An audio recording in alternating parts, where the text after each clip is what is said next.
All right, good evening, everybody. I'd like to welcome you to the October 18th session of the Vista Planning Commission. Could you silence your cell phones would be helpful. And for the few of you that are standing, there are places to sit, and it probably would be better. I think the fire marshal would be definitely happier if you could take a seat. Thank you. With that said, Commissioner Jackal, will you lead us through the pledge?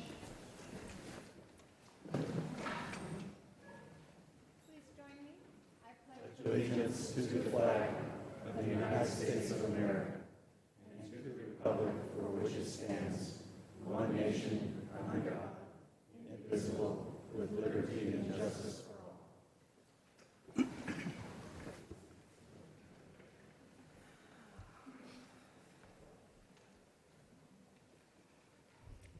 Ms. Turley, could you call the roll? Let the record show that all the planning commissioners are present. I'd also like to call the student planning commissioners Felix Agueda. Felix, are you here? Thank you, Felix. And Jonah Cranford. Jonah Cranford. Okay, thank you. Welcome. Commissioners, before you are the minutes from the October 4th Planning Commission meeting. Are there any changes that need to be made? If not, can someone make a motion, please?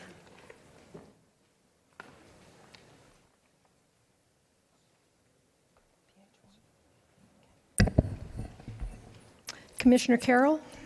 I'll make a motion to approve. Commissioner Garrettson? I would second that motion. All right, thank you. Commissioners, please vote.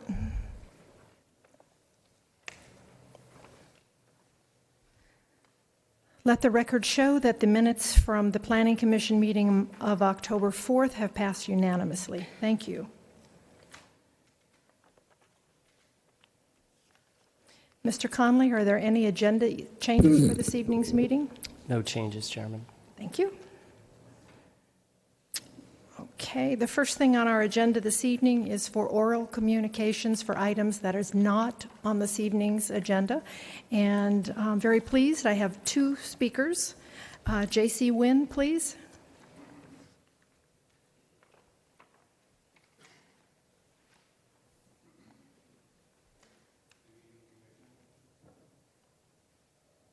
Wynn, 1714 Lisa Avenue in Vista.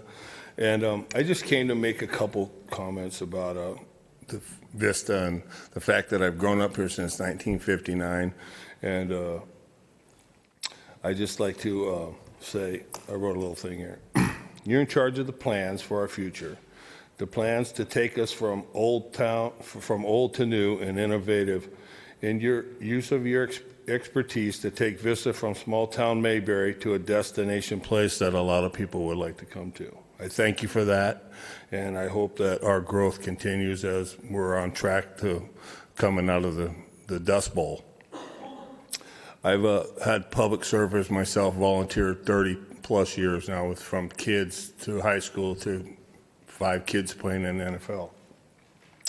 And in that time I found that there's a 2% factor, I call it, in life, where out of that 2% you find the people that do all the work, step up, volunteer in the snack bars, and in the same 2% you find all the people that are the yay-sayers and the naysayers. The people who lead, they'll help, and unfortunately sometimes they'll be against good things. I encourage you to dream big for Vista, because Vista's been, like I said, I can remember walking across the 78 playing at the Golden Arrow Dairy. So that goes way back. Don't be afraid to dream big. Let's not forget about the good ideas like I thought was the Olive Street Bridge over to Santa Fe to alleviate traffic in the Vista. Great idea. We should maybe look at that again for future. Other good things that a lot of people didn't like that I thought was a good was the marquee signs on the 78 corridor. Bring in revenue, help advertise our town. Education. A lot of people are complaining about this and that, but it's basically because they really don't know. Like in the Paseo Santa Fe project, excuse my language, going up and down Santa Fe, we're turning that from a thoroughfare to a, shops and shopping and sit down and have a lunch and dinner, And a lot of people don't realize that coming from North Santa Fe to Escondido Avenue to get on the freeway is not really the way of the future. Turning right at Vista Way and getting on the 78 there at the bridge, or if you're coming north, same thing at Civic Center. So education is going to be a key to helping our citizens learn and know what the future's going to be like. So just a couple things I just wanted to come and state, because I know I'm old, but not as old as some, but I look on the Facebook thing, and all that. My kids turn it on for me, and I play for an hour every night before I go to bed. But I just want to thanks for the opportunity to speak, and thanks for all the people that come out, and whether you're for something or against something, I'm just glad that we can come out all together, and hopefully we can move Vista forward, and like I said, take us from Mayberry to, New York City, who knows. Thank you. Thanks, J.C. Lorraine Young.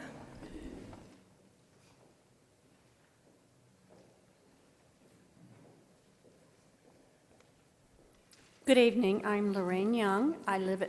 You can move that down if that helps. Okay. There you go. Is that better? Yeah. I live at 508 Morningside Place, right here off of Civic Center Drive.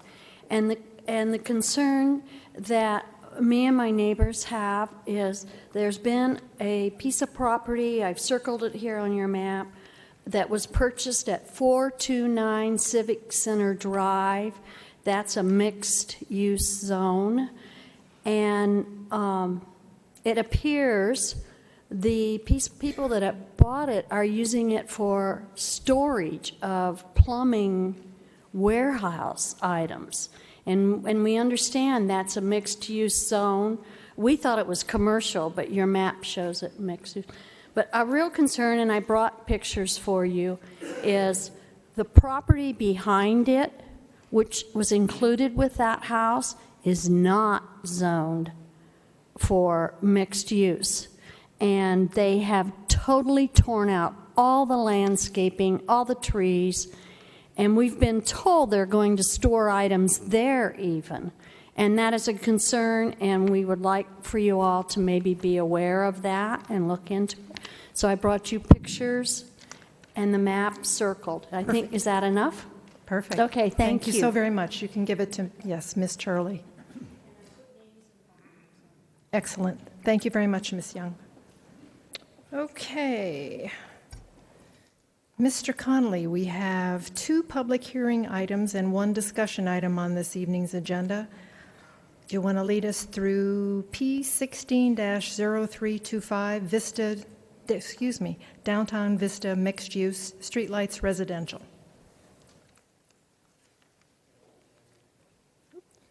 Thank you, Chairman and Commissioners. This is a site development plan application for 126 apartment units and about 15,000 square feet of commercial space in a mixed-use development. Includes 2 levels of underground parking and would be a 5-story building with a height of 60 feet. The property is located at the corner of Vista Village Drive and North Santa Fe Avenue. It's bounded by Santa Fe, Vista Village, North Indiana, and Main Street, as shown in the slide. There's about 3.16 acres in gross acreage, which includes extensive amount of street right-of-way and a former alley that ran through the property. It would be about 1.23 acres net upon adoption of a parcel map, establishing a new parcel, and I'll cover that later in the difference between net and gross later in my presentation. Thank you. The general plan designation is mixed use. It allows commercial and residential, either or, on the site, with a maximum residential density of 40 units to the acre and a commercial floor area ratio of 0.5. The zoning is within the downtown specific plan. It's shown with the small rectangle around it. It's in the transit district, which is the red district, includes the transit station and the surrounding residential neighborhoods. Also designating mixed use, allows a maximum density of 40 units to the acre and a maximum building height of 60 feet. The site plan is shown here. It's got access into the site via 2 driveways, one on North Indiana Avenue and one on North Santa Fe Avenue. The Indiana Avenue access on the right side of the map would be full access in and out, and the access on North Santa Fe, shown on the left side of the map, would be restricted to right in, right out only. You'd be able to drive through the property to either driveway through a parking area there in the central portion. There's also a driveway within that garage that goes down to the parking levels below, which is shown with the red arrow there in the middle.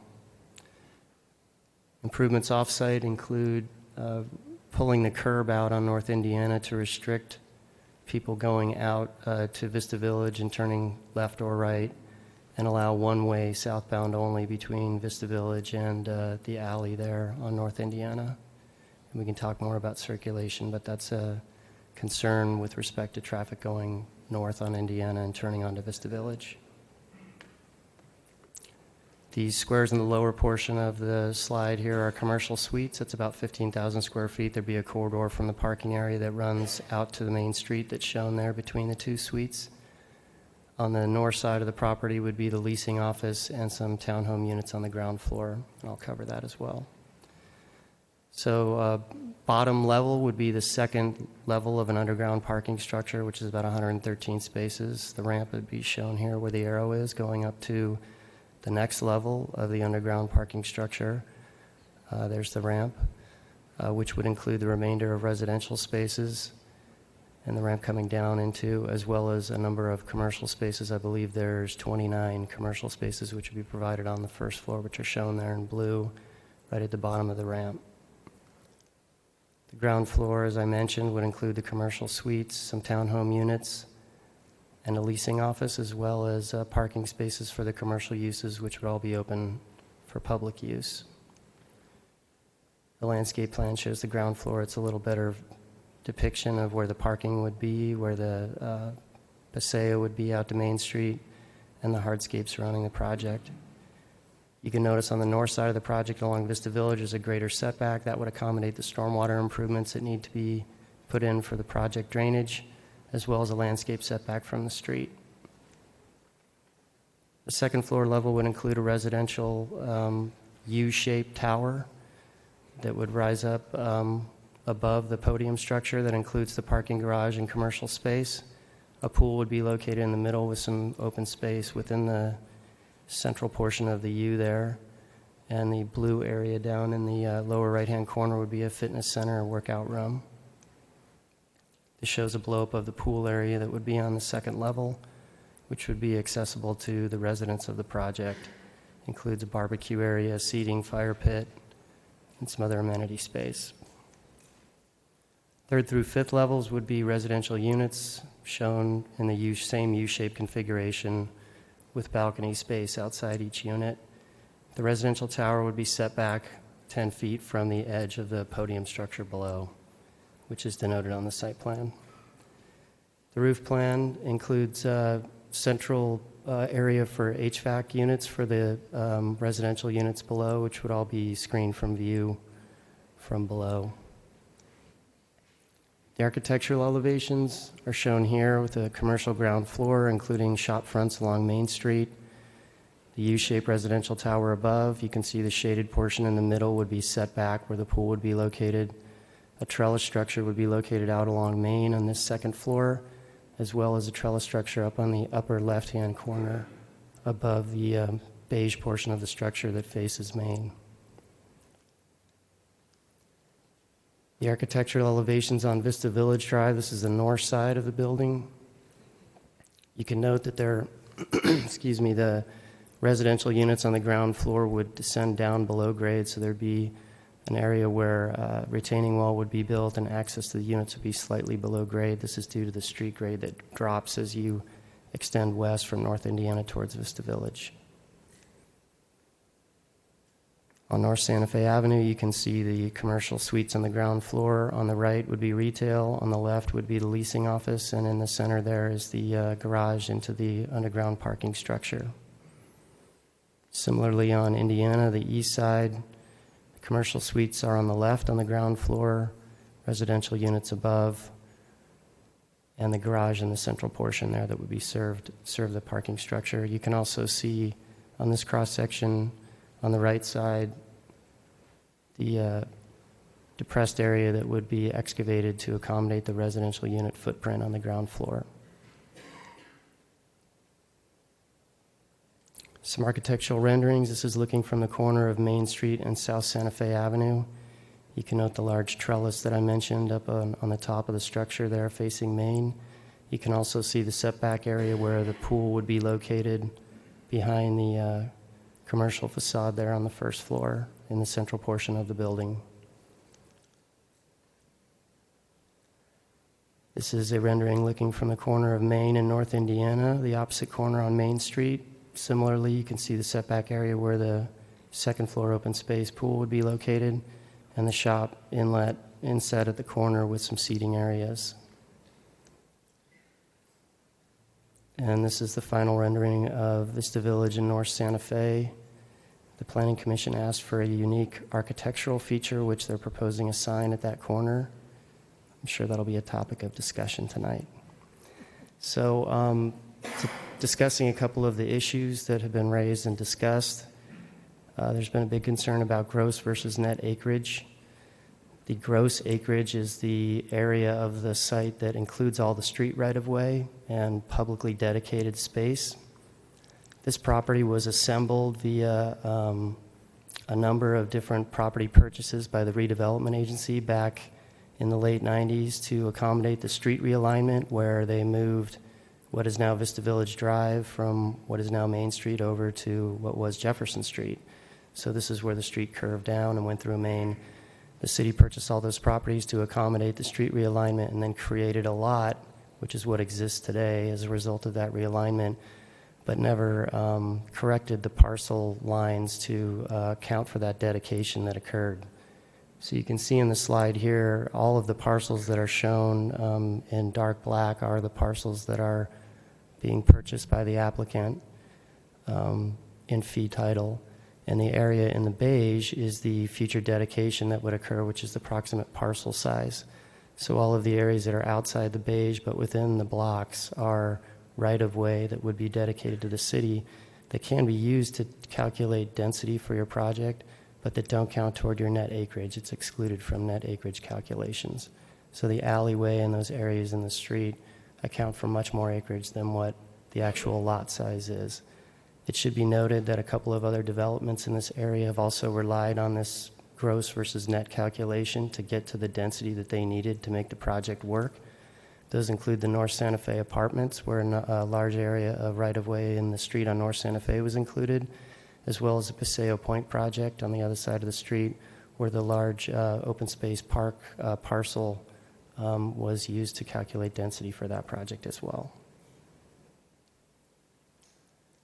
Staff has reviewed the site development plan in accordance with the city standards. The project is consistent with the mixed-use land use designation. It comprises a transit-oriented development within the transit zone. It's within the general plan density of 40 units per acre, right at that number. And it's within an opportunity area that supports implementation of the downtown specific plan. The downtown specific plan standards include height of 60 feet. This is measured from the average ground elevation, the high and low of the site averaged together as the base floor elevation. That's what was used to measure the building height for the applicant's design. There's 0 setbacks on the front and sides, but on the rear there's a 15-foot setback, which would occur on Vista Village Drive. And upon recordation of a parcel map for that parcel, the setback will be established. There's a building step back above the ground level of 10 feet, which is also shown on the site plan for the residential tower. The open space requirements exceed the specific plan standard of 200 square feet per unit, and the landscaping provided is 10% of the site, which includes the ground floor amenities and the pool area.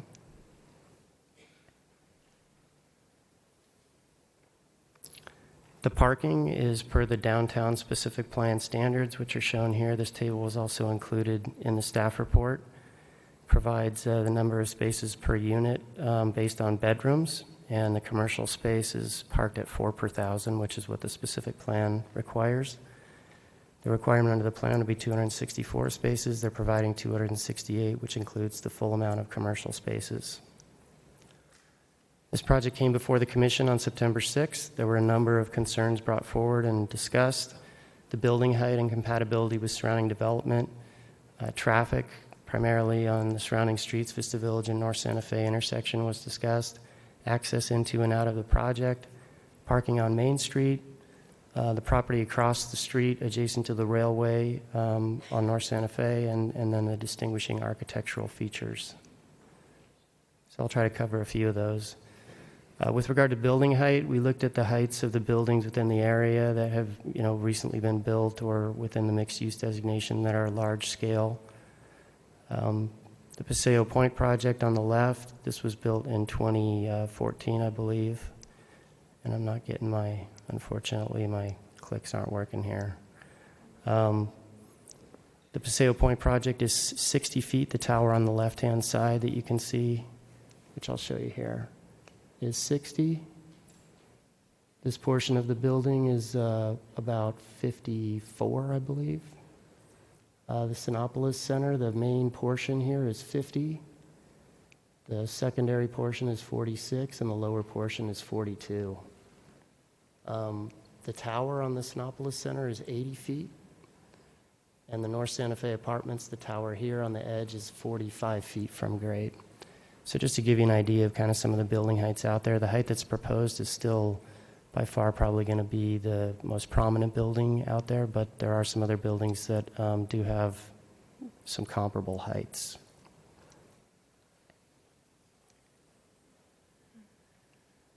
Patsy, if you could forward the slide for me. Oh, there it is. There's all my numbers. Thank you. Sorry. All right, traffic. We had a traffic study that we did back in 2015 to look at the downtown specific plan update.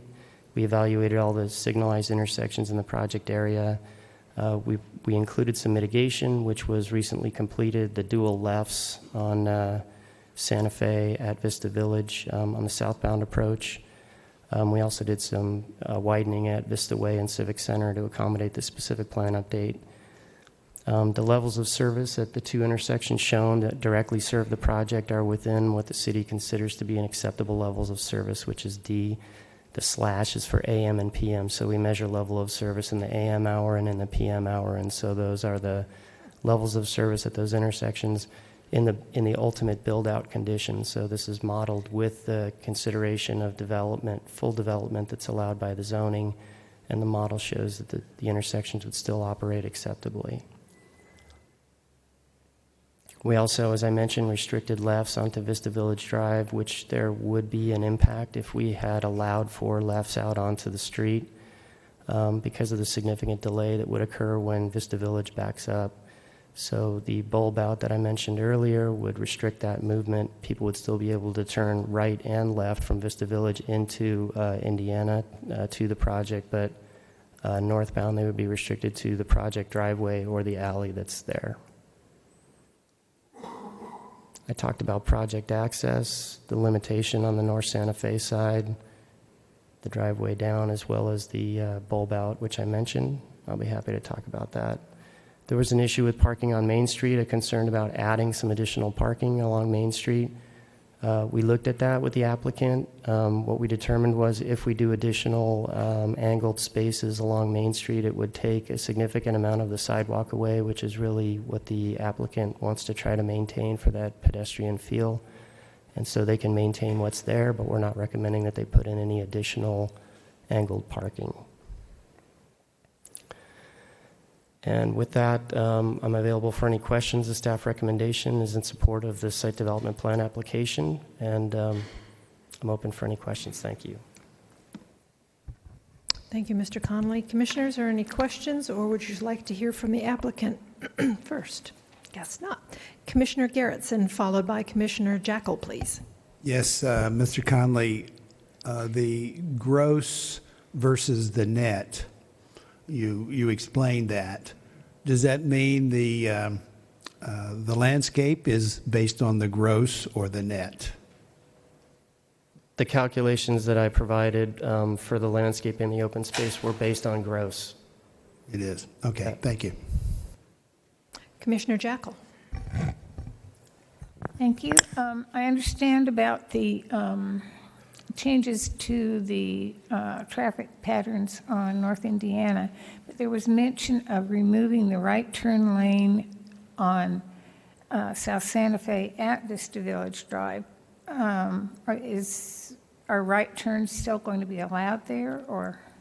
We have a dedicated right turn there today. It has very low volumes. We don't expect that it's necessary to accommodate traffic going through that intersection.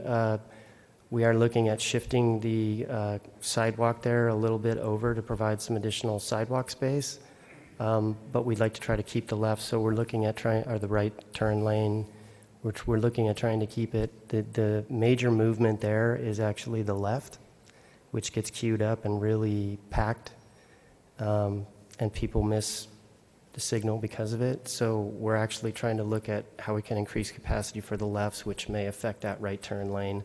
But the project is not going to affect the curb line there to the extent that we would not have the availability of the lane that's there today. Okay, thank you. Okay. Let's see. From the applicant, I've got several speaker slips. I'm not sure if you have a specific order that you would like to go, but one from Jay, one for Michael, another for Jay, and one for Neil. Thanks. I think Michael's going to need that. Thank you. Well, good evening, ladies and gentlemen. It's good to be back in front of you tonight. Jay Wentz, P.O. Box 2583, Rancho Santa Fe. We could not be more excited or grateful to be here tonight asking for your support for our proposed mixed-use community at 100 Main Street. Now, I know there's certainly many agenda items that come before you, some exciting and some not so much. But tonight you have the distinct opportunity to support a project that we believe will go a long, long way in helping to fulfill a city and community vision that was begun many, many years ago, and probably which some of you helped to shape. Please know that what we are proposing was not birthed in the back rooms of our offices, saying to ourselves, Vista needs this, and Vista needs that. Our journey to get here tonight has taken more than 3 years, and it's been a difficult road at times, with lots of bunny trails we've had to go down and figure out how to manage. We spent a lot of time getting to know the community of Vista, talking to the city leaders, the members of the business community, city staff, to find out what their visions were for downtown Vista. We invested in downtown properties. We assembled downtown properties for repair and rehab and rehabilitation, and potentially with the hope to create future parking if we were ever fortunate enough to get the opportunity to acquire 100 Main Street. We purchased and renovated and expanded a dilapidated property on South Santa Fe in order to move an established downtown business to that location to make use for more parking. We reached out to the local art community to better understand it, to get to know its members, and tonight, as you'll see, to embrace it in what we are proposing. And we drilled down into the general plan and the downtown specific plan and its goals and its policies before we ever came up with our first real thoughts of what we thought might work for downtown Vista. Now, those steps represent the kind of risk, time, effort, and financial investment that our team's collective careers are defined by before we go into someone else's community. And Vista, it's no different. Our desire is to be here for a long time and to be good stewards over what we build and what we invest in. This is great. My family's been coming to the Moonlight Amphitheater for many years. The more I'm here, the more I enjoy it, the more I like it. We all have an incredible opportunity, and our team recognizes it would be a great privilege to come alongside all of you and many others who have labored for years and do our part to help create a catalytic momentum for a vibrant and permanently economically stable downtown. I want you to please know that we are also not leading the process. We have followed the process to the gnat's eyebrow. You and many other community leaders, citizens at large, and business owners have over a number of years created a general plan and a downtown-specific plan to help shape the future of the downtown and Paseo Santa Fe. And you gave us an envelope within which to work, and we've stayed within that envelope. We have asked for no special exceptions. So after 18 years of a dirt lot and 10 years of unfortunately failed attempts at 100 Main, but with a downtown that's bubbling with revitalization and about to become something very special again, we're ready to deliver, and we believe Vista is ready to receive the right project for the right moment tonight, which will, number one, activate the site and the surrounding community. Number two, to connect the site properly with the downtown, with the Vista Village Commercial Center, and the resurging Paseo Santa Fe, and to incorporate the art and cultural flair that is uniquely Vista. Now, we took your comments to heart from our first meeting last month, and staff's additional comments and more community input, and are excited to show you what we have tonight. Urban planners agree, excuse me, that to have a vibrant, successful, thriving downtown, you need the right balance with the number of businesses and the number of folks who live there to support those businesses. To have permanent residents with good paying jobs pouring into downtown and the surrounding community daily will be exactly what is needed to fortify the underpinnings for local economic success for the long term. Our team of 10 in-house architects and our construction experts have come up and labored to create a design which is not only economically viable, which it must be, of course, but that exceeds city design standards. And it speaks to local building materials and vegetation and to local art. And when it's finished, we'll create lush landscaping around it, public plazas on the corners on Main Street, and a very pedestrian-friendly corridor which will connect this project to all points on the compass. And one of the fun parts about all of this, we are well well along in our growing outreach and relationships with the local art community of painters, fabricators, sculptors, so we can bring them into the design and construction loop and thereby stamp this project with the essence of local art. Now, my partner Michael Iannicelli will come up and he'll give you examples of our other projects where we've incorporated local art. He'll show you the quality of the projects of what we build.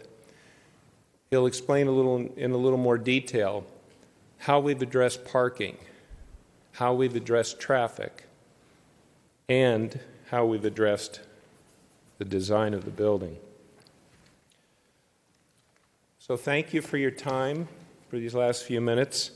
Madam Chair, if I might have the opportunity, once you folks get all of your questions addressed to your satisfaction, and the public has weighed in, that before you call for the vote, if I might just have a couple of more comments. Absolutely. Thank you very much. Thank you. Michael Iannicelli. Good evening, Plan Commissioners. Michael Iannicelli with Streetlights Residential at 12520 High Bluff Drive, San Diego, California 92130. So thanks everyone for coming tonight, and thank you, Plan Commissioners, for your service and your attention on this. Streetlights Residential is a apartment development company. We develop urban infill and mixed-use projects almost exclusively. We have 10 in-house architects that are schooled on urban design, and we do the majority of our initial design work in-house so that we can meet our standards. We have a rigorous set of standards to meet our design criteria. Our local team, our company's based in Dallas, Texas, but our local team is truly all local. We're a construction company, a general contractor, a development company, and we have, like I said, the design arm also. We have 9 people in our local office, all of whom are North County residents. So we're excited to be here. This is one of our favorite spots to be and to hang out. How does this work? Oh, there we go. So I mentioned our local architects. We also use local consultants in our design. We typically go to a very high quality finish and the designers and architects that we bring in for the interiors and for our common areas, we draw from the hospitality industry. Hospitality designers typically understand common areas and how to turn common areas into places where multiple groups of people can all experience the same place at the same time. When you use residential designers, typically they design areas for families, so it's just one group that can use that area at one time. And so we typically go to we model our leasing offices, which is this picture. Here's a leasing office. We've done bars and lounges, club rooms, fitness centers, but they're all invited. The community, they're all inviting to the community and to large numbers of people, so that no one feels intimidated and everyone feels welcome. Our design-driven approach is truly design-driven. The name Streetlights is the reason our company's named Streetlights is because we like to think of the street as our friend. We open up our projects to the street. We want to make them walkable and make them comfortable for people. So we always focus on activating the public realm. We like to incorporate art and get the local community involved in our projects. And connectivity to the surrounding neighborhood is crucial for us. We have a long history of including art in our projects. all these next projects you're about to see are in San Diego, in the San Diego area. This is an example of an art installation. It's a sculptural art piece. This whole project also has a suite of art that celebrates the history of the tuna fishing industry in Little Italy. This is visible from the street. It's in our front lobby, and what you can't see is the storefront where this is illuminated all night. So when cars drive up and down the sidewalk, they can see the sculptural art inside our lobby. We also have a long history of engaging local designers and fabricators. This is a project that we did in the Balboa Park area, Bankers Hill, where we had a local fabricator design and build everything that you see in these pictures. So he made these light fixtures that run in and out of the project, kind of create the rooms. You can't see it, but one of the major contextual pieces is this truss structure that's along the elevator door that's meant to, it's a reference to the bridge truss that crosses the canyon not far from the project. So we're bringing local neighborhood pieces and people into these projects. This is another view of that same lobby where we're taking the neighborhood context. It's right near Balboa Park and right near one of the eucalyptus tree groves. And so we've etched that into the wall, into the drywall, and painted it such that we can see that reference to the community as well. The similar lobby with, it shows, you can see through the windows and, how exposed this office is to the outside, to the street.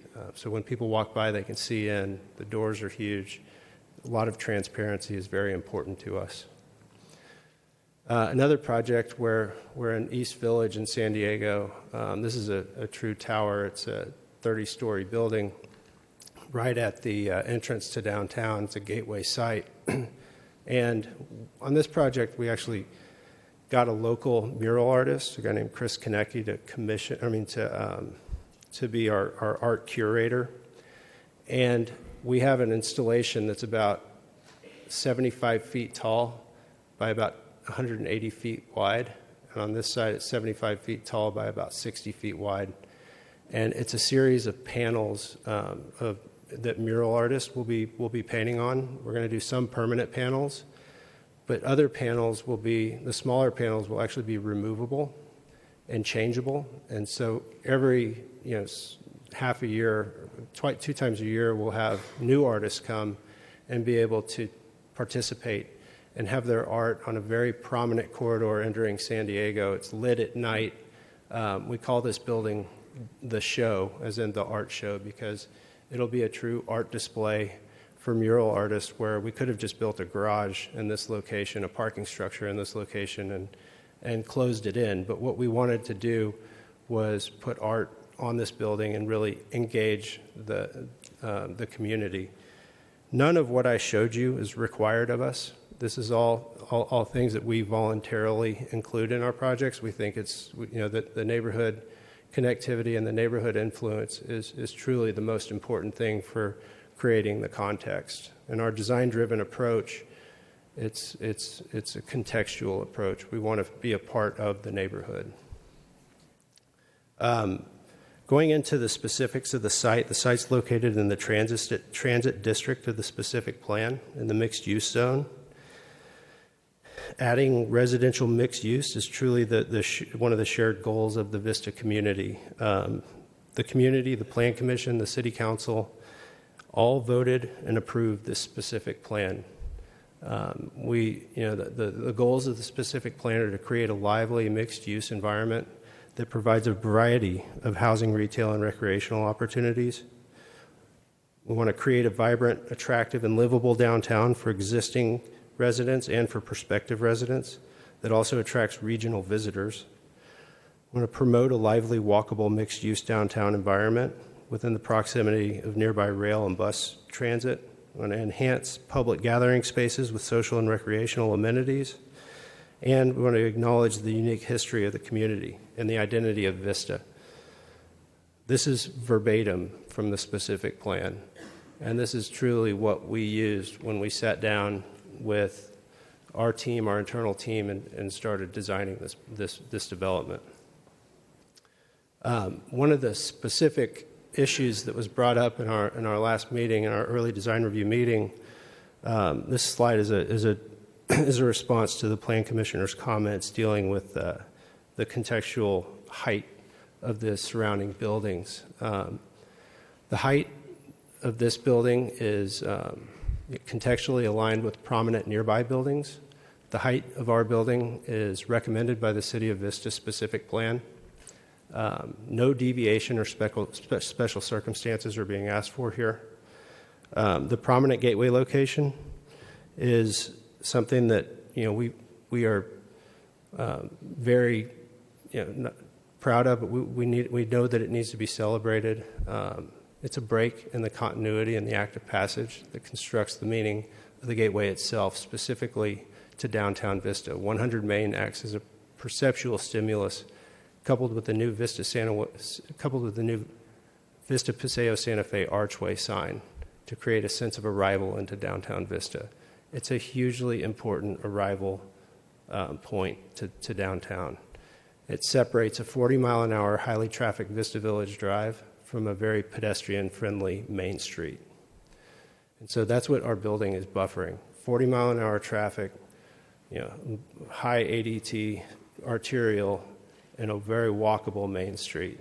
And when you look at how the cross-section looks contextually, you can see that we're surrounded by these buildings. Our site is this X. We have, 40, a little over 45 feet here, a 60-foot height just down the street. So we're right in between, a pretty good context. Then we have a high 50-something foot section here at Sinopolis, and a bank building that's in the 40s. And so our height, yes, it's a little bit taller, but it's absolutely buffered properly, and its gateway location, it's also something that the specific plan, the plan commissioners and city councils all voted for a 60-foot height at this location. The transition to nearby buildings is buffered. We talked about this a little bit before, but we're not asking for deviations again. Levels, but to further soften the massing and the size of the building. In levels 2 through 5, we're voluntarily stepping back a minimum of 13 feet from the property line, which surpasses the required 10-foot setback at the second level. So again, we're stepping back further. We're pulling back from where we really have to be.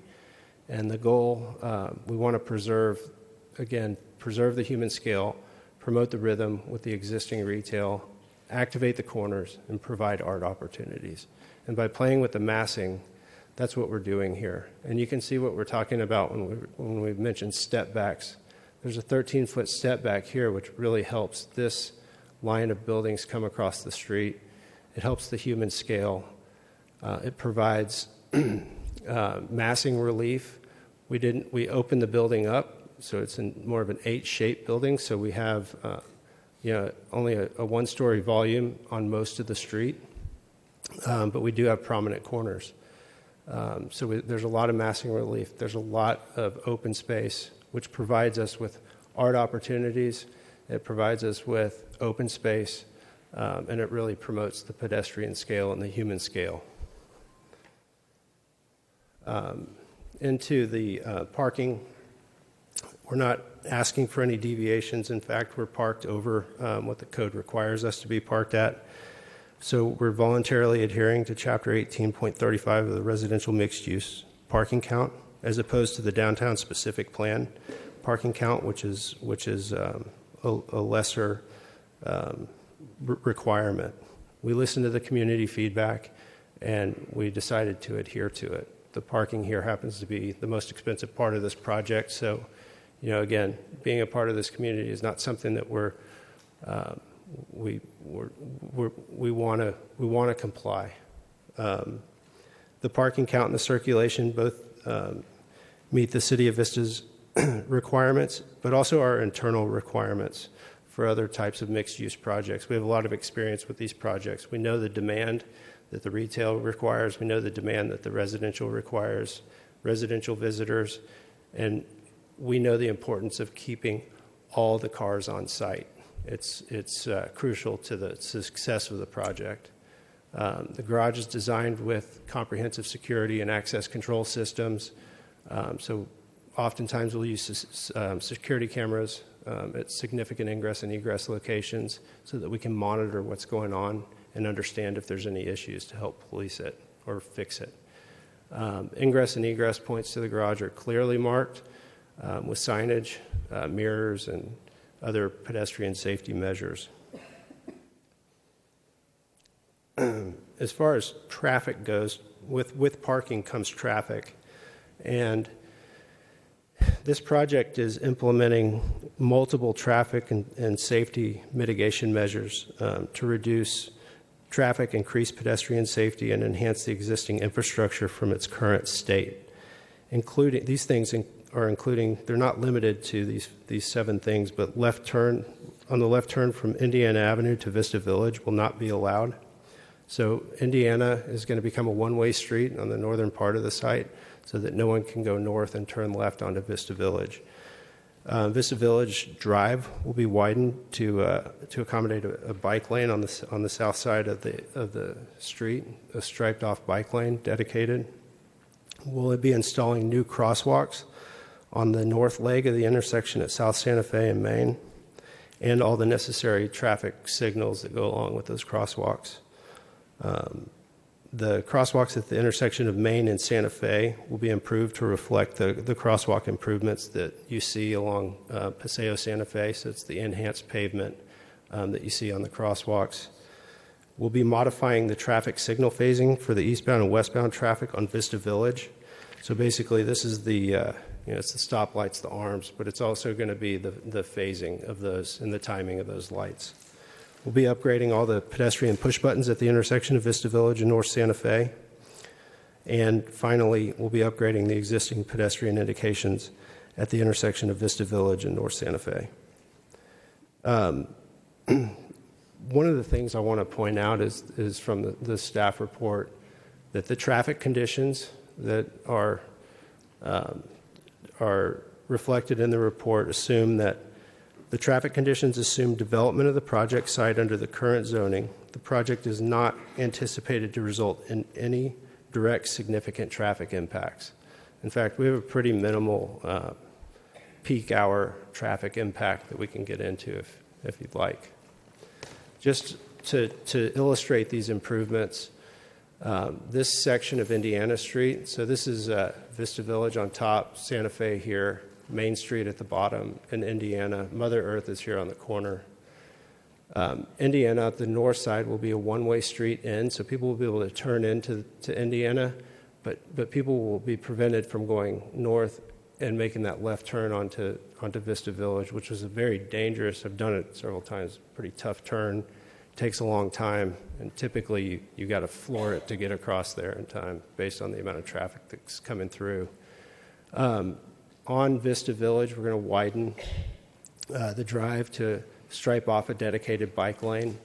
We'll be providing new signals and poles and new signal phasing at this intersection. We'll be widening the sidewalk here to provide a more comfortable pedestrian environment.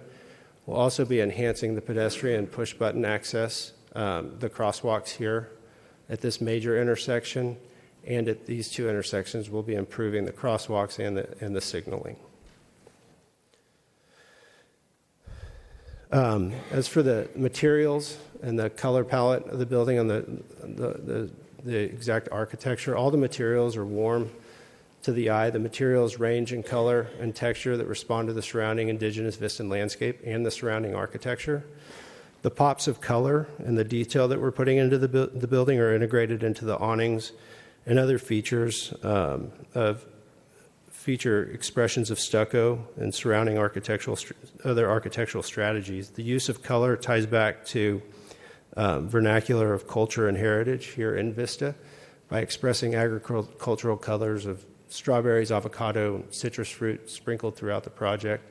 The entry to the leasing portion is also going to be celebrated with tile that would be reminiscent of the Mission San Luis Rey, which is just as the crow flies 5 miles north, or 5 miles just roughly north of the site. From a landscape perspective, we look at elevations and landscape and streetscape as all under the umbrella of design, and a big piece of this project deals with landscape. We're going to use olive trees and sycamore trees and oaks along the park area that's along Vista Village. There's about a 30-foot park area that will be heavily treed with local trees, with native trees, chosen for their low water use and their prominence in this area. Golden rain and golden medallion trees have been used along North Santa Fe and along Main Street in Indiana for their foliage color and their low water and pedestrian scale. So those golden rain and golden medallion trees are on more of the pedestrian streets. In the landscape architecture design, it creates a cohesive feel with the existing downtown area and the larger North County San Diego region. Wait, I think I'm on the wrong slide, sorry.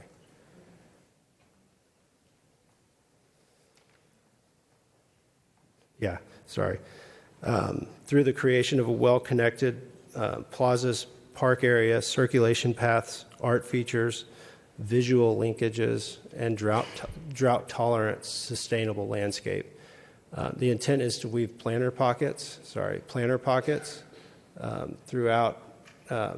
the site, raised planter pots, tree grates, sculptural art pieces, and a vibrant plant palette, so that it's not just a monotonous plant palette. It's not all palm trees. In fact, it's very few palm trees.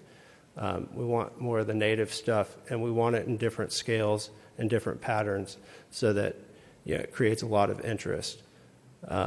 And reflects the agricultural lineage of Vista, which we're envisioning the old world olive trees at the corners, so that they look like they've been there for a century. We're going to buy those old estate olive trees.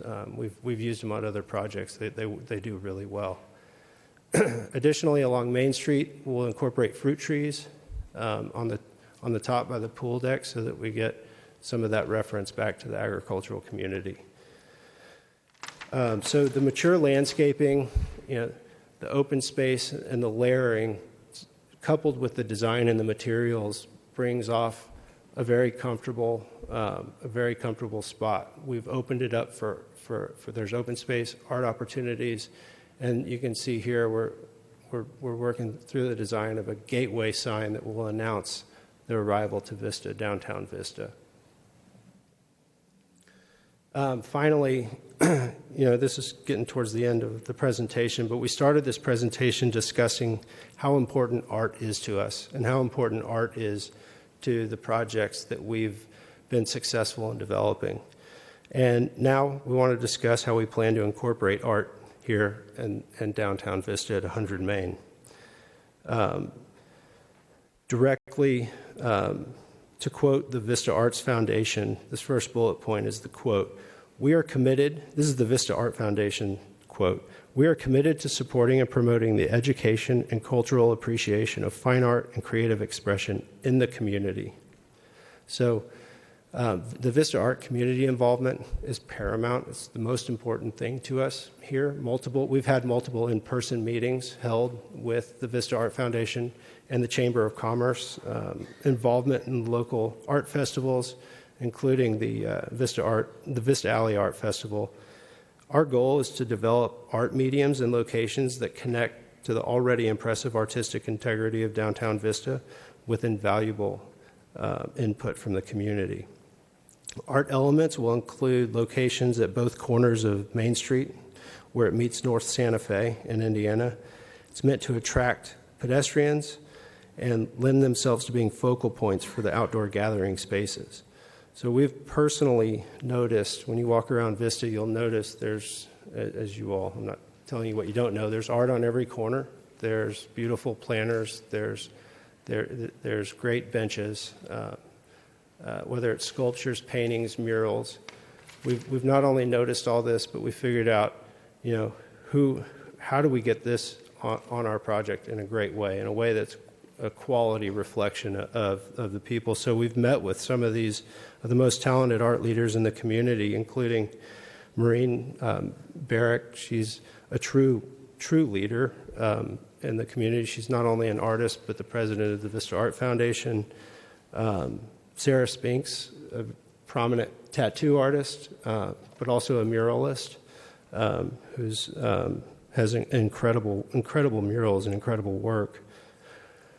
Met with Rick Randall, who is a sculpture artist. He has very whimsical sculptures, makes benches. We've talked about doing sculptures and benches on the corners. His wife, Jaden, is also an artist. Marilyn Huerta, who's the art and lectures coordinator and students art advisor at Cal State San Marcos, also a member of the Vista Art Foundation, but truly amazing animal portraits. We're actually considering, after meeting Marilyn, buying some of her animal portraits for our office. And then finally, we've talked with Scott Pryor, who's classically trained artist, and he does just incredible still life portraits. He's an amazing guy too. To summarize what we're doing, the goal of our project is to maintain a memorable place that will enhance and enrich the human environment at the experiences of its tenants and downtown visitors. The building invites pedestrians as it maintains a small scale analogous to the rest of Main Street, with large window retail shops, soft materials, planters, and shade trees, tree shade. The corner of Main and Santa Fe is a highly visible feature with large balcony patios which activate the interactions between the public and the private. Residents and pedestrians will share that interaction, a core principle of the specific plan. Entry into the shops and restaurants is celebrated by the use of awnings and articulation between the exterior and the interior. And similarly, the relationship to the park area along Vista Village and the integration of the streetscapes on Main Street will enhance the pedestrian experience and also provide a memorable experience through the use of a combination of building materials that are contextual to this site. In summary, it's 100 Main will maintain an important connection to downtown Vista's pedestrian scale with large window retail shops, sidewalk width, soft materials, awnings, planters, and trees. It'll be inviting for the whole community. Just a couple renderings to finish up. You can see how we can activate this Main Street sidewalk to a pedestrian scale. We can create this connectivity with, even the private spaces, the balconies will interact with the people on the street. There's a true sense of community. Success for us is not getting approved right here, and it's not building this and selling it. Success for us is being invited back by the community because we've done a great thing for the community. And for projects that we've done in other parts of San Diego, we have been invited back by the community, and we work with our partners time and time again because we believe and we invest in the community, and that's what we think makes these types of projects successful. So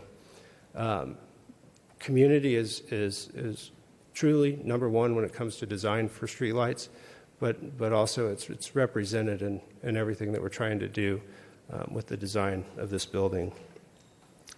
And just a final thought, the rendering of the Main Street and Indiana Avenue.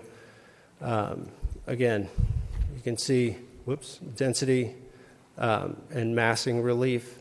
But more importantly, we have a building that really fits at this location, that fits, it's 100% in conformance with the downtown specific plan for land use and the development regulations and design guidelines that were approved by you and by the City Council. And I got to, be honest, internally, we're super excited about this project. We're super excited to be a part of the community, and we're excited to take the next step if you will allow us to. Thank you. Thank you, Mr. Yamaselli. Neil McGinnis?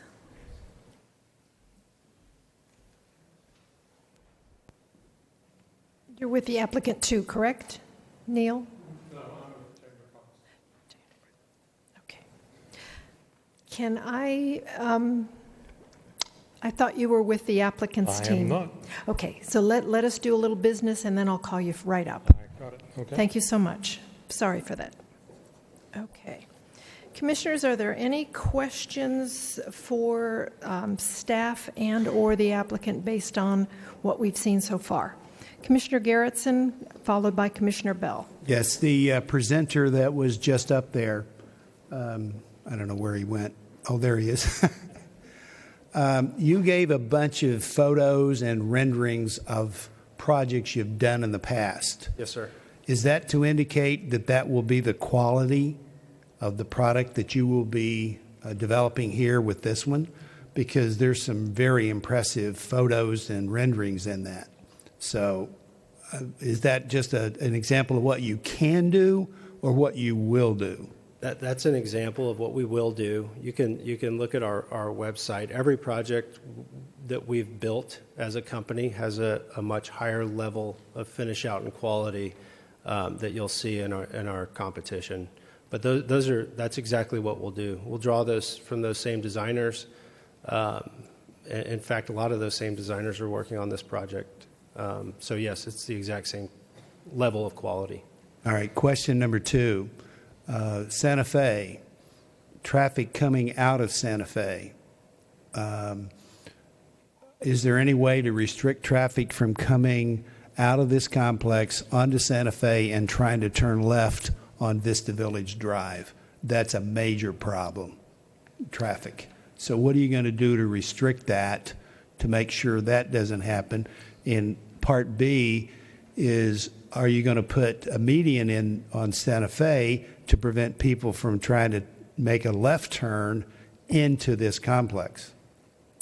We have not been required by the city engineer to do that. We've made other traffic adjustments that will, help mitigate that. It's a very difficult left turn. I hear you loud and clear. There's nothing being done right now to prevent that.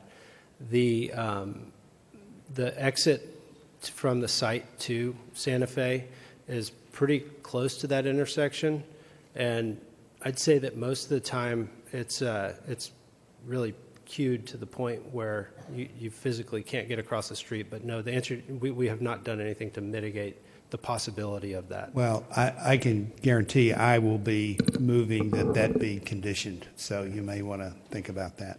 Thank you. Sir, thanks. Commissioner Bell? You might hang around. Don't go anywhere. Question for the city real quick.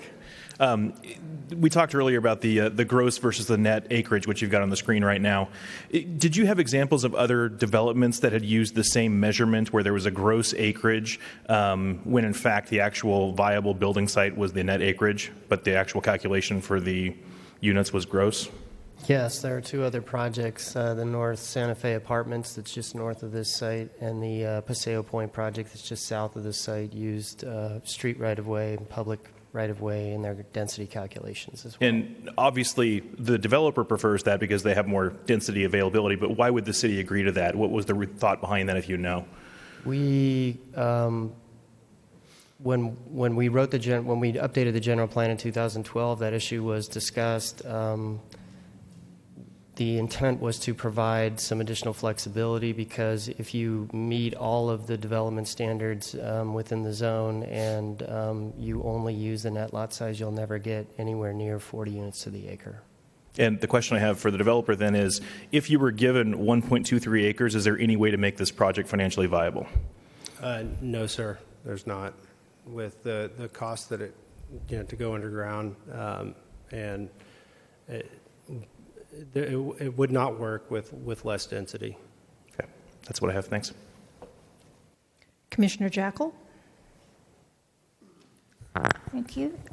This is a time for just questions and comments. This is a project we'll be voting on, different from the engineering design review, so whatever you got. Okay. First of all, I like your landscaping plan.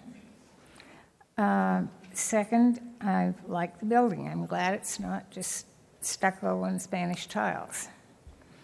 I appreciate your having provided the contextual height comparison.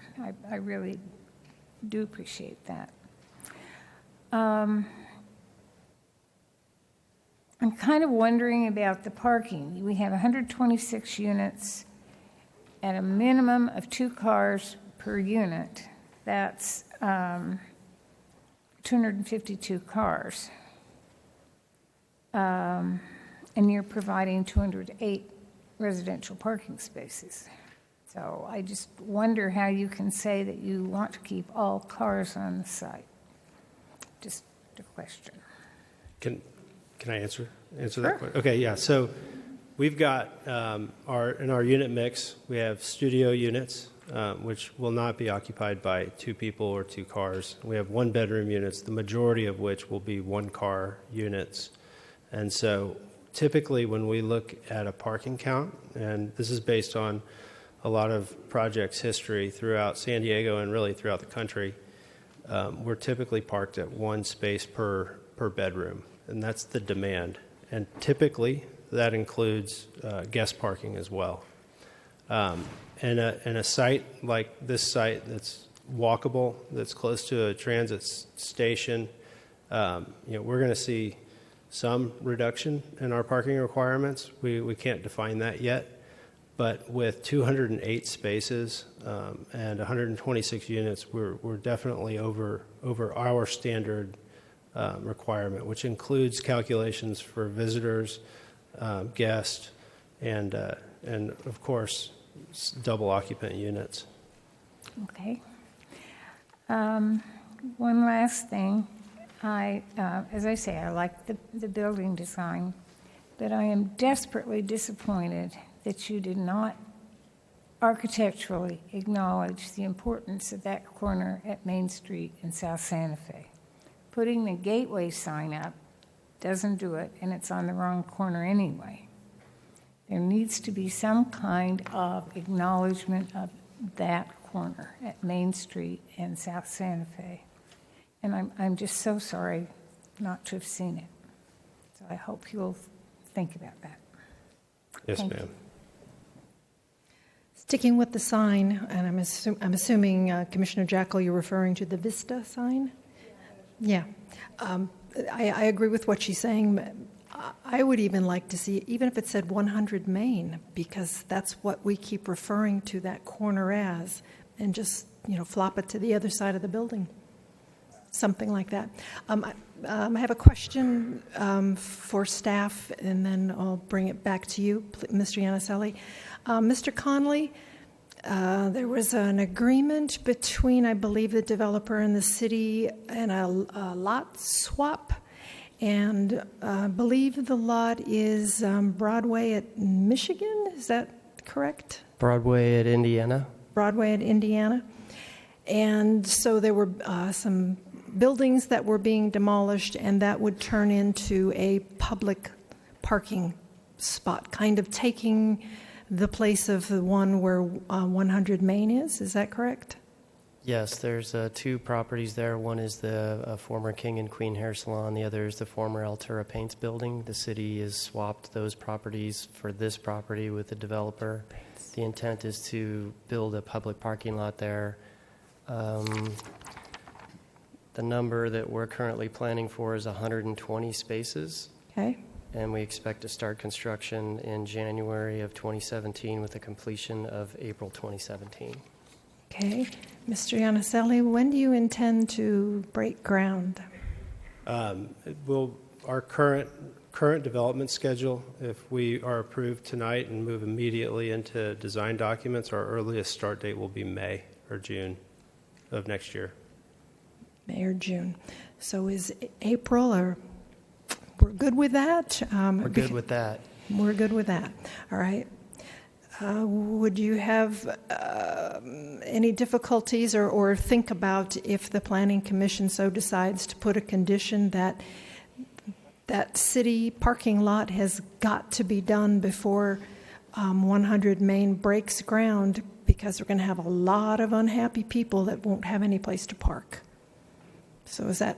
It's hard to agree to that without having any control over that process. Sure. And so, I would prefer to have an earlier date where we agree not to start before May. I mean, okay. But those plans I know I've seen are moving forward, so I don't see what would stop that. But we would prefer to have to start no earlier than date, okay, as opposed to a condition that we can't start. Okay. Because that would be something that... Okay, so it's something we can work out. Thank you. Wonderful. Any other comments by commissioners? Commissioner Carroll? Thank you, Chairman. So regarding this sign that's shown on this A15C, I think maybe this Vista sign was, I'm assuming, hastily shown on there for the purposes of satisfying some comments from our early design review without maybe fully thinking it through. Do you have any other ideas that you may have come up since I'd like printing? To pull that rendering up. Yeah, I mean, it was I wouldn't say hastily. We spent quite a bit of time on the sign, frankly. And, the colorations and the size and the scale of the sign, it's tough because we don't want to do something that's too large of a scale, because then we'll get comments that the sign's way too big, and too small of a scale is not visible. We want something we wanted something that was above the tree line, that respected the building height specifically. We know that's a huge issue for the Plan Commission, and so we didn't feel it was appropriate to penetrate the 60-foot height limit. We do have one of the things that really is more important about the gateway for us is the open space corner and the double height storefront on the leasing office. We intend to have significant sculptural art installations inside that leasing office that will be visible during the daytime and lit at night, providing another format for that gateway.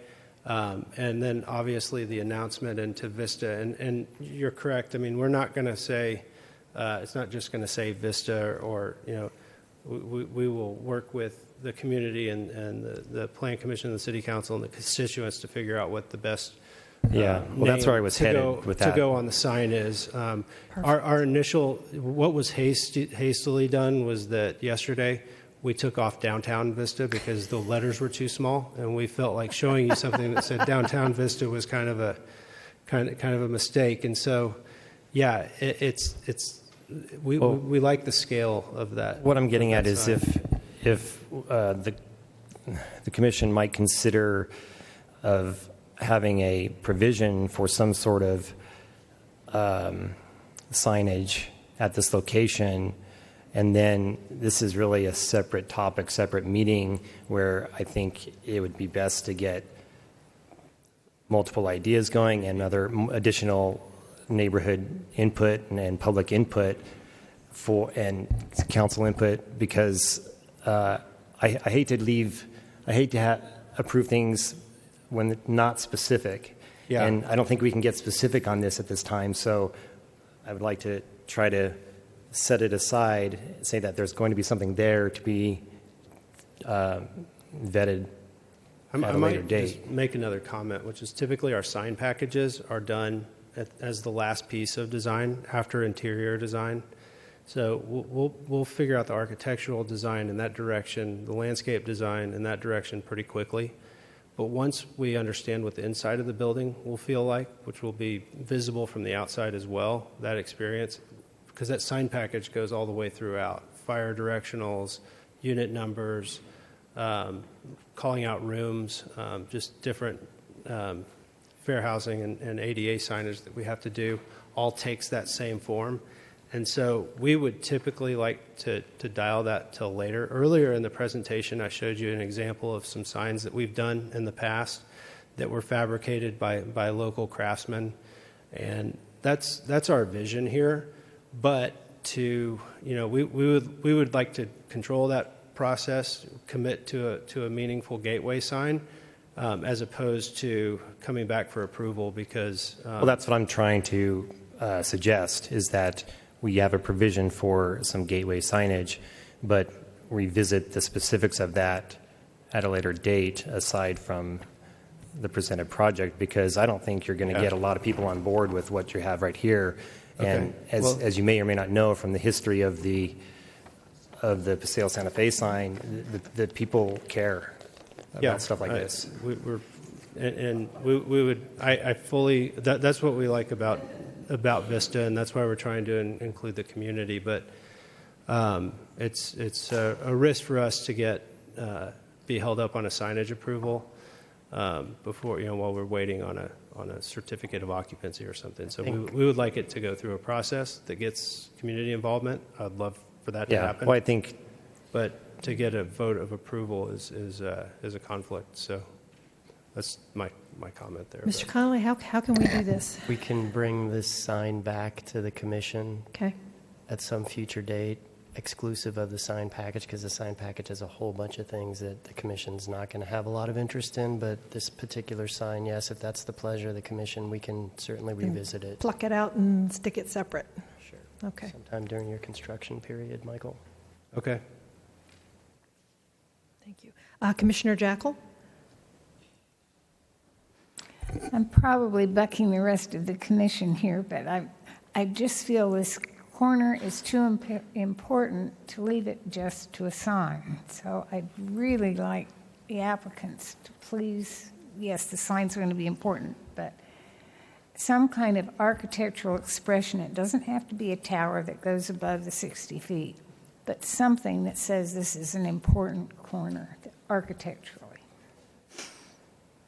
Point well taken. Okay. I see no more speaker slips, so you're off the hook for a little while. Thanks. Thank you very much. I'll be right there.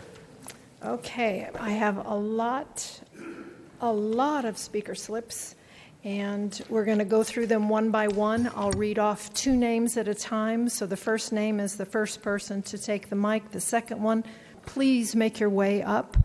Everyone will be limited to 3 minutes, and so when you watch it go from green, yellow to red, you better stop at red or a few seconds after. So with that said, first speaker is Neil McInnes. Again, I apologize for assuming you were part of the applicant. So state your name, give your address. Sure. I'm Neil McInnes. I live at 1632 Olympus Loop Drive down in Shadowridge. I've been a resident down there for 17 years. So, Madam Chair, members of the Planning Commission, it's a pleasure to stand before you and see that something's happening with the Dust Bowl that I've driven by for all these years. I speak in favor of the project. I work in the real estate business, and whilst no project is ever perfect, there's a lot right with this project.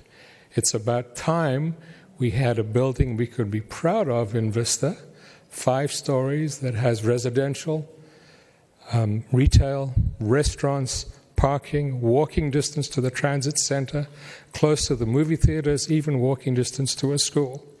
And just this morning I learned we're putting another 5 microbreweries into Vista, walking distance to some of those as well. So I think this is a wonderful project. It has everything that I approve of: setbacks, landscaping, and recreational area. I support the thing 100% and urge the Commission to go forward to the Council with a positive recommendation. Thank you very much. Next, Sarah Bertolino, followed by Carol Jeffries, please.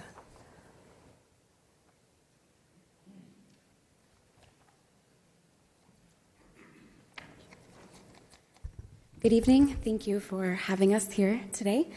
My name is Sarah Bertolino, and my home address is 4845 Frazee Road in Oceanside. I am currently the office manager of the Vista Chamber of Commerce, and I drive into Vista to the Chamber of Commerce, which will sit directly across from 100 Main Street every day.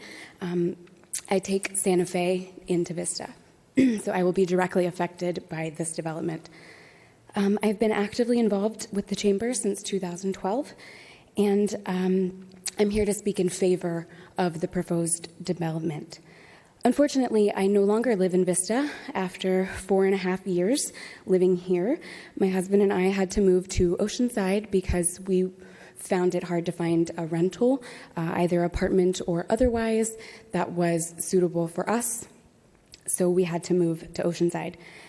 It's also been widely reported in North County that vacancy rates are tightening, which is causing problems for renters all over North County, but in Vista. My personal struggle to find available rentals in Vista is not the only reason that I'm speaking in favor of this property. Over the last 5 years that I've been in California, I've watched Vista grow and further established its new, improved reputation with a burgeoning downtown area. The lot has sat vacant the entire time I've lived here. I moved here in 2011, so it's been vacant at least since then. I know that we'll hear from others tonight that they've been in Vista for significantly longer than I have, and again, it's been vacant the entire time. I think that it's a sad waste of potential space and that we could do a lot better in Vista. This area at 100 Main Street, in my opinion, is the perfect spot for the beautiful proposed mixed-use development that Streetlights Residential has prepared. I believe that Vista deserves the newfound growth and development that we've seen over the last several years.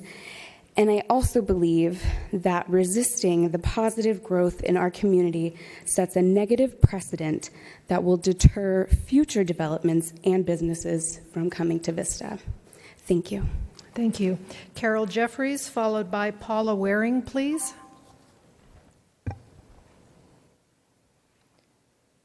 Carol, I also want to make everyone else aware that you brought a petition that has been signed by a great many number of people that is all part of this evening's record. So thank you for that.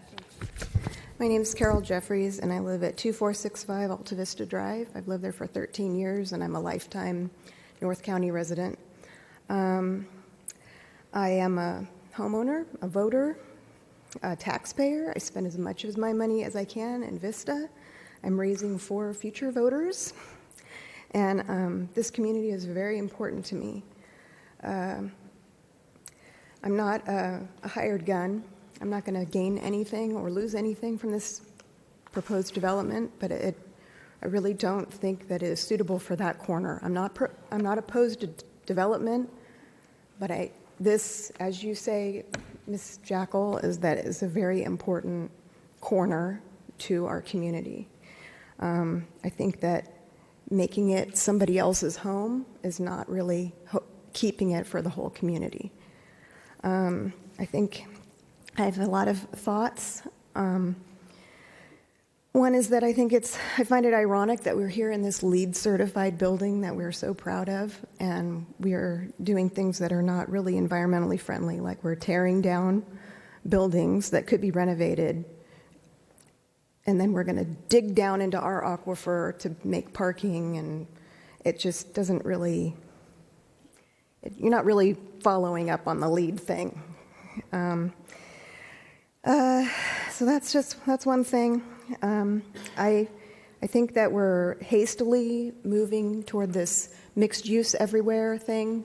Mixed use, we have downtown, we have little houses interspersed with businesses. That's mixed use. This is a skyrise for our area. It's a skyrise.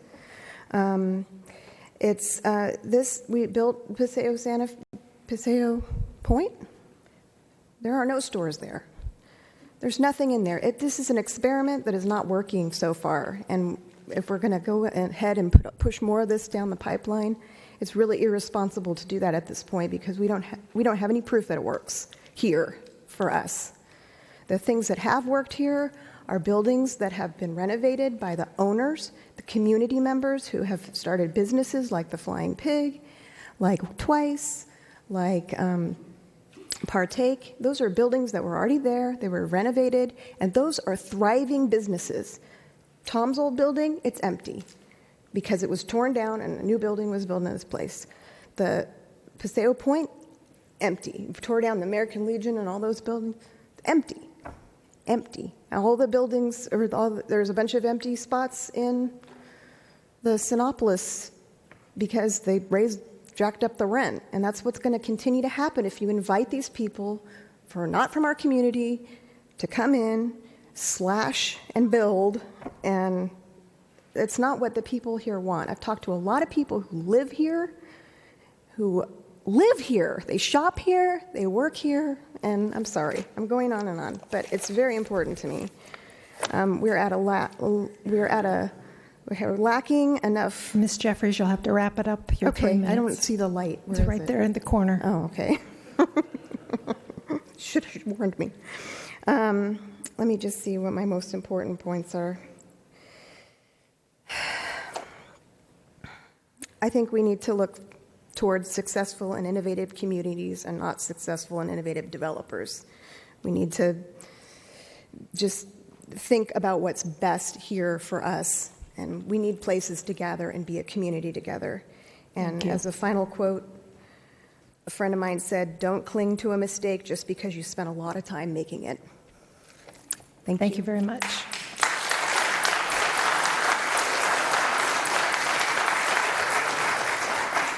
If I can ask, please hold your applause. If you'd love to speak, we'd love to hear it. Paula Waring, 638 Ora Avo Drive. I've lived in Vista for 22 years. I currently worked on Main Street at the Chamber of Commerce, right across the street from the Dust Bowl. And I've been involved with the Chamber for those 10 years in looking at the options that have come before our community. And one by one, they haven't taken hold. In 2003, the Yellow Deli people made an investment in our community. They took a risk. They bought an old building, they tore it down and made something beautiful. Today, the Yellow Deli is a landmark in our community because somebody had vision. I believe this development will turn another corner for the downtown of Vista. It's going to be beautiful, it's going to be vibrant, and it's going to help lift us up and feel good about our community. 22 years ago, I wouldn't come downtown. I wouldn't bring my children downtown. And now I see families and strollers and artists and happy people, and I think we can continue that. So I hope that you do approve this project. Thank you very much. Amber, I don't want to, good, you know who you are, followed by John Shakarian.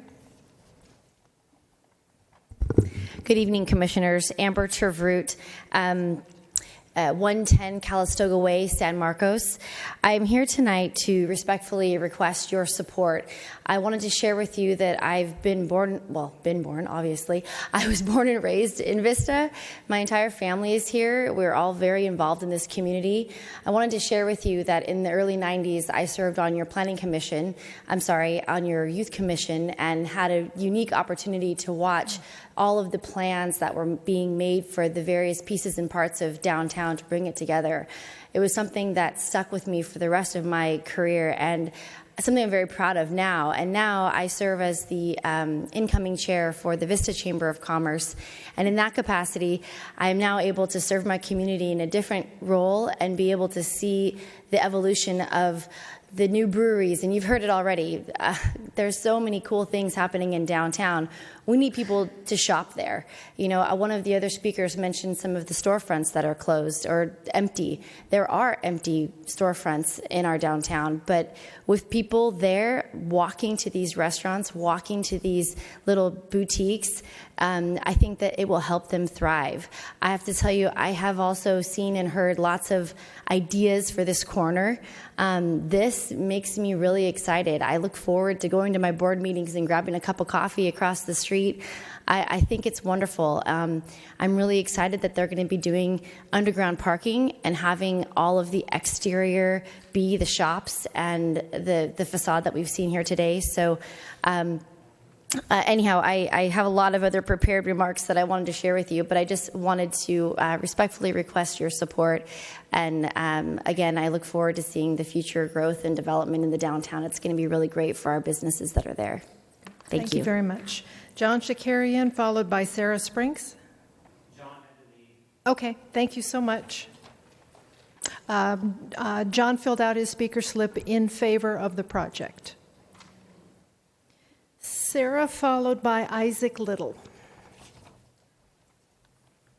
Hi, my name is Sarah Spinks. I live at 243 North Citrus. I'm a public arts commissioner, a member of the Vista Art Foundation, a local artist. I created 2 of the murals in the downtown currently. I also live and work downtown, 5 houses up from Vista Village on North Citrus in the Transit District, and I'm enjoying all the development and changes. I'm excited to have more neighbors. I love people watching and living in a walkable city. 15 years ago, I lived in the south of Germany. The town of approximately 90,000 had a city center, as many European towns do. When I returned back to Vista, I realized that our downtown has the potential to do the same for its citizens, providing a sense of community through place. Growing up in Vista, I remember going downtown very seldom. Across the way, the old Safeway shopping center was run down next to a scary old transit center with a bunch of street urchins lurching about. But then I remember it all got torn down. The Wave was built, the new transit center, the Vista Village, and when I was in college later, I walked all the way down South Santa Fe from Civic Center Drive often to go sing karaoke at Smitty's. I always thought about the great potential that street had, and it's super exciting to me to see it all about to change. Now I walk to work, to dinner, to the store, to coffee, check out ducks, walk my dog, run into a friend, have a beer, on and on. It's my belief there are lots of other people out there just like me looking to do the same and pay for the same quality of life. I'm walking to work from a house that I own in this awesome downtown in the town where I grew up. I've engaged artists in the community, and with the help of other creatives, we have left behind something beautiful, full of energy, and perhaps it is a necessary ingredient in this concoction we call growth. I think this developer is paying special attention to that by engaging artists here in our community, and it shows a civic commitment, that special attention. So I am in favor of this development, and I'm excited to see what comes. Thank Sarah, before you leave, wasn't your picture part of the presentation? Oh, yeah, and that was me. That's what I thought. Thank you. Isaac Little, followed by Catherine Gould, please.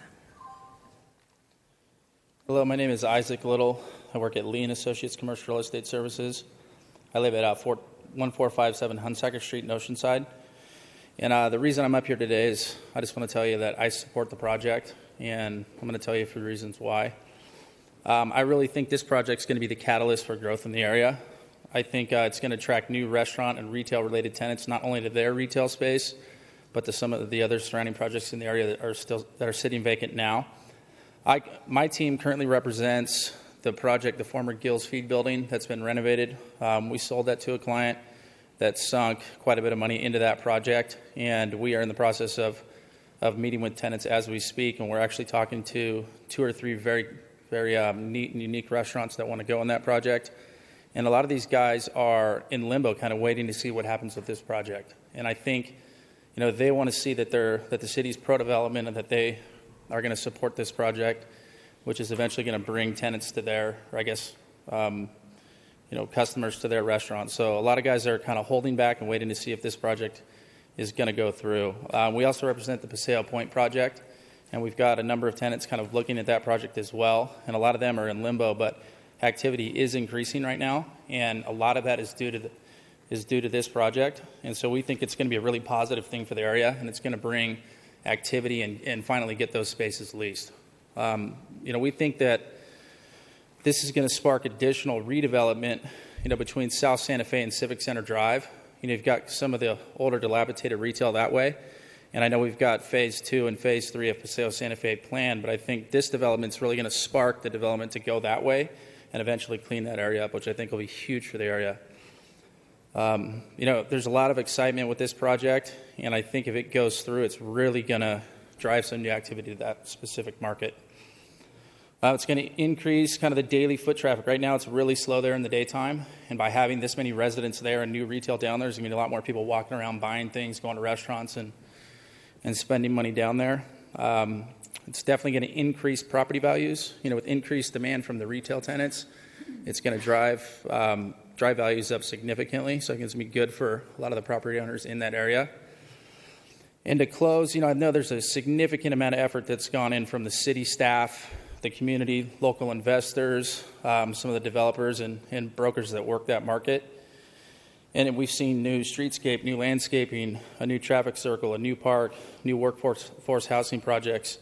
And I think the point in doing all of that was to eventually attract a developer that would build something just like this. It's going to be kind of the centerpiece of downtown, and it's going to be able to bring a lot of traffic to that area. So there's no doubt in my mind that this is going to be a positive thing for downtown, and I believe that we picked the right developer because I believe this group has the wherewithal and the horsepower to pull this project off. Thank you. Thank you. Before you leave, Mr. Little, you made mention that you had some clients that were interested in the Paseo Point. Is that the commercial of the mixed-use entity that you're referring to?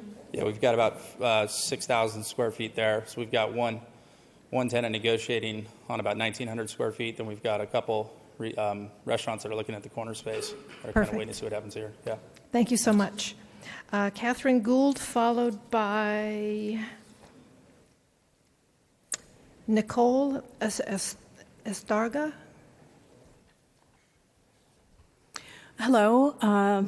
Thank you for providing an opportunity for the public to speak. My name is Catherine Gould. I live at 438 Avalon Drive, Vista. We bought our house here 8 years ago, and the city has changed dramatically during that time and to the positive. I don't want to say that I'm not in favor of this structure here. What I would like to say to the builders is knock one story off. It's just too high. The footprint is too high. It's going to block the entire view of the downtown section, which is, you were saying, that pivotal corner is the first thing that you see when you're thinking of Main Street and Broadway. Unfortunately, that probably isn't going to happen because what I've heard tonight is that it's not financially viable to knock a story off. They have to have that many. So that's that. A couple of other issues of the parking. I think it was mentioned 26 spaces for the retail portion of the building, parking below ground. That will just about cover the employees who work in the building. So where are the customers going to park? 150 space parking lot at the old King and Queen and next door, that's not going to do it. I think some more work needs to be done on parking. And I would like to ask the Planning Commission to consider increasing the number of spaces that are required for everything from here to come, because every little town in America ends up with not enough parking. Let's not be one of those little towns. One last thing, where's the solar? Why aren't we encouraging every builder to add solar, add recycled gray water treatment, add any other environmental things that come into fashion? Why wait? The future's here. So that's all I have to say. Thank you very much. Nicole Estarga. Good evening. I'm Nicole Estorga, 1786 Alta Vista Drive, Vista. I grew up in Vista. I moved here when I was 4 years old, and I absolutely love the community. I am passionate about it, and when I was younger, I remember going downtown, and there was next to nothing there. Everything was vacant. It was a little uncomfortable, and I want to say thank you. Thank you for all of the positive changes that you have helped develop downtown. I am now proud to say I'm from Vista. Everybody knows where the breweries are. Everybody knows downtown, and it has become iconic. It is impressive to all other cities how much we have truly turned around. For that reason, I am in full support of this project. I think it is a beautiful project. Despite the height, I think that it will be iconic. And when you come into an area that has been underdeveloped, this truly shows the potential that Vista can have. I think it's a beautiful finish. I think that it's truly an urban feeling. I think for that reason, you're going to start to retain more of those young professionals like myself within the city of Vista. I think that it's important to keep, the economic structure and all of the support that our natives have to the city of Vista. Personally, if this was developed and I had just moved out of my parents' house at 18 years old, I would love to be here. I would love to see these nice market rate units that are higher end finishes, which we really don't see anywhere else in Vista. I am in full support of it. I think it also bridges this location of downtown to the larger complex, the Vista Village. I think it's a nice transition to tie in the older community, which is keeping its charm with the newer development. I think it's a nice segue. I think having the truly urban feel is going to be really nice, where people are walking their dogs. You do have neighbors, and I think that it does encourage a sense of community. I fully support it. Like I said, I wish that this had come sooner. I am so thrilled to see that vacant lot have something truly beneficial to the community be begun. And I'm in full support, and I hope that you will be as well. Thank you. Terry Collins and Richard Hobson, please.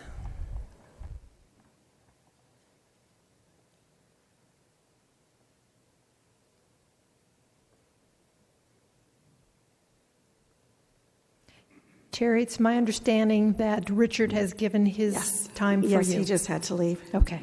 I'm Terry Collins, 1504 Green Oak Road, Vista. I'm Vista Community Advocate, and I've been attending almost every one of your meetings for the last few months. So I want to thank you for having all of us here, and I want to thank everyone in the public that came tonight and has been able to stay for this portion of the meeting. I also want to remind you what happened at one of the last meetings. It was a very long meeting where you discussed Breeze Hill property, and that was about a 3-hour meeting, and lots went on, and we were all tired when that portion of the meeting was over.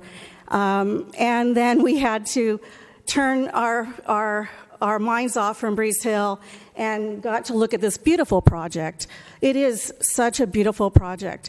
But we're not here tonight, as Commissioner Bell told us in one of the last meetings, we're not here tonight to think with just our hearts.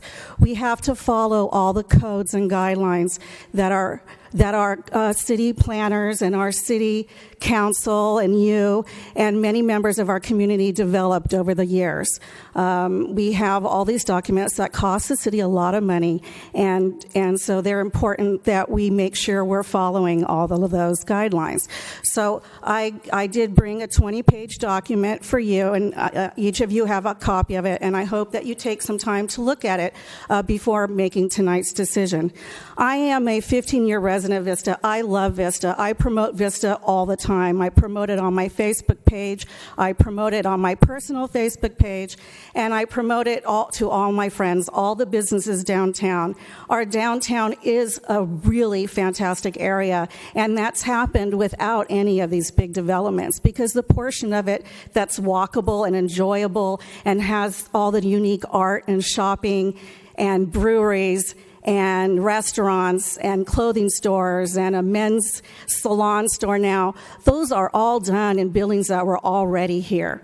The buildings that we've built over the last few years all the storefronts are empty, and it sounds like maybe something's going to happen, but they've been empty. And so remember, we're not here just from our hearts. We have to pay attention to the codes and guidelines. So I'm going to just go through a few of those codes and guidelines. I'm a little bit concerned about this gross acreage discussion tonight. I don't know how much you've looked into it, and I know someone else is going to be speaking about it. So I just want to say that it's very alarming that we're using 5 lanes of Santa Fe, several lanes of Vista Village, some of the road of North Indiana, and a little bit of Main Street to come up with 3-point-something gross acres. That it's such a very dangerous precedent. Are we going to be doing that all over the transit and historic downtown area. So that's alarming to me. And how did that happen? And have you really looked into how that happened? So maybe we need to look into that further before we approve any projects, any further projects. If it was built at its 1 acre density, it would be only 40 plus units. Okay. I want to talk about safety. Safety is a huge issue when approving a project. And based on the October 11th City Council meeting, our Councilman Cody Campbell said, I know in some of our intersections, especially the ones that we've had, I would say it's probably our worst intersection in town. It's the one we've had some of those cameras at. It's the one at Santa Fe, South Santa Fe, North Santa Fe, Vista Village, and then Olive. I think we have a way to go at that intersection, safety in Vista, especially ones like South Santa Fe. Over and over again, he discussed how dangerous of an intersection, one of our most dangerous intersections. So we're going to be having apartments here with kids living in it at our most dangerous intersection. And Councilman Aguilera went on to say at 307 at that meeting, the intersections we are discussing this evening are all major problems. Santa Fe, he listed Santa Fe as one of the most dangerous intersections in our city. And we're using that roadway to make all of these 126 apartments. When you go through the downtown specific plan, it talks about pedestrian safety along public sidewalks, and it talks about that driveway going in and out when that's going to be a major walking sidewalk to get to the transit. That's why we call that the transit district, so people can walk through that area to the transit. And now this driveway is going to be here at that most dangerous street and intersection. Sorry. I also was concerned about the back of the building where the townhomes are. Those are not condos for rent. Those are market rate rentable apartments. And families, their step up, moms are going to be gathering their belongings to go up and out of the area.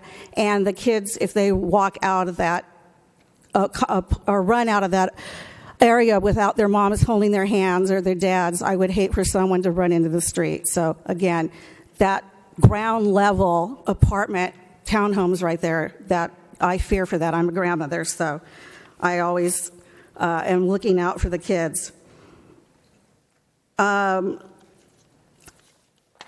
guidelines, number 4 on page 25 of the Vista plan, the downtown plan, says service access and alleys should be visually minimized. Well, that's the main entrance for parking in and out of that building, so it goes against that code. Massing and setbacks, it talks about the building shouldn't be causing shade onto the area, but even in their own design, they're showing the shade. So Ms. Collins, that's a concern. Have to start wrapping it up. You've okay. Gone your 6 minutes. I'm sorry. Let me get to. Okay, so let's talk about the architecture. While this is a very beautiful building, and part of the codes also talk about that the transit corner, the main transit corner, should have seating for the public. That is in your codes here. And this corner doesn't have that. It's an entrance to the rental office. So while we may be able to see an art, the art's not part of our corner for the public, and there's no outside seating for the public across from the transit center, which is discussed in the downtown plan. Thank you very much. Okay, please read all of these. There's a lot of guidelines that I didn't discuss. We can't just think from our heart. We have these here to guide us. Thank you so much. Thank you. Kathy Bagwell, followed by Dave Lowen, please.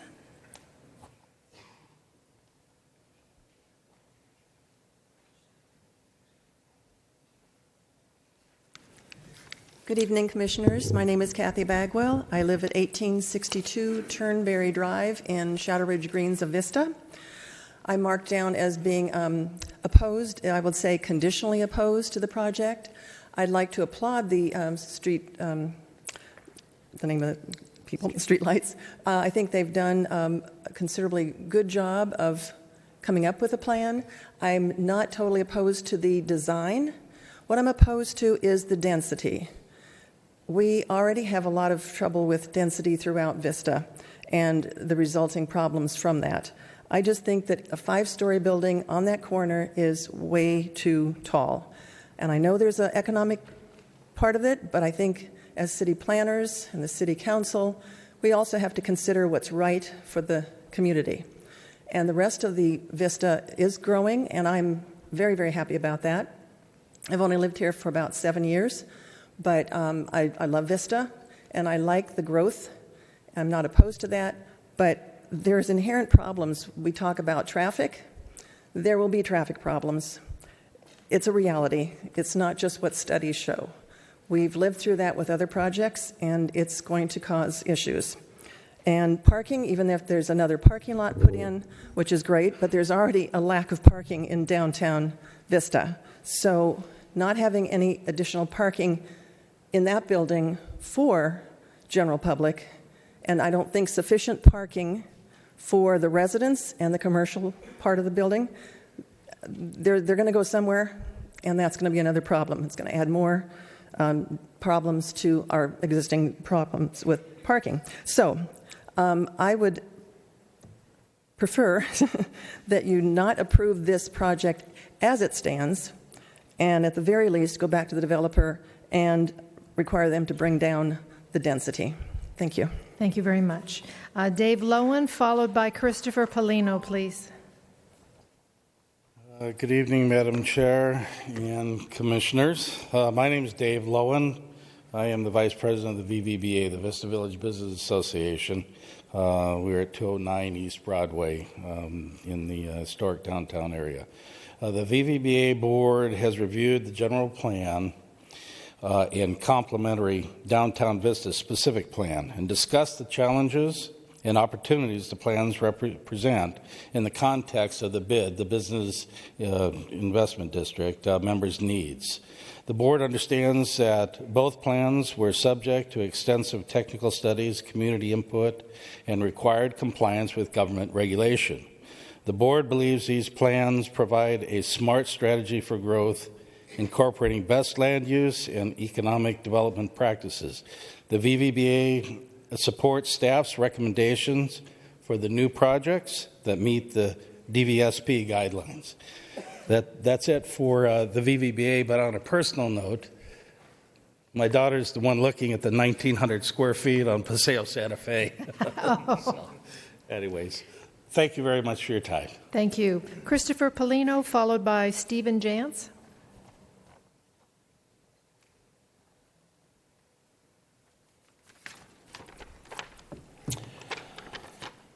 Good evening, and thank you for having us here today.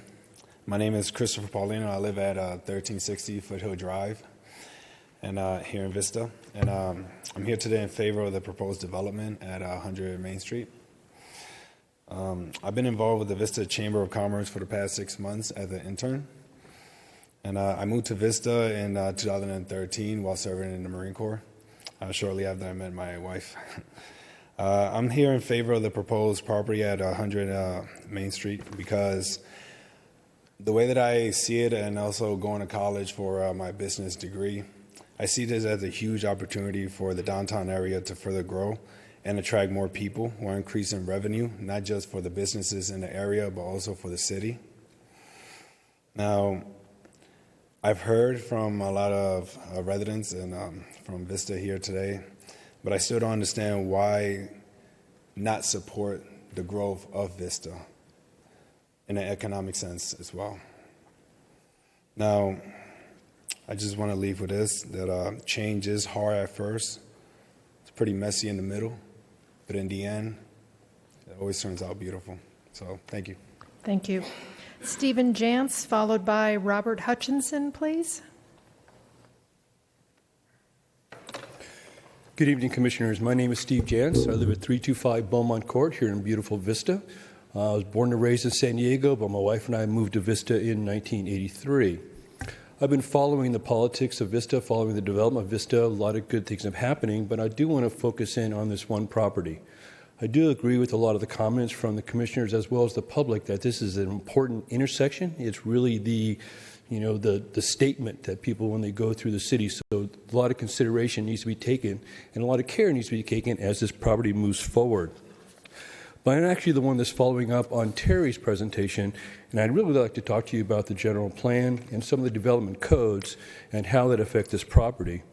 I was a little late today, and I apologize. I would like to add some paper to the record, and when I'm done, I'll just give you a summary, but I provide more detail into what my comments really, the relevant parts of my comments. So specifically, this project is looking at gross acreage of 3.16 acres. But I want to bring to your attention two parts of the code that are really in conflict with how that acreage and density is calculated.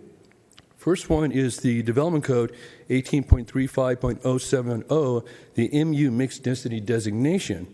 Specifically, an example of the MU 40 zone in a given geographic area means that this property allows multifamily residential uses at a density not to exceed 40 units per net acre. So we're dealing with net acre.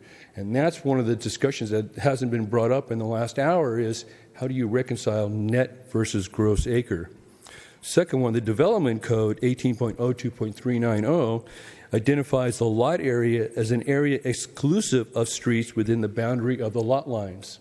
So again, we're defining what net and gross acres is, and your code even tells you that you can't include roadway or excess right-of-way in looking at how to develop that density. I'm a little concerned about some of the comments that came out today, and I think you should be too. We've heard from city staff that says in certain cases we've allowed right-of-way credit, city-owned, community-owned property to be given to a developer so that he can maximize his units, and one step further, so that they can pencil out. But we have codes. We have codes that set these rules.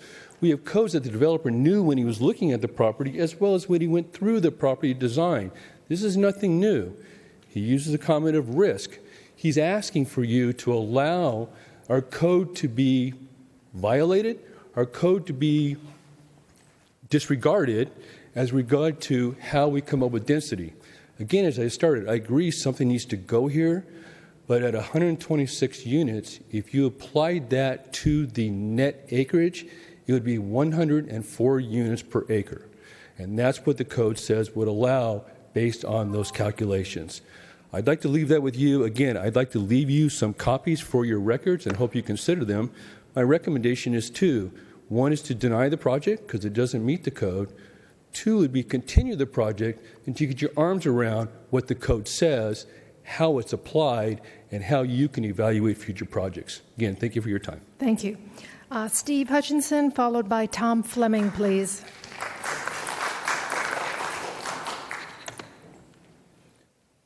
Good evening, Commissioners. My name is Robert Hutchinson. I live at 3212 Sangre de Toro, San Clemente. I own Altura Paint Center. I've been in Vista since 1984, so I've been here 32 years. I bought the building in historic downtown Vista in 2004 or 2002. It was the old Carpenter's Hall, and when we first bought that building, it was a real dump, to say the least. It was a terrible place, but it was the cheapest building. That's the only thing I could afford to have a business in it. My goal was to have a business in my own building. It's been great to watch the downtown grow, and I think this project is going to cap it off. It's going to be a great downtown. I've heard people talking about downtown Vista all the way as far north as Los Olivos, talking about what a great place it is to come and eat and come and do beer tasting tours. So our name is really getting out. One thing I wanted to speak about was that everyone's talking about what a great development it is, and I agree. But I was part of having the parking be available for you. Our building was sold, and the city purchased it. And I just want to talk about that I, 2 years ago, started working with the developers, some members of the team. And I just wanted to say that from working with them, you'll not find any developers more compassionate or more caring about what they're doing. When they first approached me, I said, hey, this is my building. I love it. I'm not going to move. And they said, well, you know what? Tell me, what are your objections? I went through, I told them all my needs. I told them what I needed to continue my business going, which now we have a nice building on Santa Fe, and we're really excited about having just the excitement of downtown Vista move down Santa Fe. My neighbors down there are excited about it, and everybody, there's like a little rejuvenation of good feeling about their businesses. But the development team they're really honest and good people, and I don't think you'll find any better people to work with for this downtown development. Thank you very much. Tom Fleming, followed by David Nelson, please. Nilsson. Good evening. Tom Fleming. I live on Grapevine Road here in Vista. Just to start with real quickly, the history that I've been experiencing with this is I've been a downtown business owner for over 30 years, and as that I was a member of the Vista Village Business Association, and also have sat on several of the committees that have looked at some of these zonings and things of that nature. So I have seen a lot of effort tried to do something on this corner, and each time it failed because there was something major wrong, the parking, the whatever. But I am in favor of where you're at now, because it does fit into the guidelines as they are presented right now. But there's a few quick points I want to make. One is that I really believe the city should have that parking lot on the corner of Citrus and Broadway finished before construction starts on the other. And I'd like to see the lighting, as I've heard, around the outside so it could be used as for promotional purposes. I would like to see the developer coordinate with the utilities. All of City has experienced Paseo Santa Fe. They would do one aspect of the utilities, finish it, dig it up, and the next group would come in and they would dig it up, and it just kept going. I'd like to see some sort of coordination to save time and effort for all of us. As far as the traffic is concerned, I think the layout they've come up with is a pretty dang good layout, where you go right in and right out on Santa Fe, and on Indiana it's strictly right in, turn out of that, or right or left, but you can only turn right onto Vista Village. That creates a flow that sends you down Vista Village onto Citrus, onto the 78 that way, or you come out and you go through downtown that way, in that area. I would like to see the developer have some firm plans on people renting the retail spots. Don't build it, get people starting to move in, and have complete empty buildings and then start looking. I need them to have it planned out so they do it. I'm excited about the fact that it's market rate, because that's going to put young families down there, young adults, maybe not young kids, but young adults there that would be in a position to take advantage of what downtown is offering. And the last but not least, I'm tickled to death that we're going to have Sarah, Rick, and Jaden, and all the other art community people involved in getting sculptures on the corners there. It's going to be, I think it's going to be a dynamic thing. It can be. I'm disappointed that it's 5 stories, but it fits into the plans. So that's my comments. Thank you. Thank you very much. David Nilsson, followed by Cliff Kaiser, please.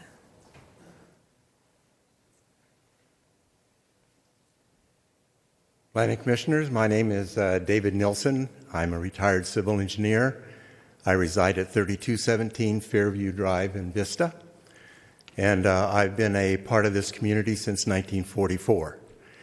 So I have had the opportunity to look at a lot of things that have been going on in the town over the years.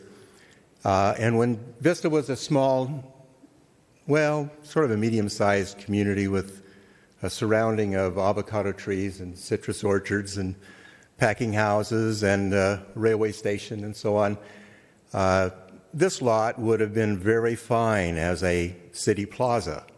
And so many people have actually looked at that. And that's, I know that that's one of the comments, is that they would like to see this stay at the ground level and be a plaza.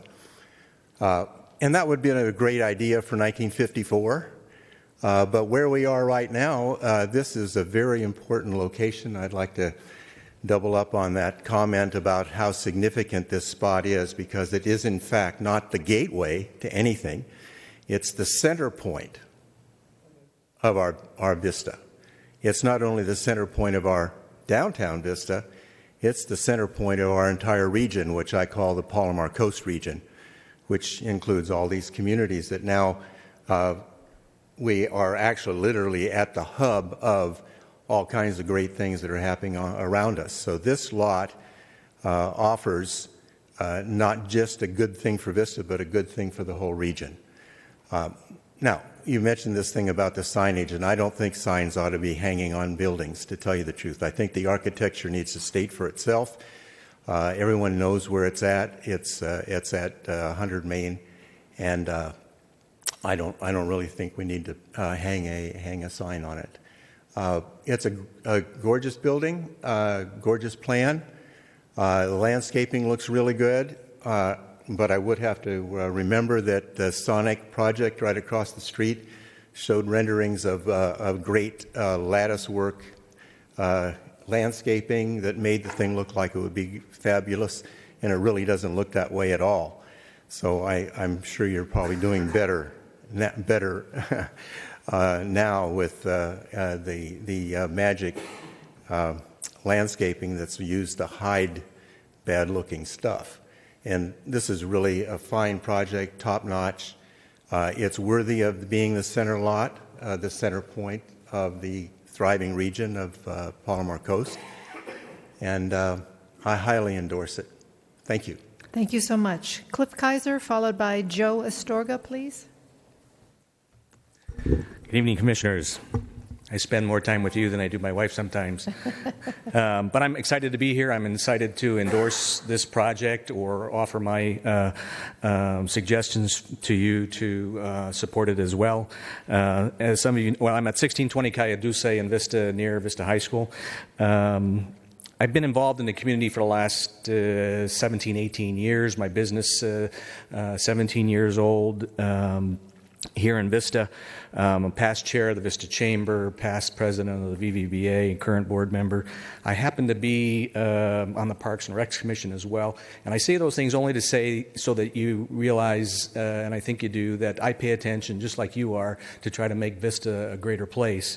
I happen to also be a member of the steering committee that helped the most recent downtown specific plan, and although I didn't agree with everything that came out of that, one of the things that was definitely discussed during that planning stage was what should be the height limit on this particular piece of property. And there was much discussion to say, yes, let's keep it high.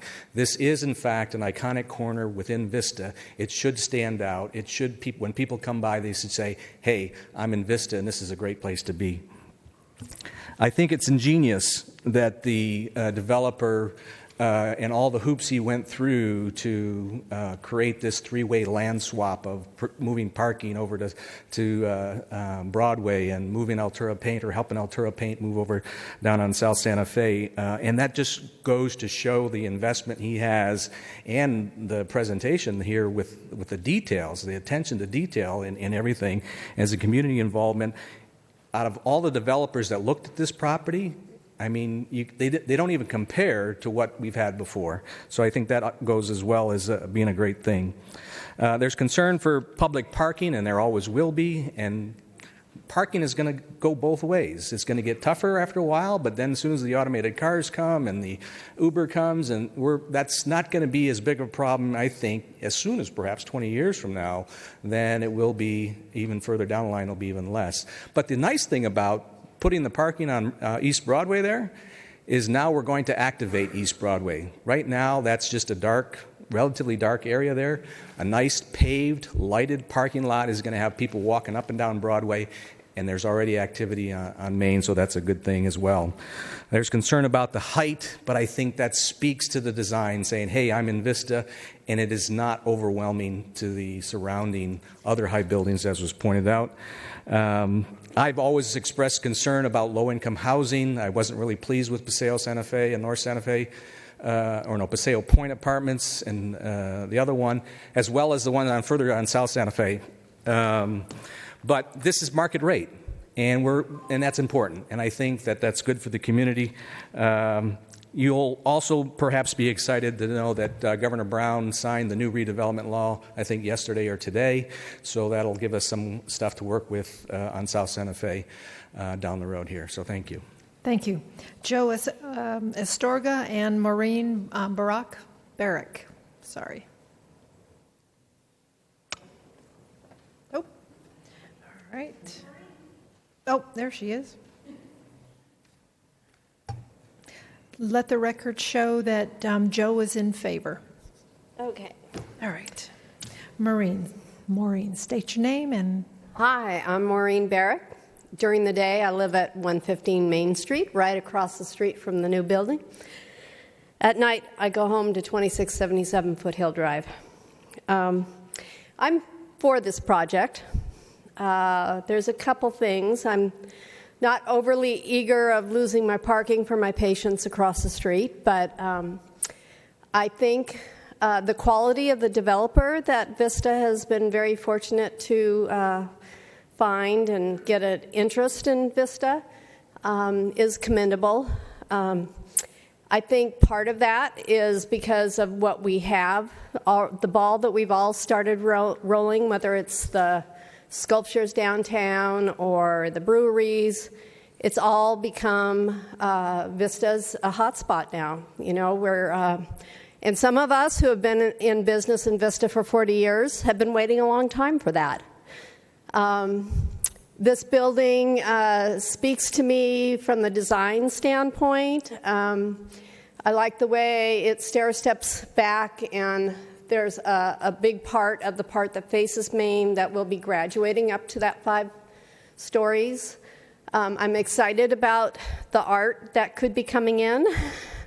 And I think that says a lot about the developer, that he wants to leave a product behind that is going to win awards in Vista, like our roundabout art just won an award. This is going to be a statement piece. It's going to be painful to construct for me.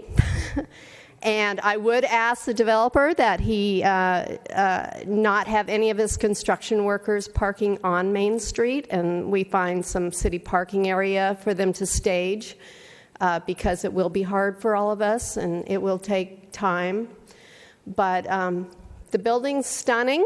It's not Band-Aid beige. I don't like that color. I like the contrast in here. I like how he wants to incorporate the rural life that we've had with citrus plants, citrus trees on the roof and things like that. That's really nice. So just a couple of my last comments. The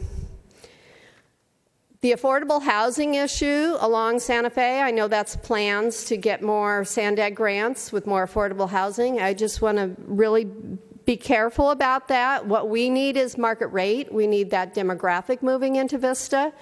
We don't want to still be the poor North County town that nobody wants to live in. They can visit on a brewery tour, but they don't want to live here.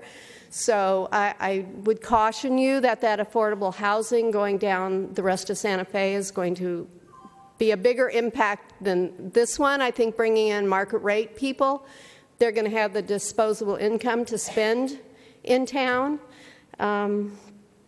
And I would like to commend the integrity of the company Streetlights. They seem to be very visionary and have a lot of integrity, and I will hold them to all their promises. Good. Wrap it up, please. And that's it. I'm in favor. Much. Thank you. Thank you. Leave Gershman, followed by Casey Bradford, please.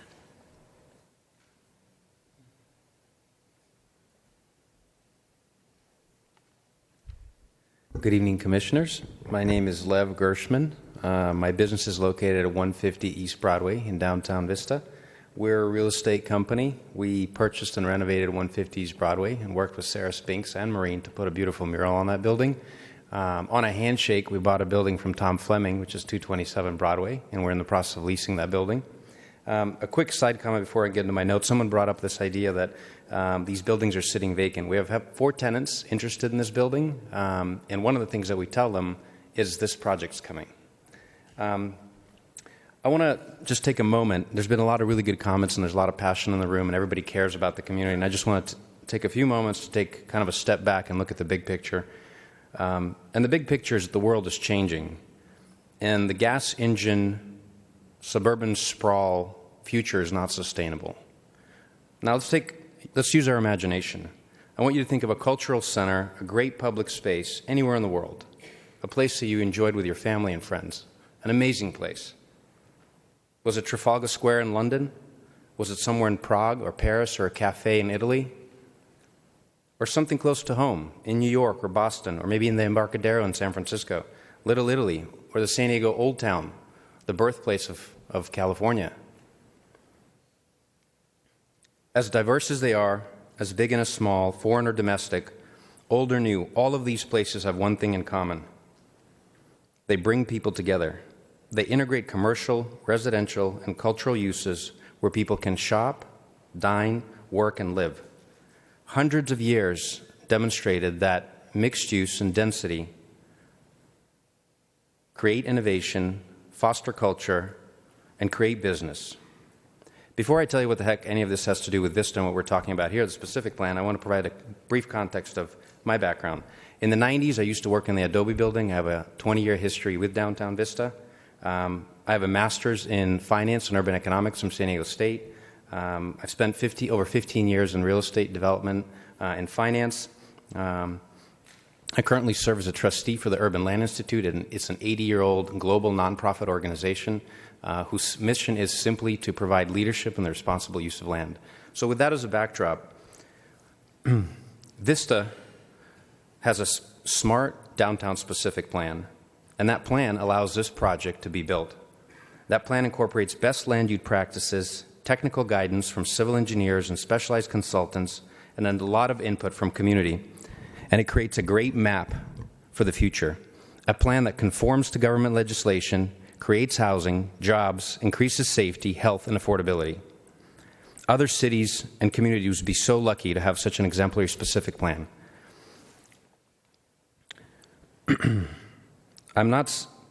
I suggest that the Commission trust the quality and thoughtfulness of this document that has been prepared with much input over a number of years and not waste time and money to go back to review the specific plan.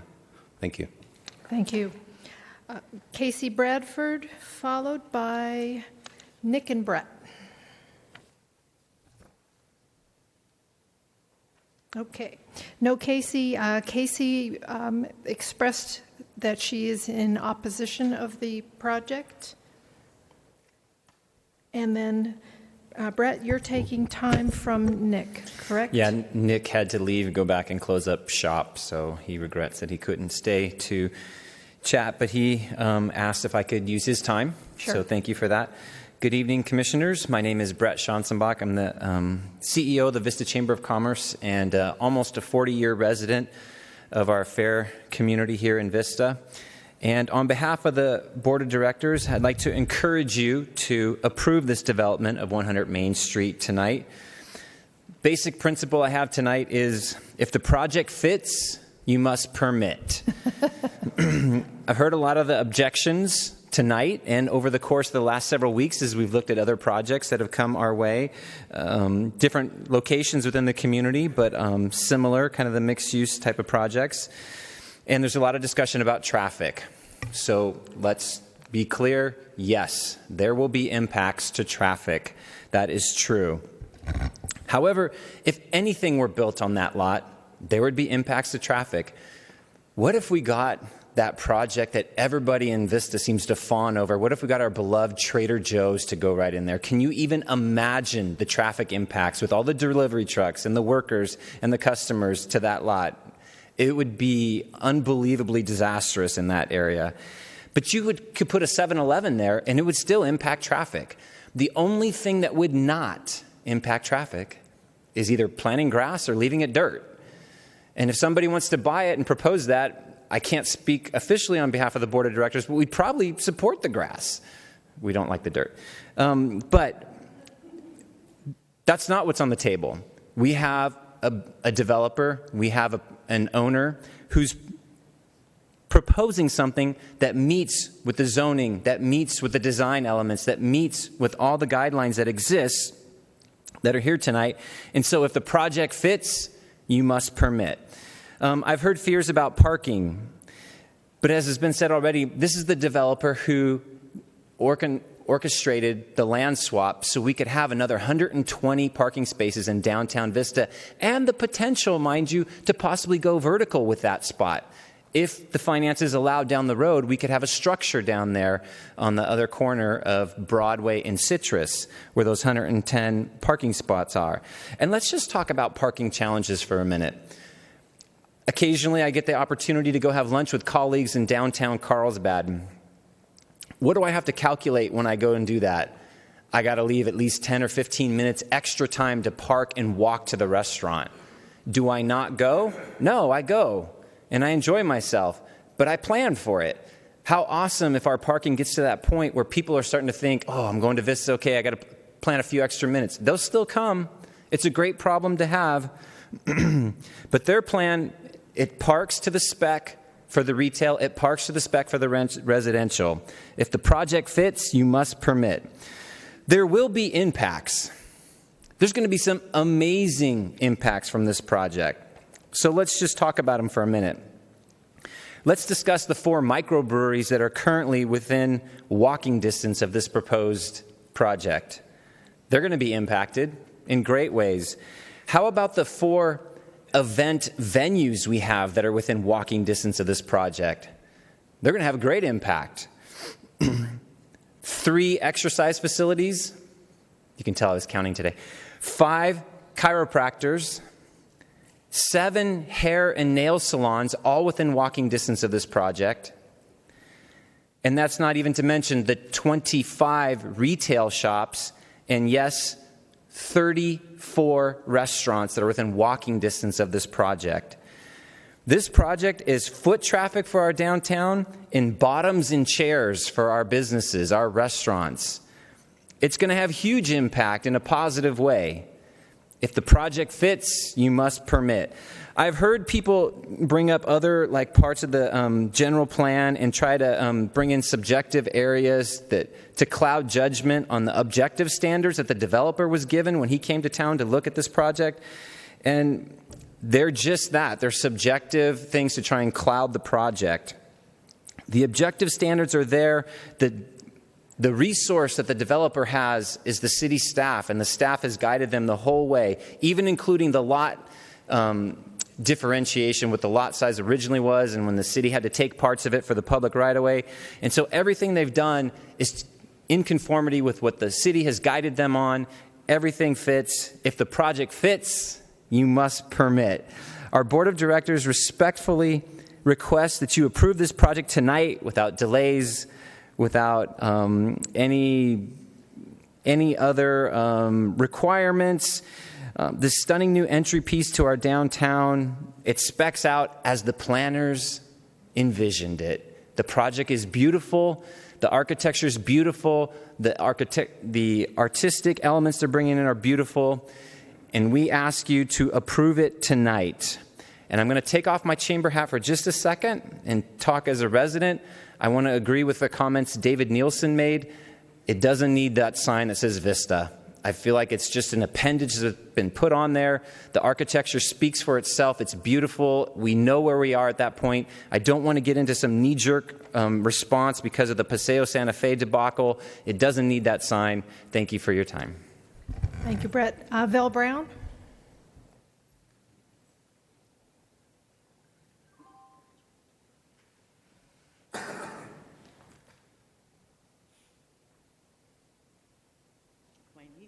Anymore after sitting for so long. I just wanted to say thank you, and thank you to the developer and everybody in the community who has made such thoughtful and enthusiastic comments, and Mr. Conley for your staff report. I know there's been a lot of time and work that's gone into this. I do have the same concerns that I've heard about traffic and parking, and I'm not against this project per se. I have serious concerns about some of the things that have been brought up, and are there other ways to mitigate them? What I am really excited about is that this is truly a mixed-use project, that there is both a residential and a commercial component. Renderings look very nice. I hope that this project looks that nice when it's done. The one thing I would like to talk about is the public participation process in this. I've noticed that most of the speakers are from the downtown area, and that's great because I know that this will really benefit them. I don't live in the downtown, but I consider the downtown my downtown. And I wasn't invited into any conversations about what we would like to see at this piece of property. And I know that this was owned by the successor agency. I'd just like to put on the record that it would be nice in the future when properties are going to be sold by the successor agency that there might be a little more public discussion about what we would all like to see, because there are so few parcels left. So I just thought that was important to share that. I know that there's some people here tonight that may not get up and speak, and I don't know if they were involved in a process where they got to give input as well, too. So thank you kindly. Ms. Brown, your address? Oh, Job Hill Drive, 562. Got it. Thank you. Thank you. All right. That is it for speaker slips. So Mr. Wentz, Mr. Michael, if you guys want to come up and...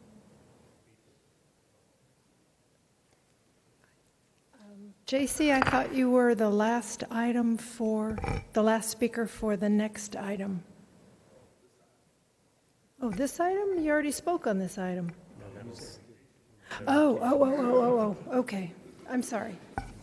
Yeah, please. I've been here before.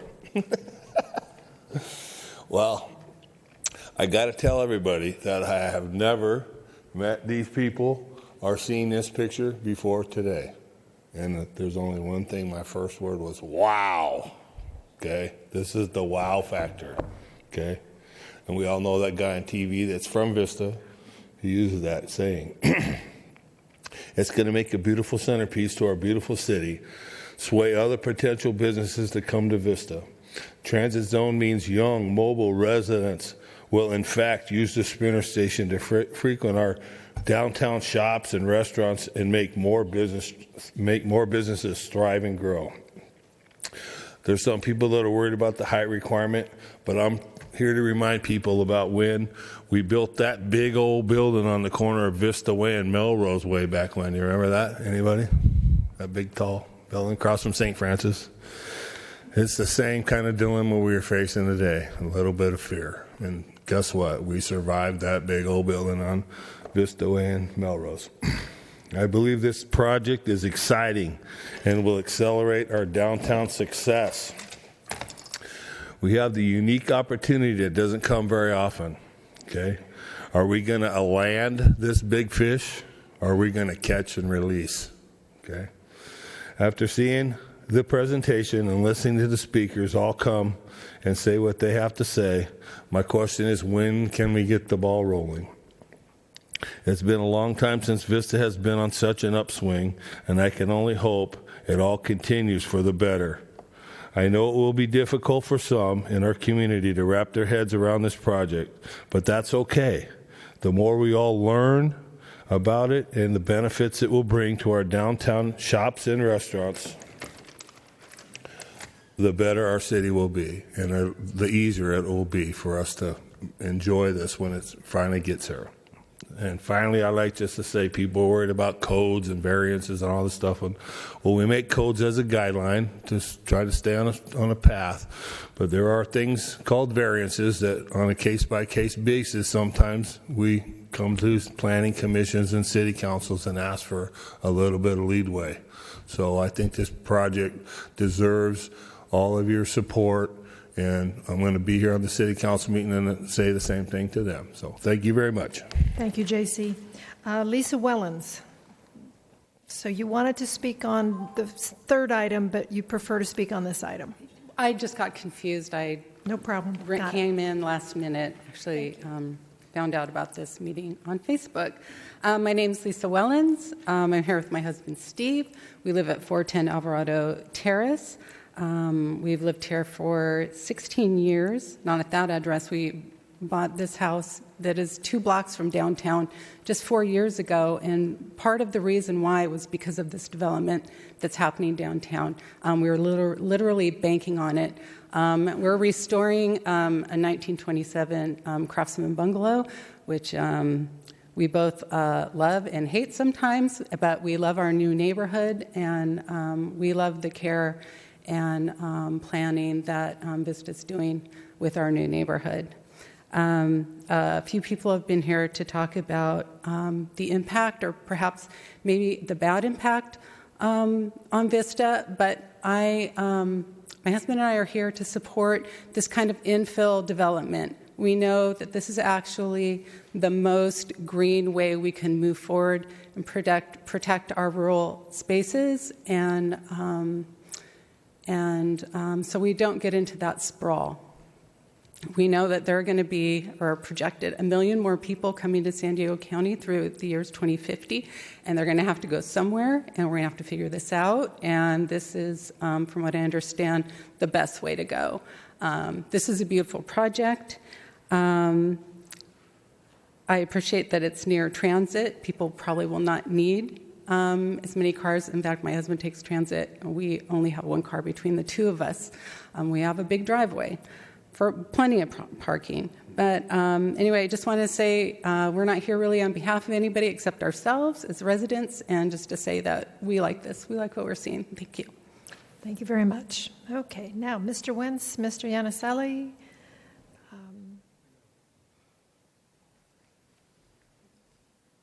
You've heard a boatload of comments this evening.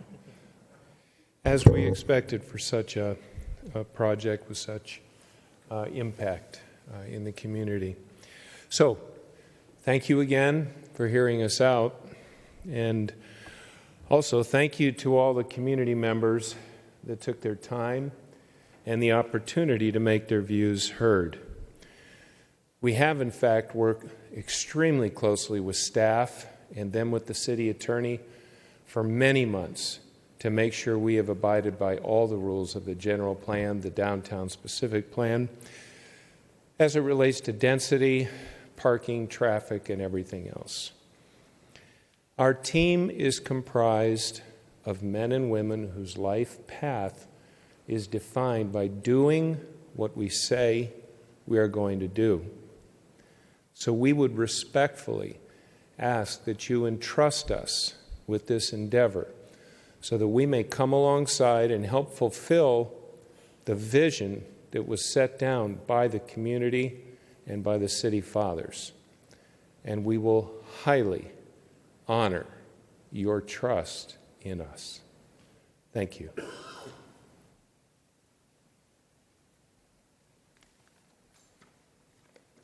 Mr. Yannaselli, anything you'd like to add, or?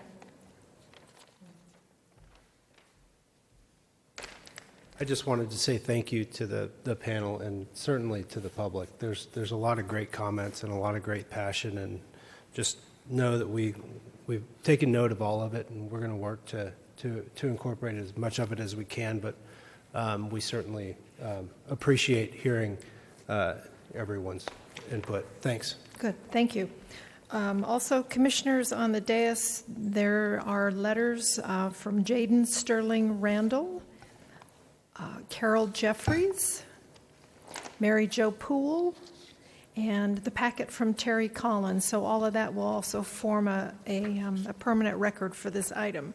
So at this point, I close the public hearing, and commissioners, we got a big decision to make this evening, and it's our turn to weigh in and see what we can do.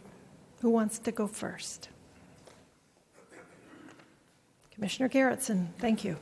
I am in support of this project with certain conditions. And those conditions are that there be a median on Santa Fe to prevent left turn into the project from Santa Fe.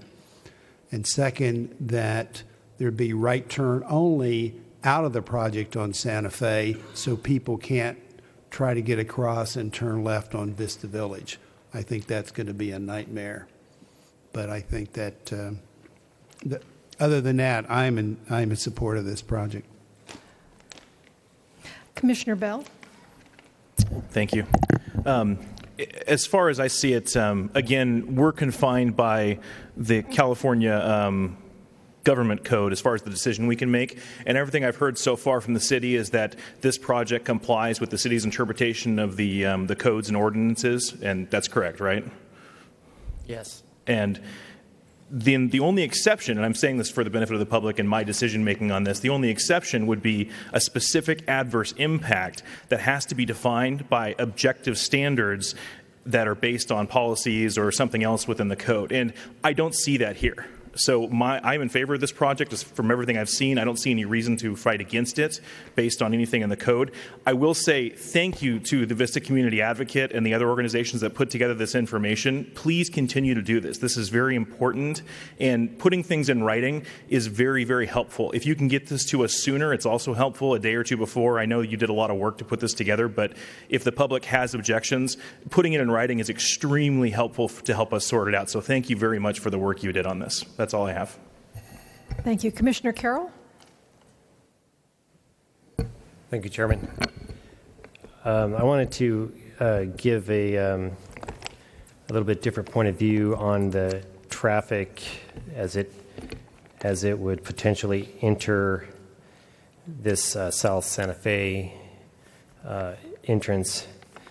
And I really don't think that there's going to be a lot of cars heading north on Vista Village Drive, turning right on Santa Fe, and then trying to make a left into the parking because it's not a viable way to quickly get into the parking. So they're just going to keep on going north on Vista Village Drive and make that right-hand turn on Indiana and go right into the structure. There's not going to be a lot of people trying to make that left-hand turn through South Santa Fe traffic.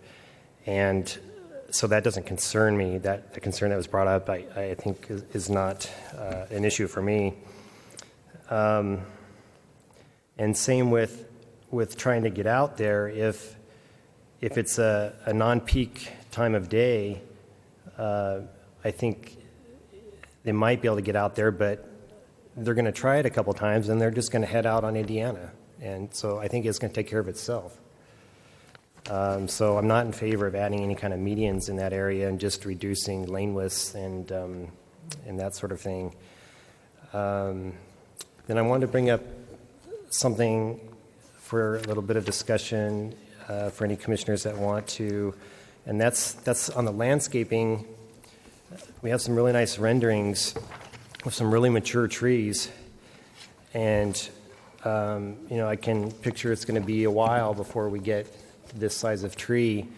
And so I want to talk about possibly upsizing some of these boxes in the initial planting from 36-inch. I don't see anything over a 36-inch box, and I counted 100 to 110 36-inch box trees, and in an effort to provide some specific guidance, because when we can be specific, I'd like to be specific, and that would be, as the starting point of discussion, is to see what maybe somebody with other thoughts on this has to say about 50% of those 36-inch boxes being upsized to 48, something along those lines. I'm just kind of throwing that out there. I'm not a landscape guy, but my gut tells me that we could fit some bigger boxes in there and give them more punch right off the bat.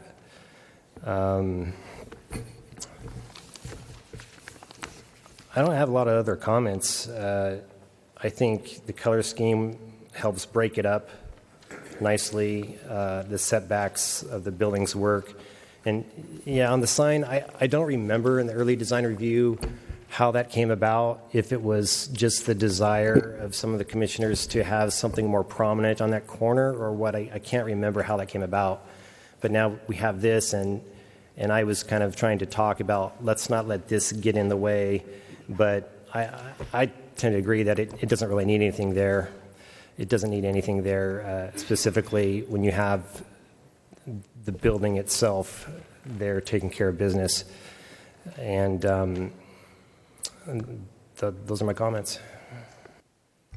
Commissioner Jackal? Thank you. I, too, am in favor of the project. I absolutely agree with upsizing the 50% of the boxes. That's a great thing. With respect to your comment about the sign, I agree. We don't need a sign, but we do need something. So could we please condition this to have something architectural on that corner? Commissioner Rossler, please.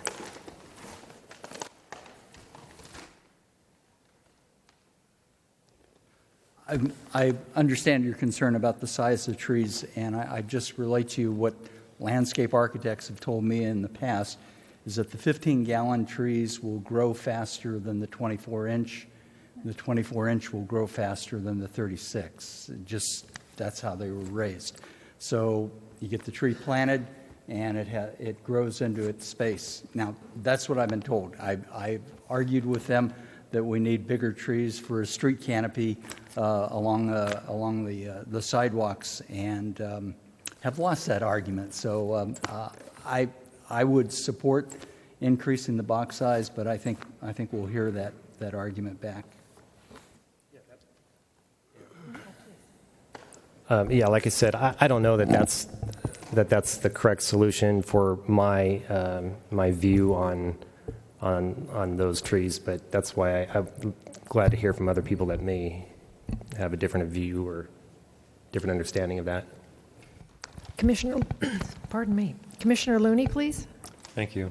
Just a couple comments. One is on the sign. If I bought that corner unit and I can't look north because of that sign, I'm going to be a little ticked off. And it occurs on the 3rd, 4th, and 5th floors if I'm facing west. That's not going to improve the property values of those units. So that's one item. The other is on landscaping. On some of your north elevation, you've got some trees illustrated that are close to 45 to 50 feet in height. You can't get that out of a 15-gallon tree. You're going to, maybe what we're looking at is, rather than a box size, if the tree screening is important, then we start specifying the heights of the trees that are to be brought on the property.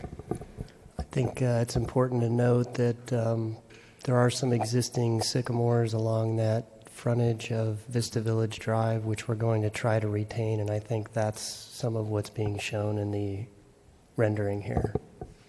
Some of it is. Yeah.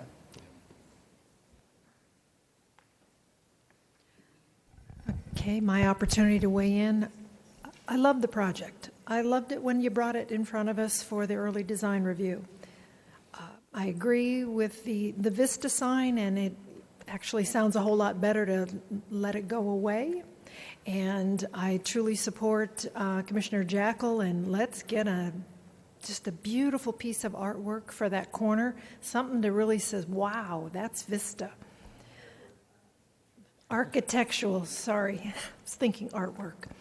Let's see, my concern was the sign, and Mr. Connolly, if we could put some kind of wordage, if and when we come into making a motion of any kind, about to try to coordinate the lot, the city parking lot being completed very close to the groundbreaking, just so that we don't chase off our downtown patrons and send them to San Marcos. Yeah, I believe the applicant said they would be comfortable with the start date of May 1st, and we will have the parking lot done by then. You guys are fabulous. Commissioner Carroll, followed by Commissioner Garrettson. Thank you, Chairman. My concern with doing something on this South Santa Fe and Vista Village Drive more prominent architecturally is that you're going to lose these setback differentials that have been created here in height and distance, and it's just going to be more out in your face as opposed to being stepped, as I think was the intention here.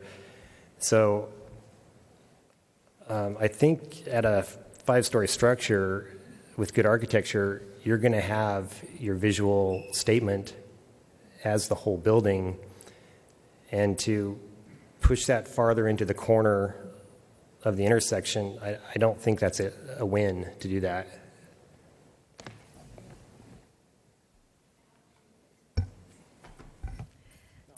Commissioner Garrettson, please. Just want to get back to this median on Santa Fe. I think the reason we need one there is the same reason coming out of Indiana, they only want, they don't want people to come out on the Indiana. You get the same level of traffic on Vista Village that you have on Santa Fe. And if people are trying to cut in between lights into this property, you're going to create some major either traffic problems or safety problems. Okay, commissioners, I don't see any lights.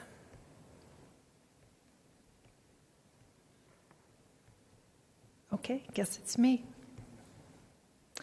I would like to, again, close the public hearing and make a recommendation to adopt Resolution 2016 next, approving the site development plan for a mixed-use project consisting of 126 multifamily residential units, 14,570 square feet of commercial retail space, 2 levels of underground parking and associated improvements at 100 Main Street. Included in that would be a recommendation for staff to look at mitigation methods to avoid a left-hand turn. I'm not entirely convinced that there's enough room, but something. Work with the developer to remove the Vista sign or do something, and if we need to just separate that as we talked about, whatever we need to do so the developer can move forward and we're not stopping production. And need some guidance from the developer on whether or not putting in half of the 36-inch trees to 48, if that makes any sense, to give us that height. So we need some guidance from you. Commissioner Rosler? If you'd add the condition that construction can start no sooner than May 1st, 2017, I will second your motion. Yes. Commissioner, any comments? Seeing none. Commissioner Carroll? So it's a little open-ended on the landscaping tree size still, I think, in that motion. So it doesn't feel like a complete motion as far as that to me. Okay. Can that be separated from like the sign is? The mature trees, you mean? The 48 versus 30, half of the 36-inch box trees made to 48-inch. Meaning separated how? Pull it so they can move forward, and yet we're not stopping for. Sure. How about we can review it at the construction landscape plan phase and evaluate it? I think the applicant wanted to speak to that issue. We would absolutely be agreeable to that condition if you wanted to make it a condition. Okay. Yeah. Well, then I would suggest just putting that in the condition, and then if there was some reason that your landscape architect brought forward why that doesn't make sense, then I'm sure you would find people willing to listen to that. We typically do upsize our trees, and we're pretty confident the landscape architect would agree with it on street trees. It is true that the smaller trees grow faster, but they start smaller, and it takes a few years for them to catch up. So we're happy to start with the bigger ones. That's something we like to do anyway. Thank you. And then if possible, it's just nice when these motions can get as specific as they can. Is there any further discussion that the commission would like to take regarding the sign on the corner and possibly just eliminating it? I would be in favor of just having it not to be there. I amend my motion to remove the sign. Commissioner Rossler? The second can agree to the amendment. Okay. Commissioner Bell, comments? No? Okay. Please vote.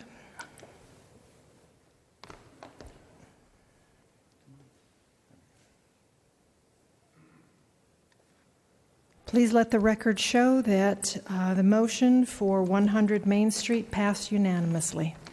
Thank you.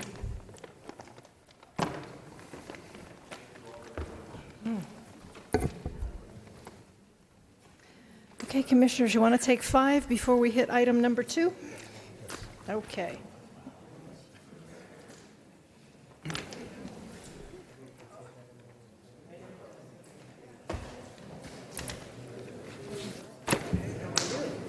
Good to see you. Good to see you too. Man, am I going to see you here soon? I hope so. Is it really coming together? Okay. Sure. If it's all right with the car wash folks. Are you going to reverse it? Separate. Yeah.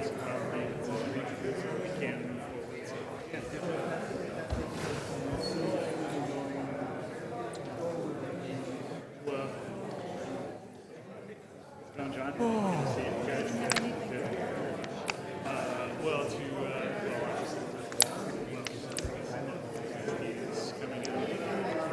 So hopefully, come in and hit that sign. So I can. I mean, like I told John Monday, I'm just waiting. I found behind my Start spending money so that I can make more for it. So.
Now you're giving me ideas. Yeah, it was a nice busy night tonight. Yeah, very. Good to see you all. Yes, a lot of speakers.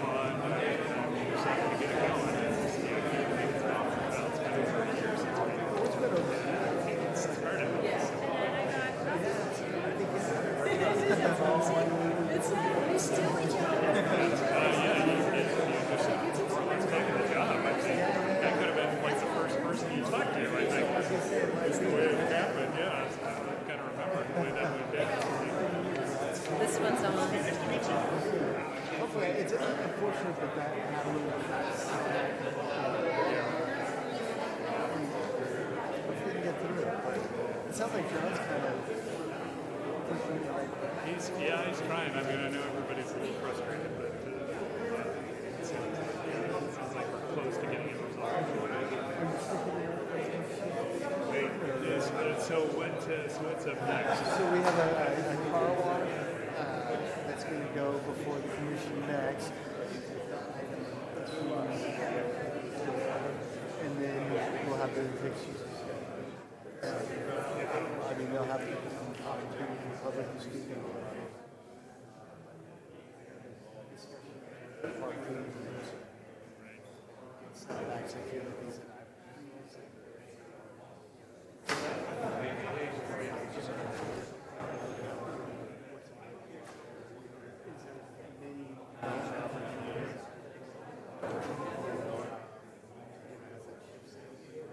Except for increment. I mean, are there any other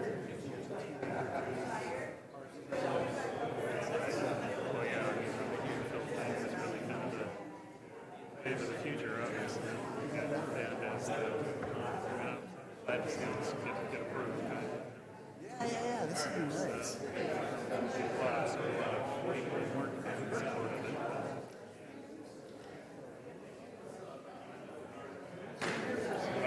I was actually that's part of the reason why I figured out was come down and support the project downtown and whatever, and I was just kind of waiting to kind of test the temperature of the room, but it didn't really seem it seemed like there was a lot of stuff.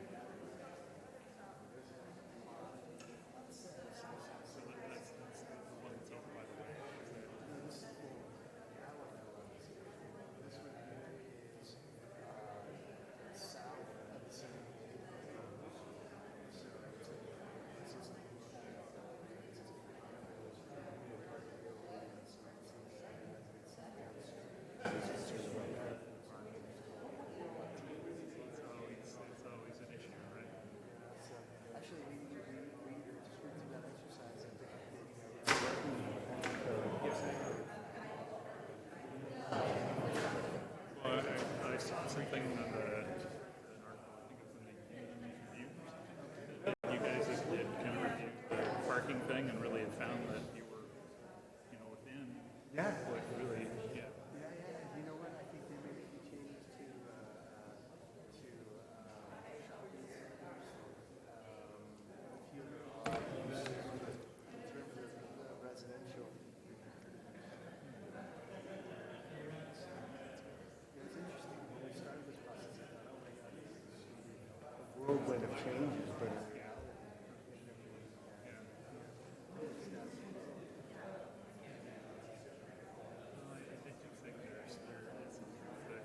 and stuff, people, owning fewer cars and not relying on cars as much as they used to. Well, I mean, that's why all of Detroit was, getting into ride sharing, buying into ride sharing because they still got to need to sell cars to somebody, right? No, I feel like what's nice about this project is really Okay. Okay, commissioners, let's get this ball rolling again. Yeah, I think I'll stick around for a little while. Okay, yeah. I was going to say.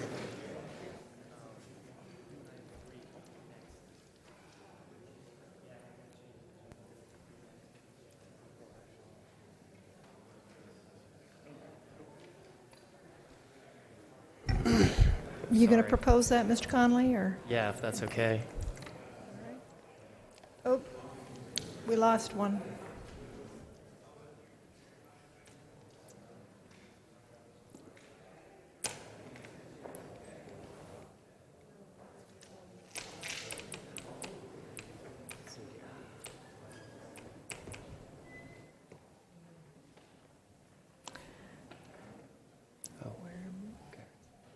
There he comes. Don't bang into the doors. Okay, good.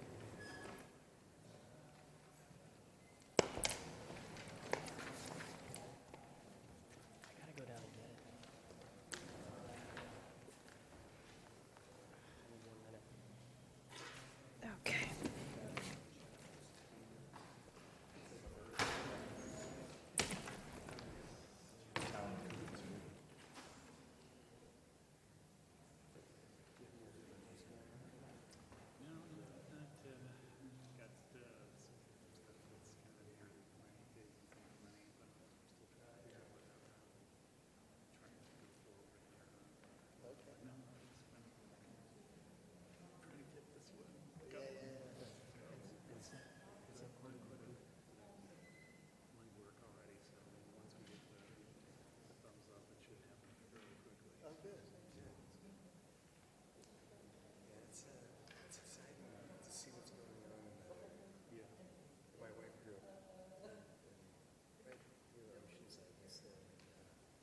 It's funny, too. One of the speakers mentioned it, when she was growing up, she was on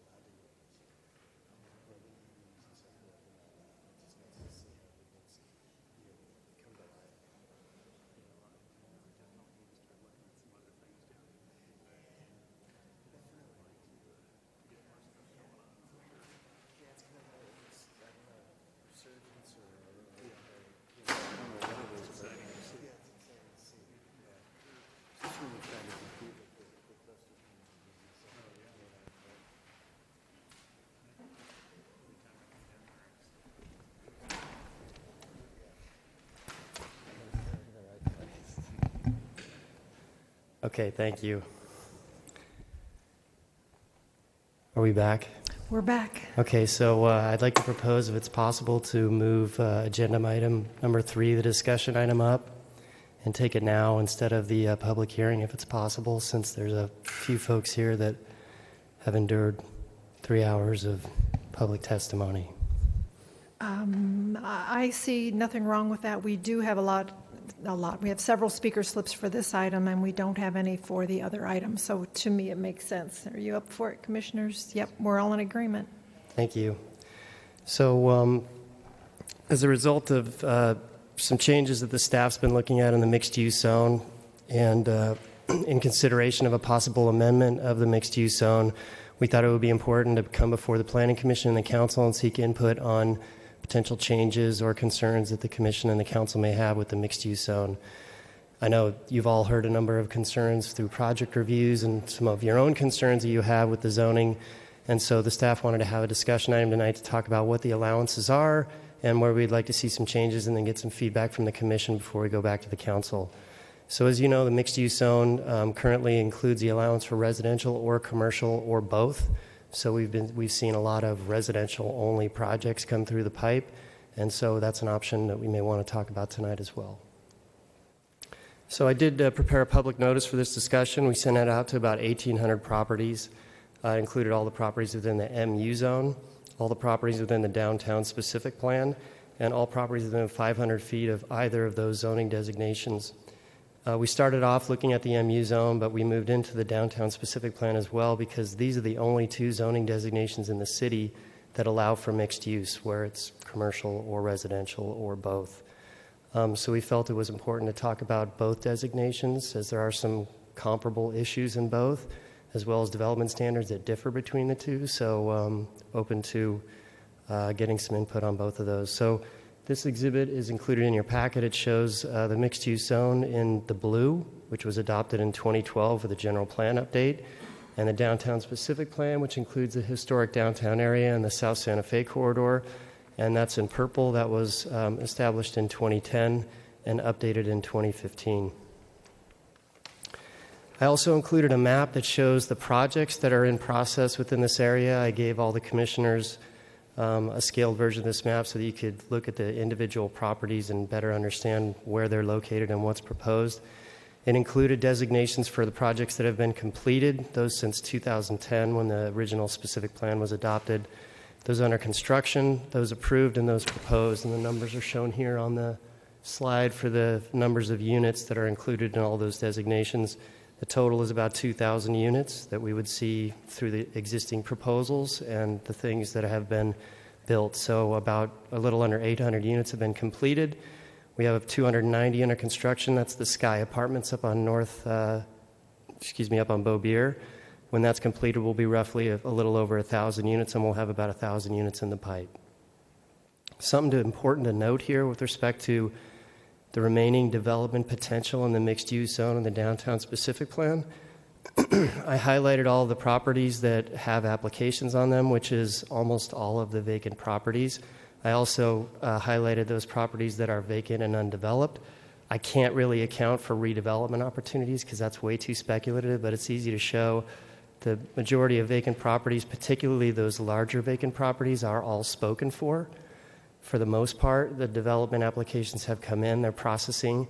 They know now that the staff is looking at potential code changes for development standards, and so they're all racing to the finish line to get in before those code changes occur. So just be aware. Something to also consider, that majority of the vacant properties or really major development opportunities that are left within the zones are taken, and so changes that the commission makes may not have a significant effect on the future development in these areas other than redevelopment opportunities. So densities, we can talk about those. This map shows, and I apologize, the map that was included in your plan didn't have a corresponding key, but the densities are maxed at 40 to the acre. You can see the majority of the plan area, including some of these outlying parcels that were pursued under the general plan update by the property owners, are all at 40 to the acre, as well as the majority of the downtown plan. We've reduced to 30 to the acre along Civic Center and along the southern portion of Santa Fe, and down to 21 and 15 to the acre down on the south edge of the city. We're fairly comfortable with the densities that are allowed within these zones right now, but if there are particular areas, particularly along the fringe or adjacent to residential communities, that the Commission would like to consider reducing the density, we're certainly open to discussing that and evaluating that. With respect to building heights, there's also an exhibit in your packet that shows what the building heights are within these areas. All of the green, all of the yellowish areas with the green hash marks are 4 stories or 60 feet, which is what the maximum height in the mixed-use zone is. The areas that are orange colored around the downtown are 60 feet. There's no height limit standard in the downtown specific plan. It's simply a height limit number. And then the areas in blue are 3 stories or 45 feet, whichever is less. And the areas in green, which is just a small area next to the church there off of the circle, are 2 stories or 35 feet, which is what our citywide height standard is. The staff is recommending some changes to the height limits in the following areas. Along Civic Center Drive, we're recommending to reduce the height from 4 stories or 60 feet to 3 stories or 45 feet. This would be consistent with the changes that we made in the downtown specific plan last year to reduce that area along South Santa Fe to 3 stories. Because of the topography and the surrounding residential uses along Civic Center Drive, we think 3 stories is the absolute max that it should be at. Similarly, along South Santa Fe, we're recommending the same reduction from 4 to 3 stories. This is in reflection to the changes that were made in the downtown specific plan, and this area is down along the periphery of the city where we don't expect 4-story development to really be a feasible option. The parking standards are listed here. They're included in your staff report. Unfortunately, we have some differences between the mixed-use zone and the downtown specific plan. Although they're slight, they do kind of impact certain projects with respect to the number of parking spaces. In the mixed-use zone, in general, higher bedroom count units have lower parking standards, whereas in the downtown specific plan, the lower count bedroom units have a little bit of a higher standard. So there's a little bit of a difference there between the two. We would like to see some alignment between the two, so what we'd like to get out of this is a plan that works for both zones, and we can make those changes. We've also provided the citywide standards, which are applicable in the multifamily zones elsewhere outside the mixed-use zone and the downtown specific plan. Those are what we consider to be fairly extreme suburban parking standards. If we do adopt those for residential-only projects within these zones, we will not likely see much new development within the zones because the parking numbers will likely make most projects infeasible. I provided the parking information that was generated by Walker Parking Consultants, the consultant that we hired to go through our parking update. They did a number of counts of residential units within the city to determine what the average parking requirements were. Their first count showed an average of 1.41 spaces per unit. They went back and did additional counts following the City Council's direction and came out with 1.5. The average was about 1.46. This is well below what the city standard is in both zones. So to show you a table of comparisons for what the Walker Parking Consultants folk recommended for us, the bottom table here is included in your packet as well as Exhibit 7. It shows what the current city standards are citywide, which I covered. It has the recommendations in the middle column, the one that's shown in red with a dash mark around it, for the typical recommendations that they would make in a suburban multifamily for rent development. The amount of parking required ranges from 1.15 for a studio to 2.15 for a 3-bedroom. And then on the far right, that's shown with a red solid line around it, was the original recommendation that staff brought before the Planning Commission and the Council based on Walker Parking's findings, which are greater than what they would recommend in most multifamily residential for rent projects. But in recognition of the concern for parking in Vista, they recommended a higher rate. So the staff would be comfortable adopting what they've recommended in the solid red box, but we're open to discussing it with the Commission and getting input on what you'd like to see. There are a number of other development standards which are covered in the report. I went through setbacks. Landscaping requirements are less than what the citywide standard is, open space requirements. These were all adopted to try to provide flexibility and accommodate development on smaller lots and more urban settings. The existing development standards citywide really are more for suburban, non-compact residential development like we've seen historically in Vista. But in these downtown areas where you have major street frontages with 0 lot line setbacks, you have to provide more flexibility in terms of what the requirements are in order to fulfill the development requirements for projects. So they are less, but there's a meaningful reason for that. So staff's recommending changes to the building height allowance in the 2 areas we recommended. We're also recommending aligning the parking standards as I discussed, and we're seeking further direction from the Commission on any other issues. Following this discussion item, we'll hold a similar discussion with the City Council on December 13th. We'll report the Planning Commission recommendations that we hear tonight, and then we'll bring back formal amendments to the zones based on any formal recommendations from the Council and the Commission in early next year. And that completes my staff report. Thank you. Okay. Commissioners, any questions of staff before we open up? Commissioner Garrettson?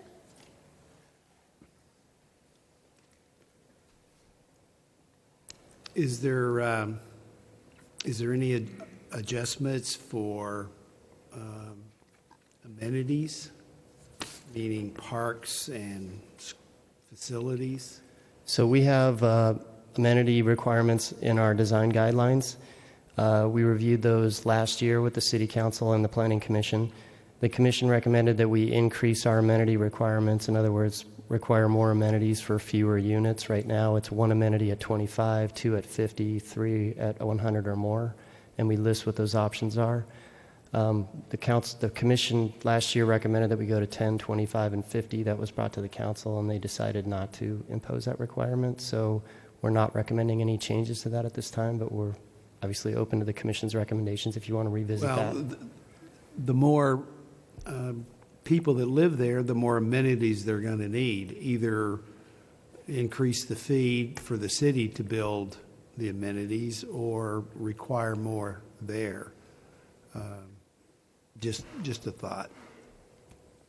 So the park fees right now per unit are about $7,000, which is pretty high countywide. I think we frankly take in quite a bit of park fees for our multifamily development. So if you wanted to consider amenities,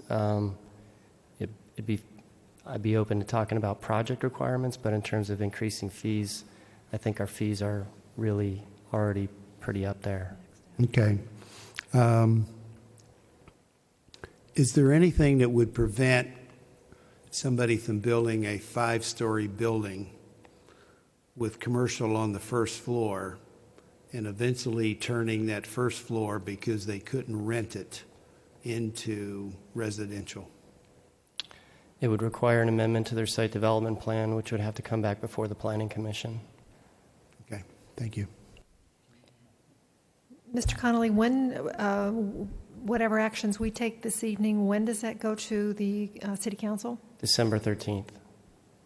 And we would have a similar discussion at that date. Then we'd come back with formal changes to the Planning Commission, most likely in January or February, and the Council in March. Okay, so that's after the election. Yes, everything's after the election at this point.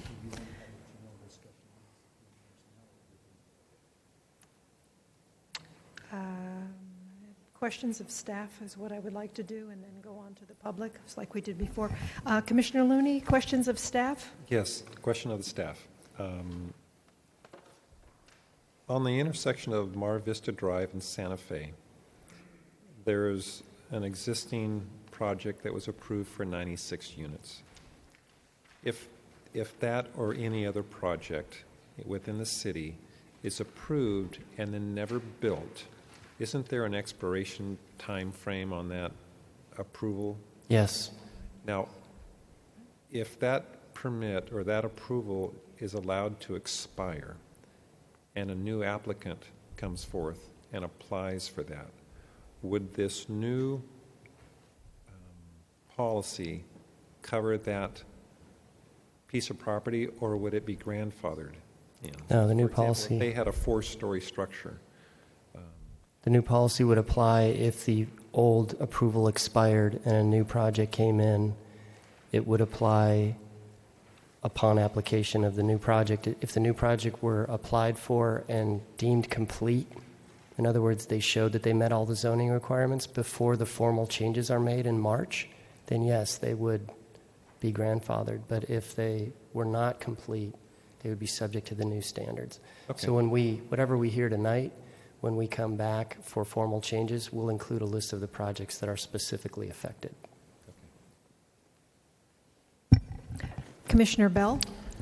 Do we have a copy of the actual Walker report? Was there some kind of report issued with the methodology other than the spreadsheets?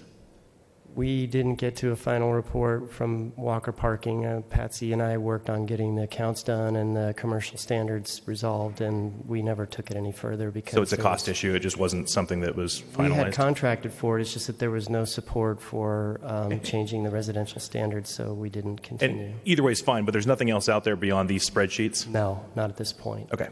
Thank you.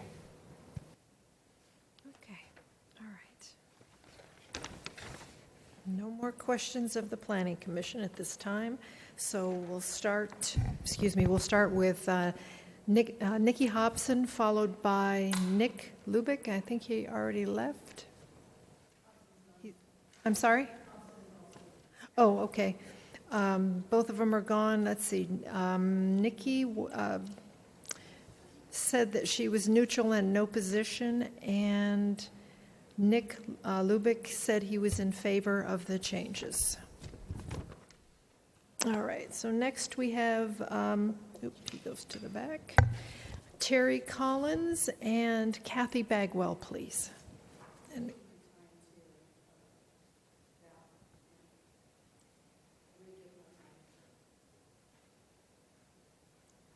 when we get to, well, yeah, let's just get to, oh, so you're not speaking right now. Okay. Kathy Bagwell, followed by Sherry Stack. Good evening again. Kathy Bagwell, 1862 Turnberry Drive in the Shadow Ridge Greens, also a member of South Vista Communities.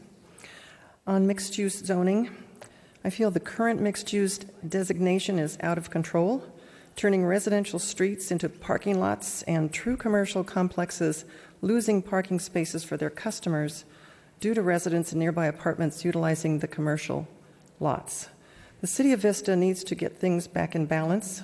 We all know that there is a need for housing in North County, but the mixed-use zoning designation is allowing developers to take advantage of the city and its communities by building high-density projects with insufficient parking, inadequate setbacks from the street, and minimal landscaping. Avalon Apartments on Breeze Hill is a prime example of the negative impact overdevelopment can have on a community and its residents. Projects that are strictly residential should not be able to utilize mixed-use zoning and therefore have lower parking requirements. The whole concept of mixed use is flawed as far as I feel. Many commercial businesses are open into the evening and some open early in the morning, such as restaurants, workout facilities. So parking spaces for those businesses would not necessarily be available for overflow residential parking, disputing the shared parking concept, which is my understanding of part of the mixed use, is that at night residents could use parking that commercial businesses would not be using. We urge you to rectify this issue so that no more damage can be done to Vista's communities. Thank you. Thank you. Sherry Stack, please. Followed by Eileen Mitchell. Hi, Sherry Stack, Vista, 702 Paul Mallow in Vista. Sorry about that. And so I grew up in Chula Vista. 45 years later, came back to Vista. How about that?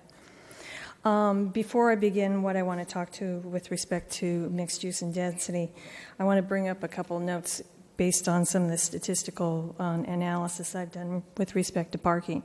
And that is that the parking data that I viewed earlier from this committee is not consistent with the number of vehicles per household. There's a disparity there, and I think that the committee needs to go back and look at that data. Also, another component that I want to bring up too with respect to parking is that a lot of garages at these apartments are being used for storage and not parking. And I think that needs to be part of the consideration when looking at the zoning code for mixed use. Okay, my topics on housing and density. This committee, and this committee and the City Council has an obligation to act on planning and zoning strategy through their actions. There is a disconnect between the value that developments such as Breeze Hill bring to Vista and the judicious housing strategy. Sorry, I'm getting weird glare, so I got to bring this up differently. According to the Joint Center for Housing Studies by Harvard University, half of all households renting are in the bottom 25% income levels. The study showed a direct correlation between lower income levels, renting, and density. Additionally, housing density should be of great concern in Vista, particularly with the vast number of apartment projects seeking development approval within the not-too-distant future. Write down these numbers, 51, 27, 22. And I repeat this, 51, 27, 22. Again, as I stated, there is a direct correlation between lower income levels, renting, and density. Again, 51, 27, 22. Density, according to American Community Survey, tells us 51% of all housing units in Vista are rented as compared to the surrounding community of Escondido, San Marcos, and Oceanside, whose average is 42%. Adding additional high-density rental units does not help Vista. Example is Breeze Hill. Density is a problem. And as indicated above, there's a direct correlation between low income levels, renting, and density.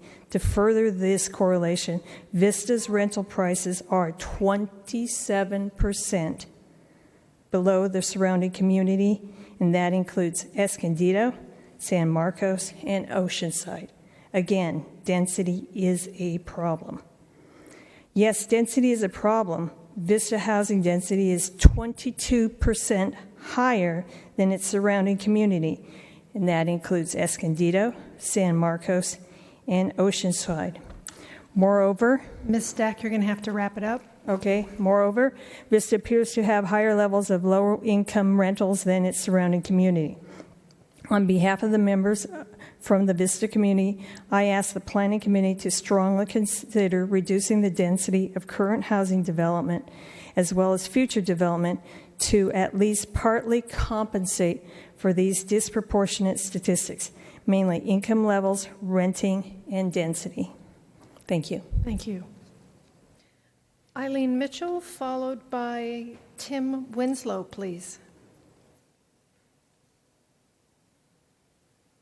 Okay. Let's see. Eileen. Oh, good. Eileen, check the box that she is in opposition, and you are Mr. Winslow. Thank you. Tim Winslow, 6429 Duane Avenue, San Diego. And I own the property at the corner of Mar Vista and South Santa Fe. We've worked on that general plan for many, many years, and John the Trooper has put up with all this for so many years, and I appreciate all his effort over the years. But we had this conversation when the general plan was adopted. And if you just look at the contours of the land along South Santa Fe, from Mar Vista heading it's kind of northwest at that particular side, but everything's on the south side of South Santa Fe Vista, has the trolley tracks or the coaster tracks, which if you look at them, I mean, you may want to look at a trolley, but you have that wall that comes along South Santa Fe Vista. It's a graffiti billboard. In fact, next time you drive by, you can see where it's been painted over.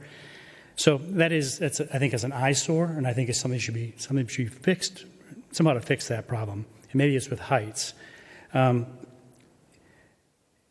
The way the coaster sits right now, the tracks, there's a good separation between the existing homes and the development land along South Santa Fe Vista. Rather than maybe we should draw a line down the center of the street of Santa Fe Vista and say everything on the south side should have a different height than this stuff on the north side to help shield the trolley.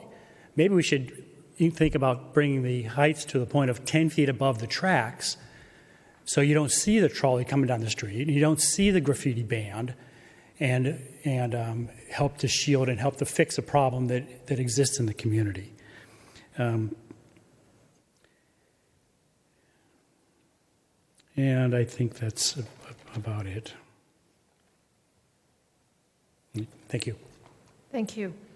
Stephen Jantz, followed by Tom Fleming, please. Good evening, Commissioners, again. My name is Steve Jantz, 325 Beaumont Court here in Vista. And I appreciate you bringing this up on your agenda because I've been to a few of the past few meetings. There's been a lot of emotion by the community, a little misunderstanding of what mixed use actually is. And so at least now this is a meeting where we can talk to you. And what I have is some suggestions of some changes to the code that was based on a lot of those comments. So, and I think that's what the purpose of tonight's meeting is, to come up with suggestions and then go through that discussion. So the first one is, and it's really the glaring obvious one, is to fix the loophole. You know, we got and versus or, and it's allowing for all residential, all commercial, or a mixture thereof. And I believe that's where the apartment developers are now finding that loophole, and they're coming to Vista and building a lot of apartments. Whether we need them or not is a separate discussion, but they're coming here because of that loophole. Mixed use, when I ask all my friends and neighbors and people that I meet on the street, is a mixture of residential and commercial. So really you should sort of look at, take away the or and have it be an and. A mixed use would be commercial and residential on one property. And that would, I think, clarify some of the issues that are coming with the developments that came through. The second one is, let's go to real mixed use. And as I mentioned in a previous meeting, in reviewing the AR for the general plan as part of the mixed use, an assumption in there that 65% of the property would be residential, 35% would be commercial. So that's a suggestion I think you can put in the code so it's very clear when somebody is in a mixed use zoning that they know it's a true mixed use, and they have to put in a part 35% commercial, 65% residential, and that would make it very clear and sort of clean up that loophole.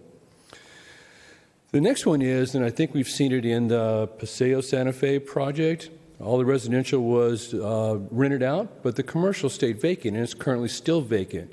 And I think it would be prudent to put in the code that there should be some sort of trigger that encourages the developer to rent out the non-residential uses. So suggestion, you can only lease out or rent out 80% of the residential units until at such time 80% of the floor area of the commercial is then leased out and operational. So it gives them the incentive to make sure that they're clear. So you get the commercial usage going, you get the residential going before they're allowed to rent out the last 20%. So it's just a suggestion, trying to make sure there's some sort of tie there. I was going to bring up parking, but I saw in the presentation that in that red box they did increase the parking, and we've seen other mixed use where the parking is an issue, and you've heard from all the impacted residents. So with that change, I think it will increase the parking requirement, and they should be able to park those units on site. And really the last thing is, and all this came out of the residents hearing about these mixed uses through word of mouth or some sort of discussion. So a suggestion, maybe if it's going to be, and you're going to leave the or in there, then at least if it's going to be 100% residential, they should have a noticing requirement up to, and I'm suggesting 1,000 feet outside the boundary, because now you're going to get more people involved to know that there's going to be a high residential development in an area. There's no impact to city costs because all the postage and the copying is done by the developer. That's all I had to say. I just want you to consider those recommendations or those suggestions so they can clarify the mixed-use zoning. Again, thank you for your time. Thank you very much. Mr. Fleming, followed by Jeremy Meredith. Again, Tom Fleming, Grapevine Road in Vista. I agree with the staff report that these changes ought to be made, and I think it's very important that we do separate mixed use from apartments from commercial, make them so that they are, the loophole is, because we've talked about this, that loophole is there that people are taking advantage of. So I won't take a lot of time, so that's all I had to say. Thank you very much. Jeremy Meredith, followed by Tracy Brunetti. Tracy actually had to leave early for a babysitter, but my name is Jeremy Meredith. I live at 1311 Tourmaline Street in San Diego. My company is in contract to buy the vacant land on North Santa Fe Avenue near the Sater Brothers and CVS. You may be aware of the property for negative reasons. It's blight. On July 4th, it took firefighters several hours to contain and extinguish a grass fire that threatened the neighborhood homes and businesses. In the last 3 weeks, there have been 3 drug and alcohol-related arrests on the property. Across the street is 46,000 square feet of retail that's mostly empty. If you added up the empty space and converted those into single-family homes, it would be the equivalent of 16 empty single-family homes that are sitting vacant. Changing the zoning can prohibit this site from being developed. It will also inhibit the revitalization of the depressed area along North Santa Fe. There's been a lot of discussions about growth this evening and in earlier meetings. With the largest growth in households in generations, every city in the region is being affected by growth because of this demand for housing. A demographic shift is what's creating this demand, not zoning. If you examine the facts, Vista is not accommodating larger burden of the region's growth. In the last 15 years, Vista has been home to between 23 and 24% of the apartment inventory every year. This includes last year when, as staff has pointed out, over 700 units were delivered in Vista. If this is truly a decision about stopping or slowing growth rather than parking regulations and setbacks, do not make a false choice. The city is going to grow, and the Commission has the opportunity to influence how it grows. If the decision is truly about effective zoning regulations, don't take the bait and ignore recommendations of parking experts and data observed in the field. If there are complaints in specific areas, focus on target enforcement rather than overly broad recommendations. I think the comment earlier about storing rather than using parking is a very valid one, and I think that rather than making an overly broad parking regulation, really focus on what can be effective. Changing the zoning code will have impacts on the city for sure. By increasing more parking, you're subsidizing car use and increasing traffic. By requiring studios and one-bedroom apartments to be parked at closer to 2- and 3-bedroom ratios, you're pushing developers to develop more dense apartments that rely mostly on 2- and 3 bedrooms. Finally, there can be unintended consequences. Growth will continue because there is a huge demand for it. As with any government regulation, the market will respond. The suppliers will evolve to meet the demand. If the city creates a parking lot that imposes so much cost that a reasonable development is not financially feasible, the developer will look for alternatives on how to meet this great and growing demand. For example, state law provides that if at least 10% of the residential project is set aside for low-income housing, the developer can increase the density by 20% and replace the parking regulations for 1 space per studio and 1 space per 1 bedroom. Increasing the parking requirement to an unreasonable rate might actually increase the rate of growth for the city and promote affordable units in the city. Thank you for your time. I'm excited to be pursuing a project in Vista. I think it's a great city with a rich history and a bright future. I encourage you to think closely and use your zoning to promote smart growth. Thank you. Let the record show that Tracy Bernetti was neither in favor nor opposition. She just wanted to make public comment. Rebecca Seltman, followed by Lev Gershman. Uh-oh, 2 speakers.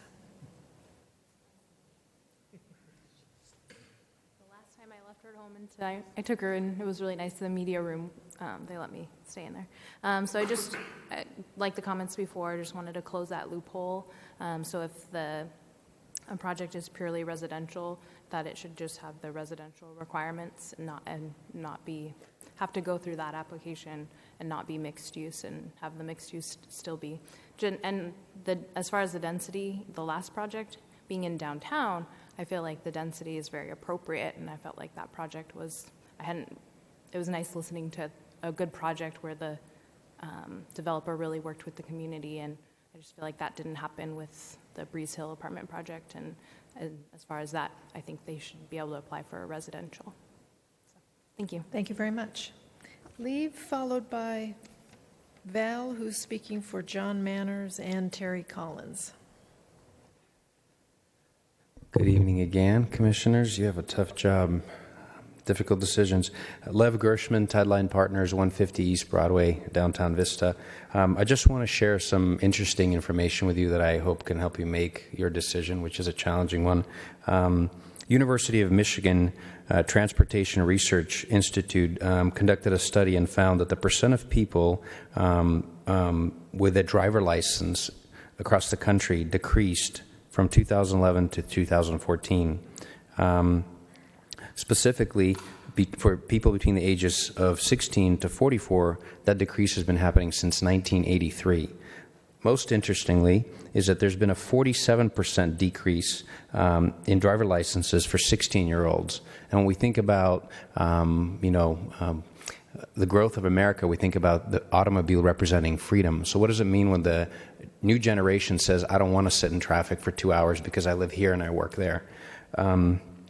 Housing. In the city of San Diego alone, SANDAG projects that 600,000 new residents will become part of the community. That's predominantly from local births. Where are we going to house them? SANDAG also calculated that 2/3 of the trips are done by commuters leaving their house, going to work, and coming back. So building housing further away from the jobs and further away from where you work does not solve the problem. We have a limited amount of roads and we can't build them fast enough. All of these decisions that you're talking about are 50 to 100-year decisions. Once the building is built, it's there for the community for a long time. If you think about the amount of innovation that's happened over the last 10 years, Uber just released their first driverless fleet of vehicles in Detroit. So the decisions you're making today and the amount of cars that are needed for people, how many cars are they going to need in 10 or 5 years or 20 years? So some suggestions. As you could tell, I'm a huge proponent of walkable environments, not reliance on cars. It's healthier. It's sustainable. We got to protect our limited natural resources. One idea is that you allow live work as a qualification for the commercial component, because in order for the commercial to be viable, the streetscape has to be activated. You're better off having someone having an office or a retail shop and living in the unit than having blight that is simply vacant retail. One of the ideas that was suggested with this idea of require the commercial to lease up before you can lease residential, that's a really good idea, but it's not actually economically viable. It'll simply turn developers away because the retail relies on the residential. So my recommendation is that you protect the specific plan. You have a great specific plan. Don't mess with it. And incentivize true mixed-use development to the extent that you can. Thank you. Thank you.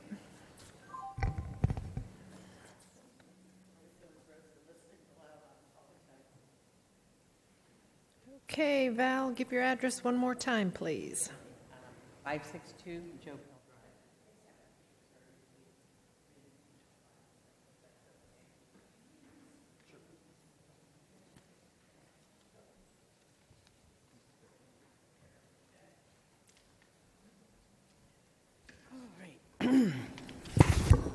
Well, I do really appreciate this opportunity, Val Brown, 562 Joe Pill Drive, to have this conversation. I know that we've been here many times to talk about the unintended consequences of mixed use.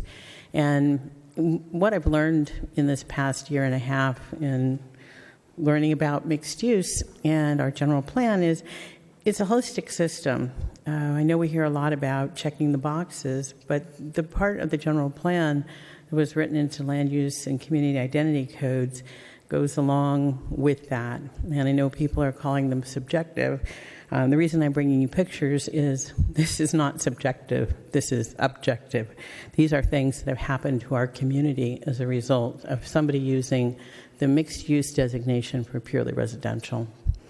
And as you can see, that there's a combination of buildings that don't mix. There's high density and much taller buildings next to lower ones.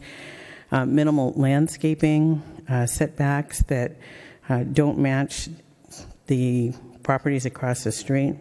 And as an earlier speaker spoke about the parking issues and traffic that we see on Melrose Drive.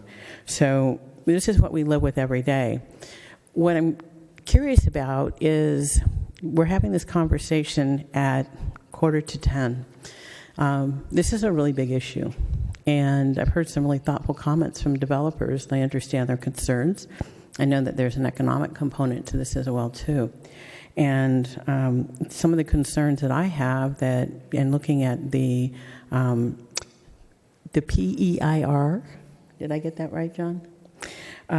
Where when we were looking at the environmental impact report about what this general plan would do to the community, and from that, some of the concerns that I pulled out of there is the rate and density of development, the impact on economic development, public safety, community character and identity, and traffic and parking, as we've all talked about. My numbers are a little bit different than John's. I did more of a offhand, I guess, counted number of units. But in the past 2 years between Sky, Avalon, I guess Sky's not done, Avalon, and then the Alexian, it's 921 apartments. And if you had 2 people per household, that means about 2,000 new residents in 2 years, about 1,800. Or about 10% of the 14,744 residents that were expected in the city by 2030. So if we kept up at this rate, because it is attractive to build this way, we'd be hitting our build-out population a lot sooner than 2030.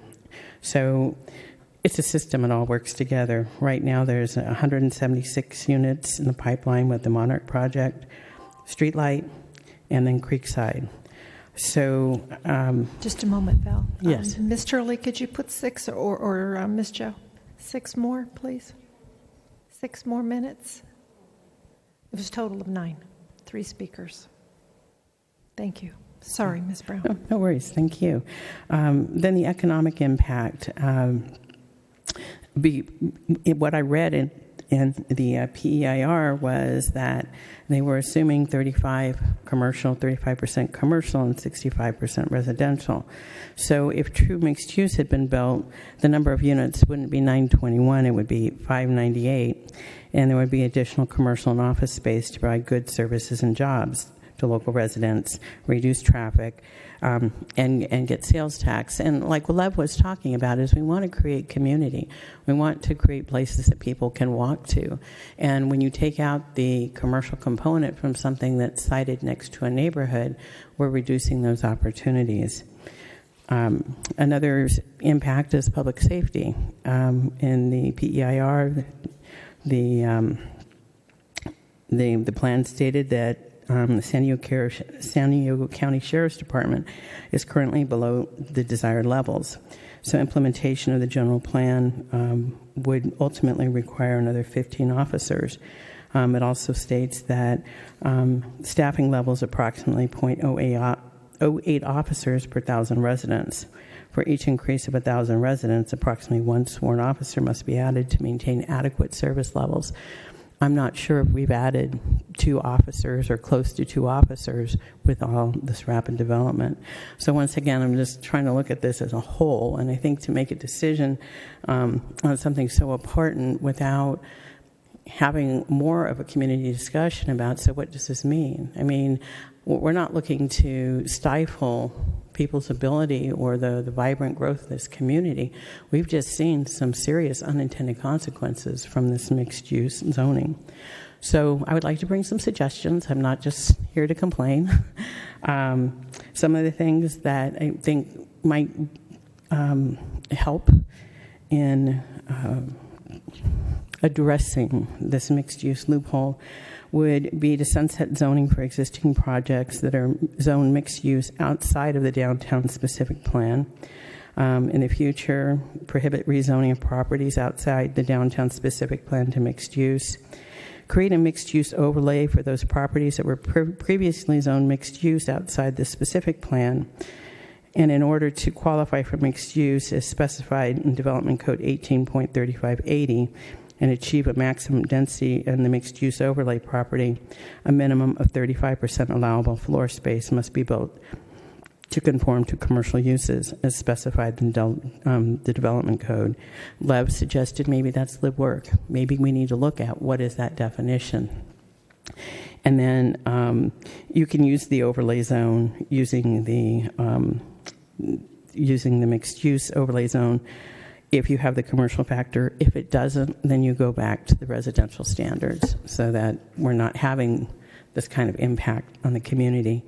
And then implement height limitations on purely residential projects to meet Lucy Code, and modify Lucy Code 2.5 to add the word height, because right now it reads, it minimizes impact on adjacent residential development that is lower density.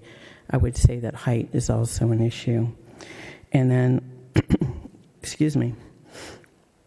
I think I'm catching what you have, John. That in the modify 18.35.10 to add a specific plan is necessary for activities to allow for a mix of residential, commercial, or just residential. So I think there needs to be a discussion about what that looks like, because the OR obviously has created a lot of challenges. So I would like to suggest that I know that time is of the essence because, like John said, this has triggered an avalanche of applicants. Is there a way that we could have a community workshop on this topic at a time when people, I know a lot of people that came here tonight that have left after sitting through 3 hours of public testimony, and where we have a little bit more time to study what are the unintended consequences of changing this zoning. I know if I were you sitting up there tonight to make this decision like this, it was a huge report. There's a lot of factors involved. So I'm just suggesting that maybe we take a little more measured approach to making changes. But I am definitely in favor of closing the loophole. And I thank you very much for your courtesy and your time. Thank you. I have no more speaker slips. So, commissioners, it's your time to weigh in. What you thinking?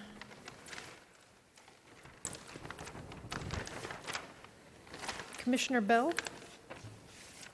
I'm just going to reiterate my comments from the last meeting where we talked about the statistics on this report. I think there's some faults in it, and I don't think it's on the city's fault. I think this is a third-party company that did this, but I don't think they measured the cars outside of the actual planned occupied spaces. So I don't think there's any – I'm not asking for any result of this, but I'd like to know more details either from Walker, and if you guys can get a response from them or without incurring more cost.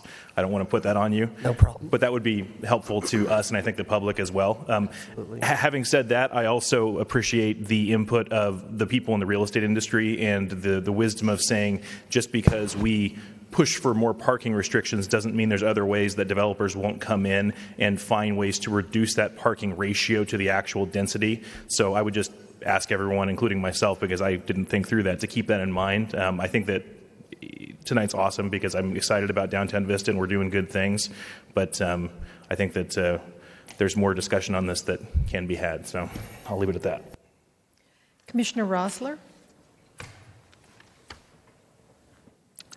It's my understanding that one of the reasons the mixed-use designation was developed and the general plan update was because we had a lot of vacant commercial land and we wanted to provide more flexibility to developers to either go whatever the market said, either commercial or residential. There are a couple of areas where I think mixed use is absolutely a great flexible tool. I was disappointed in the Silvergate developers that were down on South Melrose and then across from Fraser Farms when I asked them, could you do mixed use here? And they said, yeah, we've done mixed use before, but this isn't downtown San Diego. Well, I don't believe that. I think we can do mixed use. We saw it here tonight. So there are a couple of places where I think Commissioner Jackal and I have been disappointed where they haven't done mixed use with ground floor commercial and residential above. And so in my mind, there are four separate areas in this category that we should look at. And one of them is the downtown specific plan, and specifically along Main Street and Broadway.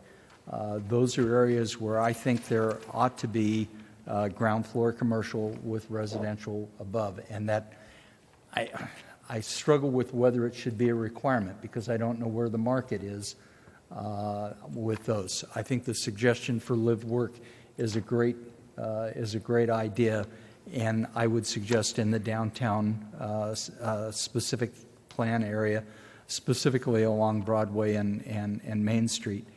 outside of those two streets in the downtown specific area, it could be a walkable community. And those standards, I think the current standards for mixed use ought to be allowed if they do ground floor commercial. The quarter mile from the transit station is the other area where I think flexibility in the parking requirements should be allowed. And so I've got the downtown specific specific plan, the South Santa Fe corridor, where where it could be a walkable community. We ought to keep the current standards for mixed use and provide that flexibility. The any project that's transit-oriented that's within the quarter mile of the transit station should be kept as the current standards. But outside of that, where we were looking to provide that flexibility for commercial or residential, if they go residential, it ought to be the full parking requirements for a multifamily project. And if they do commercial, then they ought to do the commercial projects. I can see providing the flexibility, but if you're not within the downtown specific plan and you're not within a quarter mile of the transit center, I think they ought to be doing the full parking requirements for the land use that they're using. So I had 4 land use categories. Required the mixed use with ground floor commercial in the downtown specific plan area, a walkable community area where they have downtown, where they have ground floor commercial, they can use the current mixed use standards. Transit oriented, use the current mixed use, but outside of that, then they have to provide the full multifamily parking requirements, or if they're commercial, the full commercial parking requirements. I know that was kind of quick. I've given this, I think, a lot of thought, and there is some flexibility that ought to be provided, but only in specific areas. So those are my comments. Commissioner Jekyll. First of all, I'd like to thank Commissioner Rosler for his obvious, very careful thought about this, and thank you. It's great. Following up on what Commissioner Bell was asking about the Walker parking study, the 2 questions I had when I was reading this were, what time of day did they go survey this? The surveys were done at night. I think Ms. Chow can fill you in on when the surveys were done. At 10 p.m. at 10 o'clock at nighttime. Okay, well, that's good. And then the places that they said there was 100% occupancy, I wondered if, as Mr. Bell asked, if they bothered to look around the areas that might be being impacted by overflow parking. So the occupancy standard applied to the occupancy of the development. So if the occupancy of the development was 100%, then they would assume that 100% of the parking would be utilized. And if the occupancy of the project was 90%, then they would only assume that 90% of the project was utilized. That's why they showed the occupancy. It wasn't for parking occupancy. And then the second issue that came up was counting the number of cars outside the development. And Ms. Chow might expand on that too. I know they did a fair amount of street counts outside these developments. They did. They looked around the vicinity of the particular projects that they looked at, and they particularly looked at the movement, where people were coming from, on whether each side of projects on both sides of the street. They were trying to correlate the cars parked on the side of the street being to where it was nearest as far as the project, and the residents obviously coming from that project. So they did account for that. So they were not just looking on site, but they were also looking on the street and trying to correlate the residents that way with the nearby residential projects that they accounted for. And we'll get them to put that into a report format and provide it to the commission so that you have a more thorough background for how it was counted.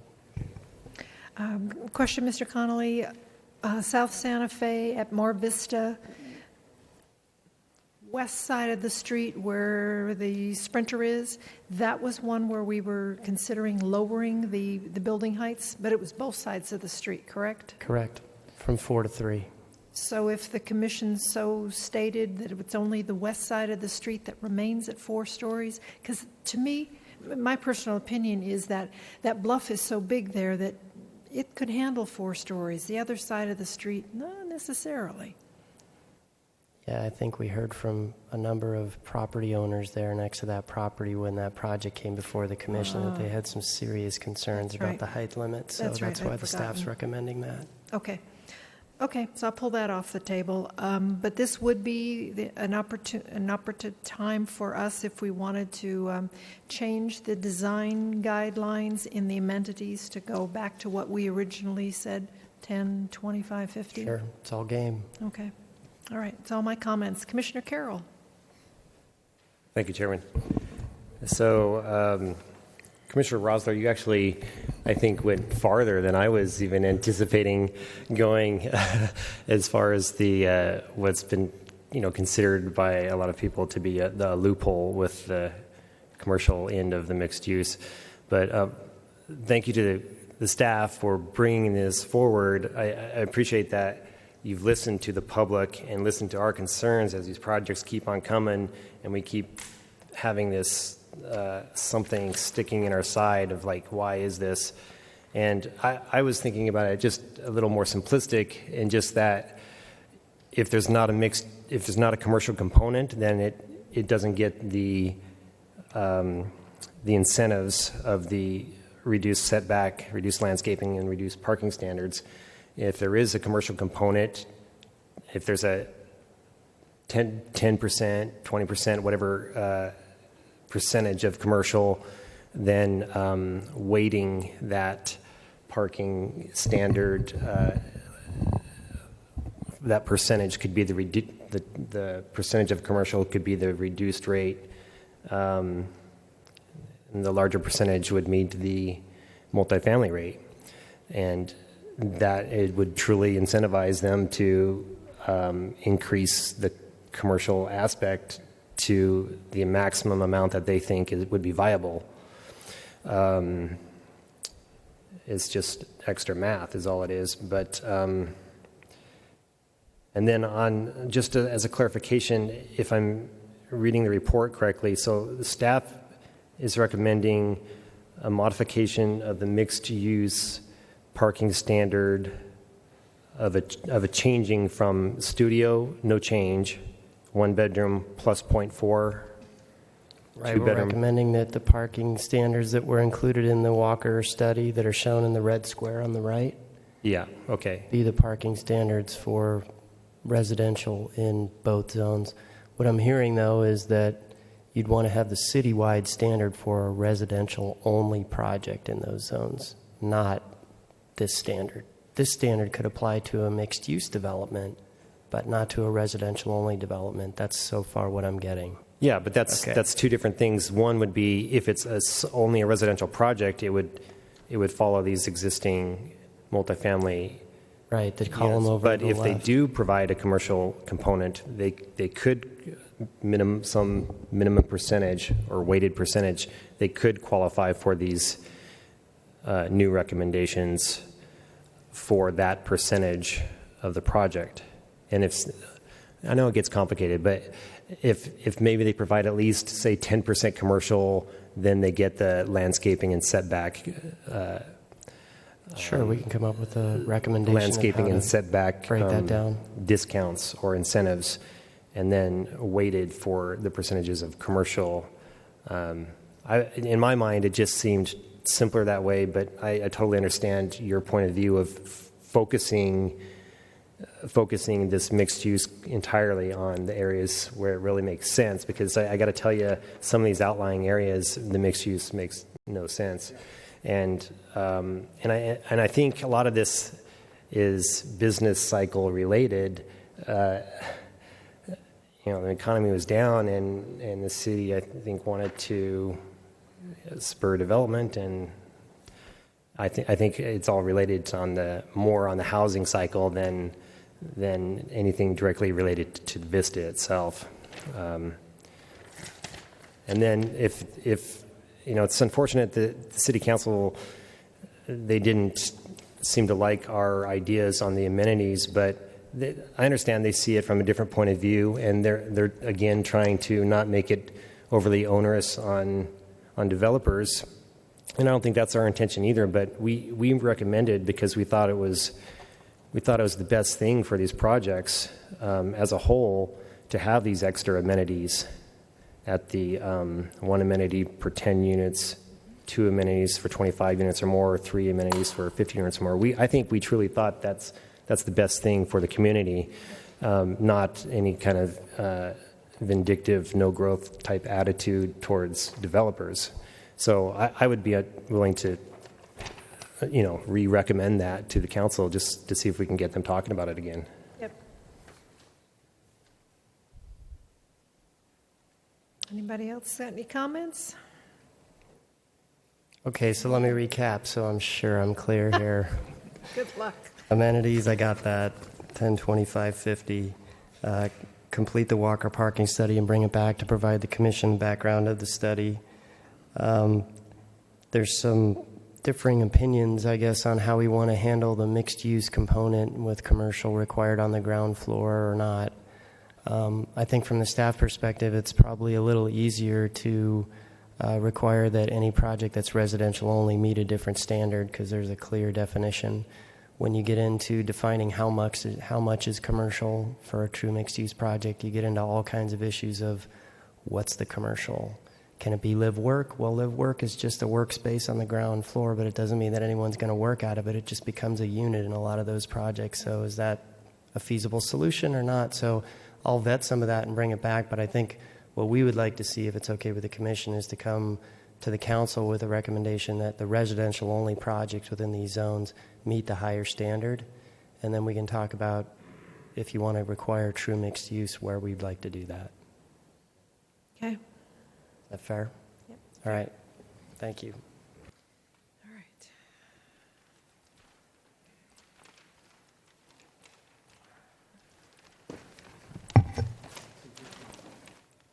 Mr. Winters, I think you're up, aren't you?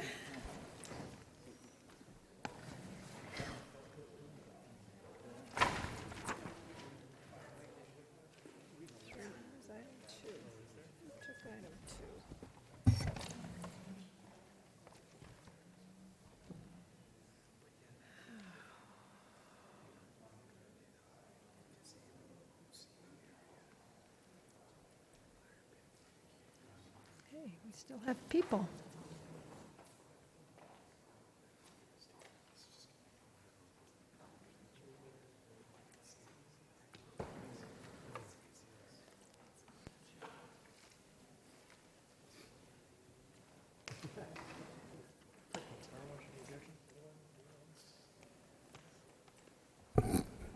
Thank you, Chairman Kramer and Commissioners.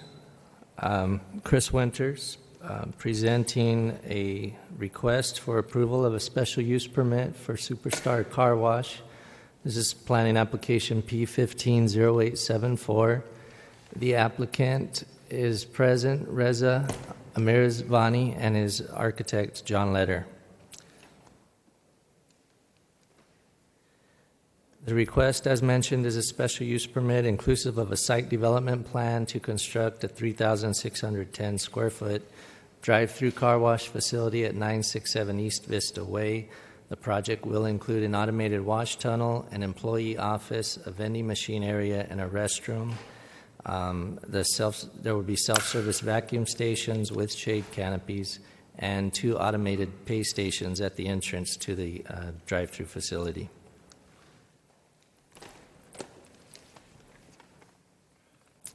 This is the project site with the existing improvements. This is a prior gas station and a garage site with an office attached to the garage. This site has been vacant, according to the records that I was able to research, for approximately 16 years. The underground tanks from the site have been removed, and the site has been closed as there's no current issues from the Department of Environmental Health regarding contamination for the site. I'll touch on that a little bit more later. The lot size is approximately 1/2 acre. The site is bounded by public right-of-way on East Vista Way to the north and Williamston Street to the west. Located to the east is Chase Bank, and I think I have my directions off there on the slide. To the south is VCF Church, and to the west across Williamston Street is the Vista Marketplace Shopping Center.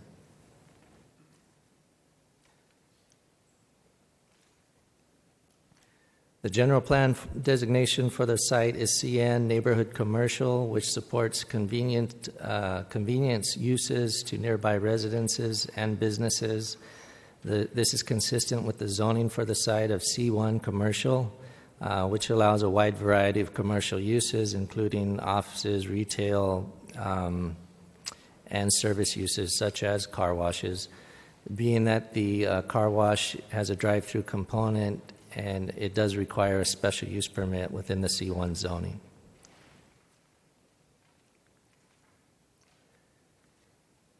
The site plan is shown here with the building located on the east side of the project site.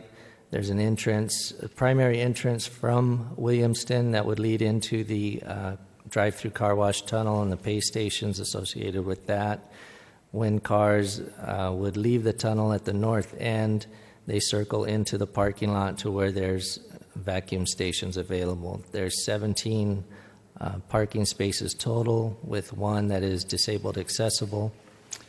The drive-through queue itself, looking at an 18-foot average car length as given in our parking ordinance, would be able to queue 10 vehicles in the drive-through area. That would be 6 vehicles up to the pay stations, and then another 4 vehicles would be able to fit between the pay stations and the entrance to the drive-through tunnel. So at a time, if the facility was that busy, it would be able to queue up 10 vehicles, in addition to one we would assume in the tunnel. The pay kiosks and the vacuum stations will feature shade structures, and those will be similar in color to the building facade.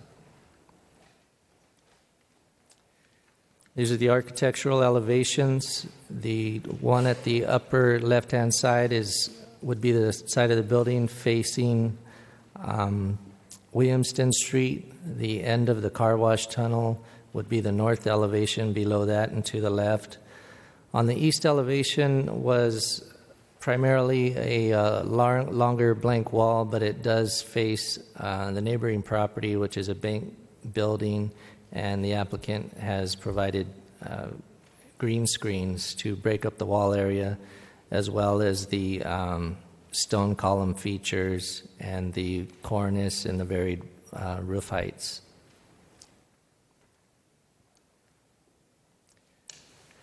As mentioned, general plan, the proposed use is consistent with the neighborhood commercial designation for the property.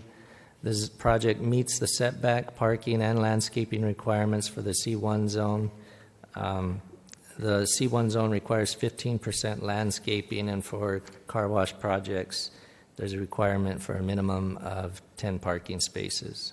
As mentioned, this site will provide 17 parking spaces, and landscaping is at approximately 23% of the site area.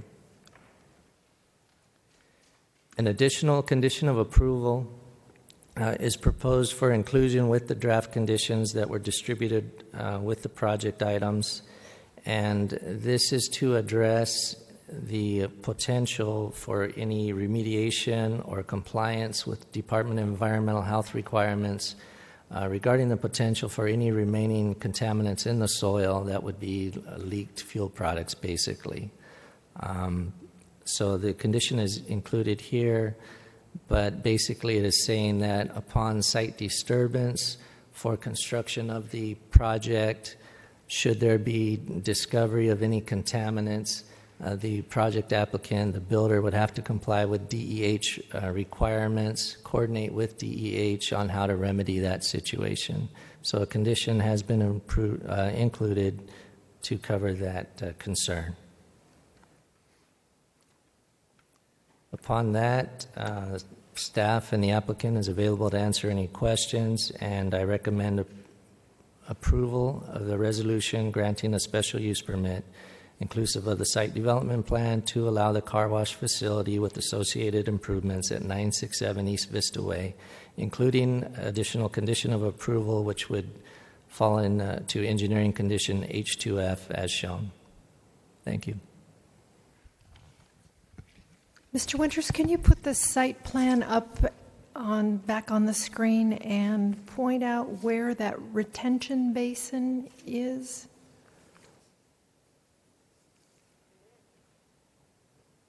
Due to the topography of the site and existing stormwater conditions, the site's topography drops about 7 feet from the northeast corner to the southwest corner of the site. So the topography slopes in this direction. To meet current state requirements for stormwater treatment, one of the constraints on this property was to deal with quite a lot of stormwater retention. So that is this basin area here that would be a landscaped bioretention basin. So that's pretty much at the corner of East Vista Way and Williamston? It is. Right there. So is the landscape around that retention basin, is there a lot more there than there is? I mean, can we hide it a little better? Does it make any sense to put some signage? Is there any safety issues associated with this retention basin where it is?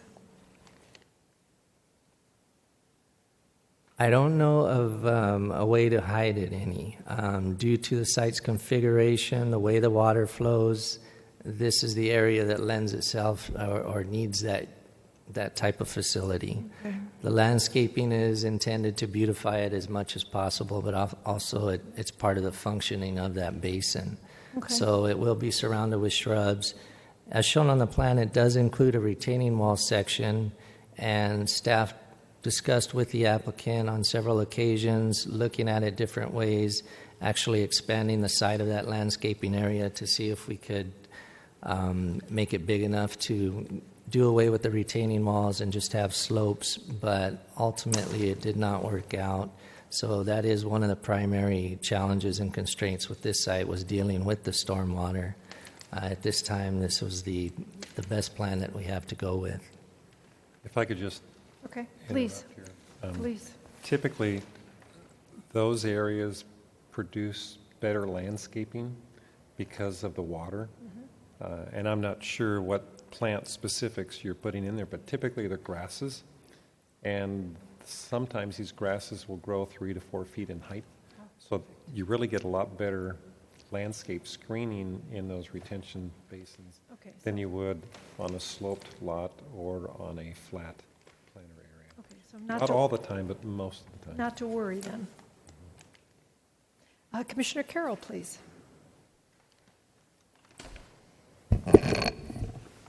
Thank you, Chairman. I think my question has just been resolved as I'm looking at it here. This cross section AA is maybe deceptive of what's happening there. It looks like there's 3 or 4 feet of drop at that retaining wall to the biofiltration soil, but when I check that against the plan view, the top of wall's 398 and top of grade's 397. Okay, but it is, and then the actual soil is 4 feet below that. So you have a 4-foot drop. Is that right? That is correct, Commissioner. Okay, so how are we keeping that safe for the kids that are running around while their mom's vacuuming the car? We did have some discussion with potentially about putting railing around it if necessary. At the same time, we did not want to increase any negative visibility of the basin. We can circle back with our building official and see if there's anything that would be recommended, and I'm not sure if the project architect might be able to suggest any modifications tonight. Yeah, as mentioned, you would typically try to accommodate these basins with a slope if possible, or even a staggered wall or something. Might be, I don't know. I'm concerned about it, as apparently staff has already voiced concerns. Commissioner, one thing we might be able to consider is a 3 or 4 foot high wrought iron fence that goes around it. It would probably be screened off by the landscaping over a short period of time, but would at least provide a barrier for a small kid from going in there. We have safety concerns about it too. We just were trying to avoid fencing around it if we could. Yeah, it'd be great not to have the fence is not going to look great there, but it's just there's no way to peel that back as some kind of a 2-to-1 slope, and even if the slope is concreted in there, concreted basin on the sidewalls, I don't know. Because of the volume that they have to capture, there's no way to create it without losing site area. The only other option is to go underground, and I'm not sure that's a viable economic option for them. Yeah, well, yeah, I don't want to tell that mom that sorry your kid fell in there, but it wasn't economically viable. A low fence is a viable option if the commission wants to consider that. Is there anything you'd like to add or can help us with that decision? Or Well, I know that the site is still somewhat work in progress, and we've been working with the city to resolve any issues. The footprint that you're actually seeing on the screen is considerably larger than what we currently have, that we resolved over the last couple of weeks. The landscape around the perimeter is more substantial because the footprint is smaller. If there are issues with any concerns of fall, then we'd be agreeable to exploring some options to create a safety precaution. okay, Commissioner Rosler. Don't go away. Once we got you. This is going to be a great improvement on the site. I mean, the site doesn't have any landscaping on it right now. It's basically a paved parking lot with the old gas station on it. I do have a concern, though, on the on the east elevations, especially on the landscaping. You've reviewed the conditions of approval, and condition 16 requires that you maintain all the planning. I've never thought that using landscaping to hide weak architecture is an acceptable design solution, but we have used these plant screens on other buildings here in the city, so I just want your recognition that you're going to maintain those screens and the vines that are growing on them as part of the maintenance of your property.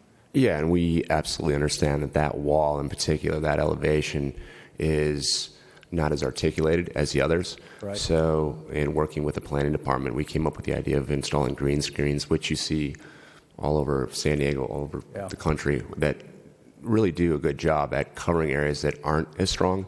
So if we are going to install those screens, and if they are going to work, we're going to make sure that they stay manicured appropriately. All right, very good. You understand the condition of approval then? Yes. That it's your requirement to maintain them? Yes. Okay, thank you. Commissioner Looney? Coming back to Mr. Carroll's comment about that retaining wall, would there be any advantage by pushing that whole retention basin towards the parking area, taking it further away from the street? Would that give us any more safety issues or landscape issues? If we put a fence at the edge of that covered parking, where you have your vacuum stations, have that 4-foot wall, you have your 3-foot or 42-inch high fence. That way it pushes that whole element back into the property, giving you probably 6 to 8 feet of additional landscaping on the street side. So that, if the engineering works. Yeah, and I want to say, I don't know what plans you're all looking at up there, but the image on the screen, I want to say it's about 50% of what's on the screen. So that right there, we're peeling it back from Vista Way considerably. And if I remember correctly, it also gets narrower. So you're pushing it away from the parking lot and then also Williamston Way. Yeah, we're looking at plan G1, dated 9. The site plan that the commission has is the latest. It's the latest.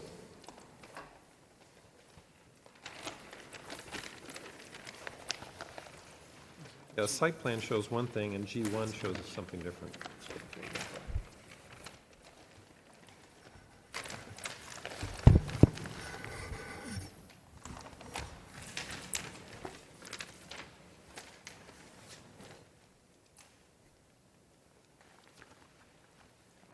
And it looks like this is submittal 3. I think there was one more submitted drawing to the civil set, which I guess it just consists of.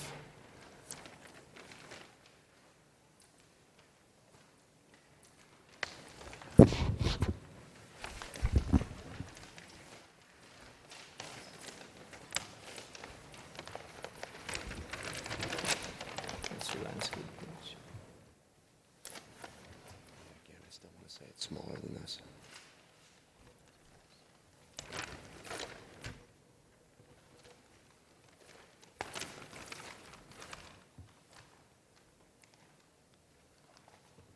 So I'm sorry, what was the question? Where were we?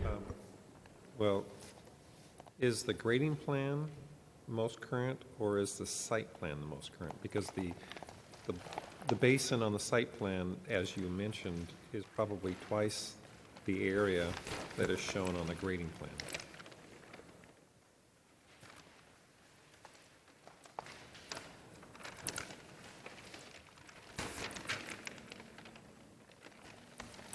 The plans that I'm looking at are consistent with each other, and you're saying that yours don't match?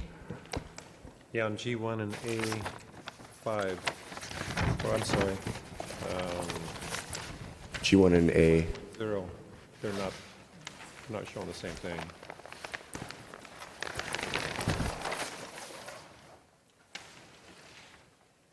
Again, the plans I'm looking at are consistent. I think that the plan is rotated.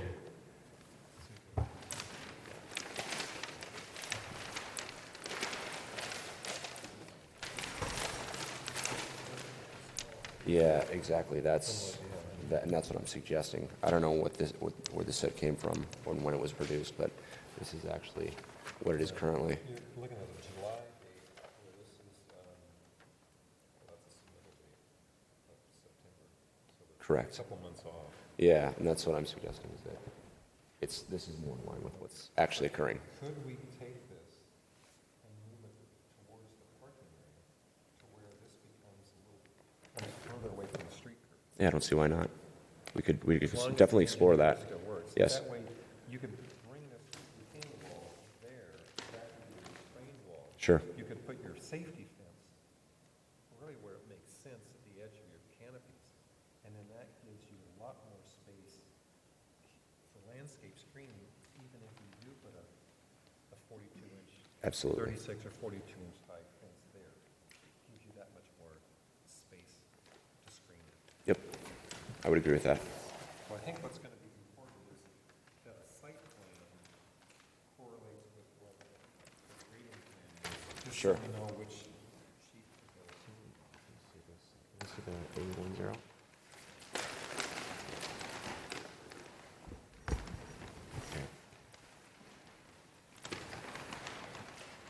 Front cover.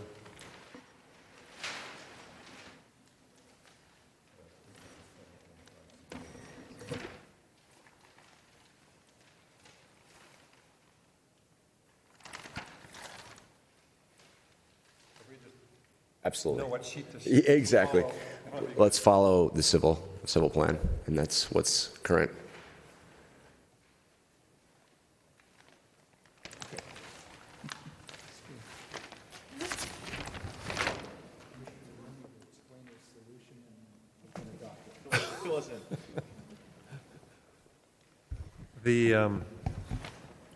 On sheet A10, which is the second sheet of your packet, if we look at the site plan on the left edge, there's a rectangular space that's long and narrow. When we go to sheet G1, which is a grading plan, that rectangular area is significantly smaller. The orientation of the site plan has been rotated 90 degrees, but you'll still see with a dark, heavy dashed line that rectangular area that represents that retention basin. My thought is if that rectangular basin on sheet G1 is moved towards the parking area, where we integrate that retaining wall that also holds up that covered parking, we can then put that fence, that safety fence, at the front edge of where the car would be parked, which really makes sense architecturally and safety-wise by moving it. It also moves the west wall of that retention basin further away from Williamston Street, which gives us, what scale is this? Maybe 1 to 20? 1 to 10. So it's going to give us another 5 to 6 feet of landscape screening before we see that other 42-inch high safety barrier, so someone can't fall into that basin.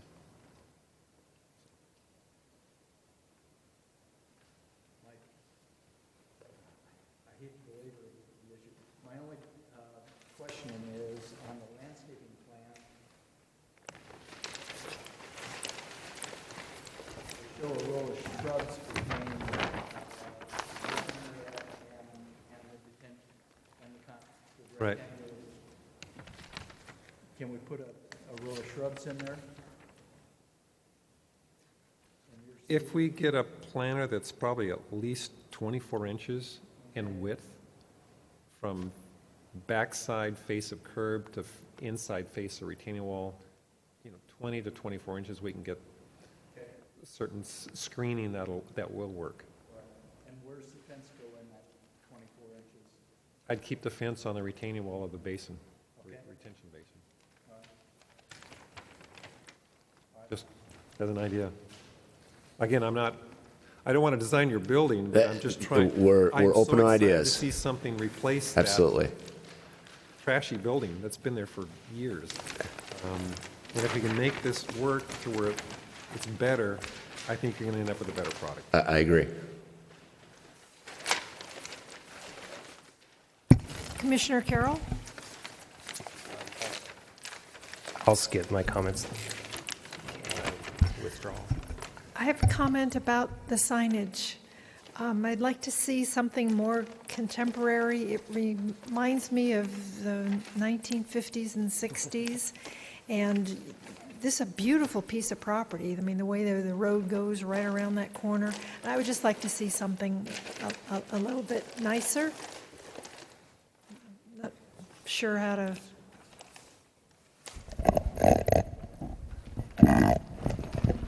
That is our logo, our signage. It's always been that way. So you have other car washes and other... We do. We have currently 2 under construction here in San Diego area, and we have 10 in Phoenix. Holy moly, had no idea. Okay, so that's your standard... That's our standard for our Starbucks express logo. car washes, yes. Okay, all right. Take that back. All right, Commissioner Carroll. Oh, I think that was a leftover, but I'm just going to make a motion to approve the project with the added condition to shift the bioretention stormwater treatment area closer to the parking stalls, allowing for a 24-inch planter for the shrubs, and call it a day. Fence. Oh, and including safety fence as Is the building department going to have something to say about that, John? Sorry, they'll most likely require it anyway. Okay. So it's no issues there. They won't be a problem to put the fence in. Okay. Should we be specific and request a 42-inch wrought iron fence? Okay. That's the motion. Ms. Turley, did you wish to speak? No, I'm sorry. That was mine. It's okay. Just checking. All right. Okay. So we have a motion and we have a second. Do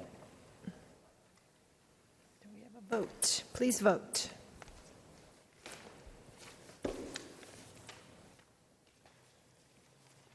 Let the record show that it passes unanimously.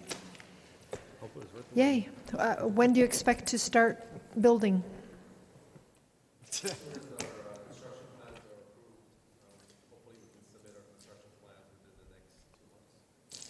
Perfect. Thank you very much. I'm looking forward to using your facility. Thank you. Okay, now where are we? Commission staff discussion, council actions, and reports. We have a meeting on November 1st. That's my only report tonight. Is it going to be a big one? We'll have the usual host of exciting projects. I think we'll have at least 3 projects. One of them will probably have a big crowd. Vista Palomar down on San Marcos Boulevard, the hotel condo. We're shooting for the first for that one. Okay. Mr. Stone, anything? Nope, nothing from, okay. Reports, comments from the commission members? Okay, I have one. Got another letter from a student. It's short. Dear Mrs. Kramer, I am a student at Rancho Buena Vista High School that had recently attended your planning commission for the city of Vista. During the meeting, I was able to acknowledge the ideas of the commissioners during the meeting regarding our city. This planning commission that covered, this planning commission that covered on the thought and plan to construct more apartment complex units on 1.47 acre site south of Vista Village Drive, just south of the Wave Park. This shows me, as a current senior student and U.S. citizen from Vista, California, that the choices we make as a whole for our community are exceeding the value of our community. By creating a plan that addresses every aspect to a better community, whether it's financially or building better criterias. Being in the meeting, I admired how very few people, but how many ideas and opinions led to other ideas, which I found interesting to listen. I want to thank the commissioners for allowing us students to join the adulthood experience of real-world economics. Signed, Angie Moreno. So I thought you'd like to hear that. With that said, we're adjourned. Thank you, commissioners.